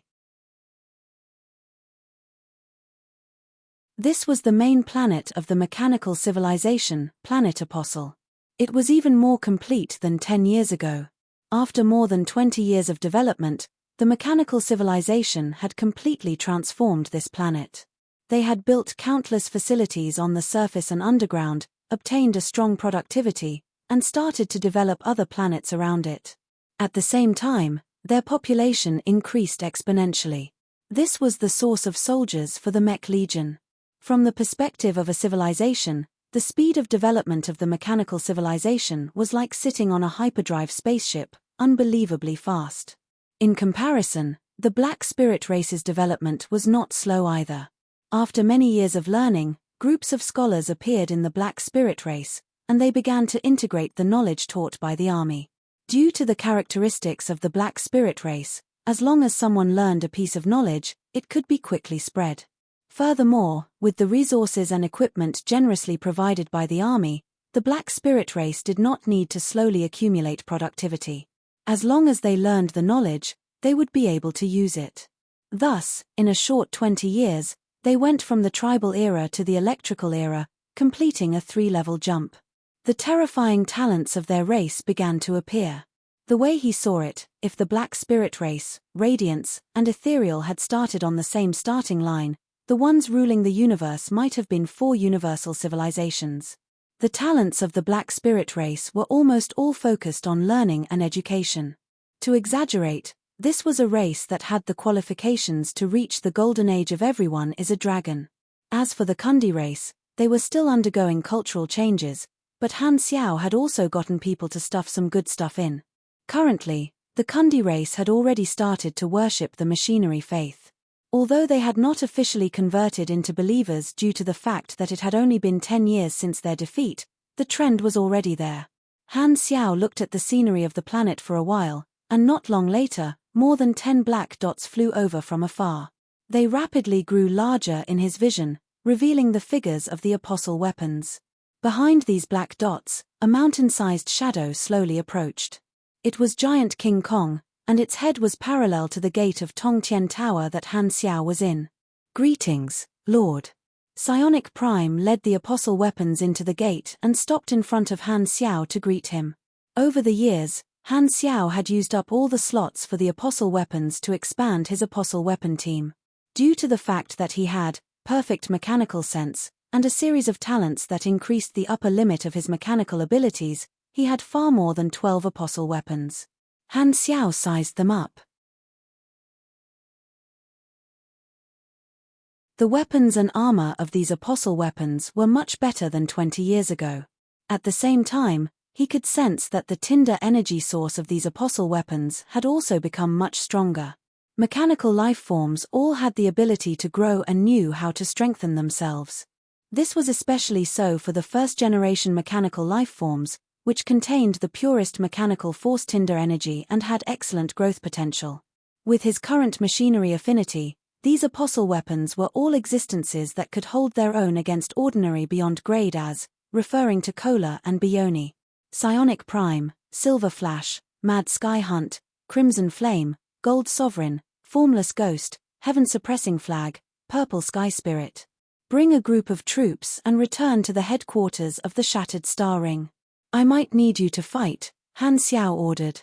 "Understood," Psionic Prime replied. To him, Han Xiao's words were divine, and he could only obey. At the Stargate at the border of the Shattered Star Ring, a fleet with the insignia of the Arcane Church slowly sailed out of the Stargate. Currently, beyond grade as from all over the world were flocking to the Shattered Star Ring. This fleet was specially escorting a new Beyond Grade A who had joined the Arcane Church a few years ago to this starfield. Red Devil Talaran, a Beyond Grade A who was born in Silver Spiral Arm a few years ago. He had been a wanted criminal for a very long time and had been recruited by the Arcane Church. Now, with the support of the Arcane Church, he had a place in Silver Spiral Arm. In the conference room of the flagship, a portion of the Arcane Church's Beyond Grade as were present. Among them, only Talaran was in his original body. "Haha, looks like I'm the first to arrive. When are you guys going to arrive?" Talaran looked around and said casually, "Soon. Wait for us obediently at Cisco's place." Sun Hunter's body was small, but his voice was like a cannon. "Humph, what's the point of just waiting?" Talaran's eyes flashed. "Since I have nothing else to do, I might as well find someone to spar with." He had been recruited by the Arcane Church not long after entering the Beyond Grade A realm. As a newcomer, he had never had any achievements to show. Now that he was in the Shattered Star Ring, he could not help but have some thoughts. "Don't cause trouble in the Shattered Star Ring," Kasui said calmly. "That's Black Star's territory. Give him some face." In the past, the Shattered Star Ring only had 4 Beyond Grade as Heba, Ames, Austin, and Cisco. It was very remote and weak, and a pinnacle Beyond Grade A like him would not pay attention to it. However, it was different now. Black Star had risen and become the representative of the Shattered Star Ring, representing the dynasty. The name of a pinnacle Beyond Grade A still had some influence. Ordinary Beyond Grade as were willing to give face to Black Star and not cause trouble in the Shattered Star Ring. Even pinnacle beyond grade as did not want to provoke Han Xiao casually. As soon as they heard Blackstar's name, the expressions of several beyond grade as present became unnatural. They were all members who had participated in the Battle of Planet Lighthouse, and they had all suffered losses at the hands of Han Xiao. They had come aggressively but retreated in disgrace. The taste of the spacetime amber was not good, especially for Dylan. Now that he heard Han Xiao's name, he could not help but recall that feeling, and he could not help but shiver. Ha, after being defeated once, you're already so scared. Your Excellency Kasui, don't tell me even you are afraid of Blackstar? Talaran also knew about this and could not help but mock. As a former fugitive, he was not someone who would hold back.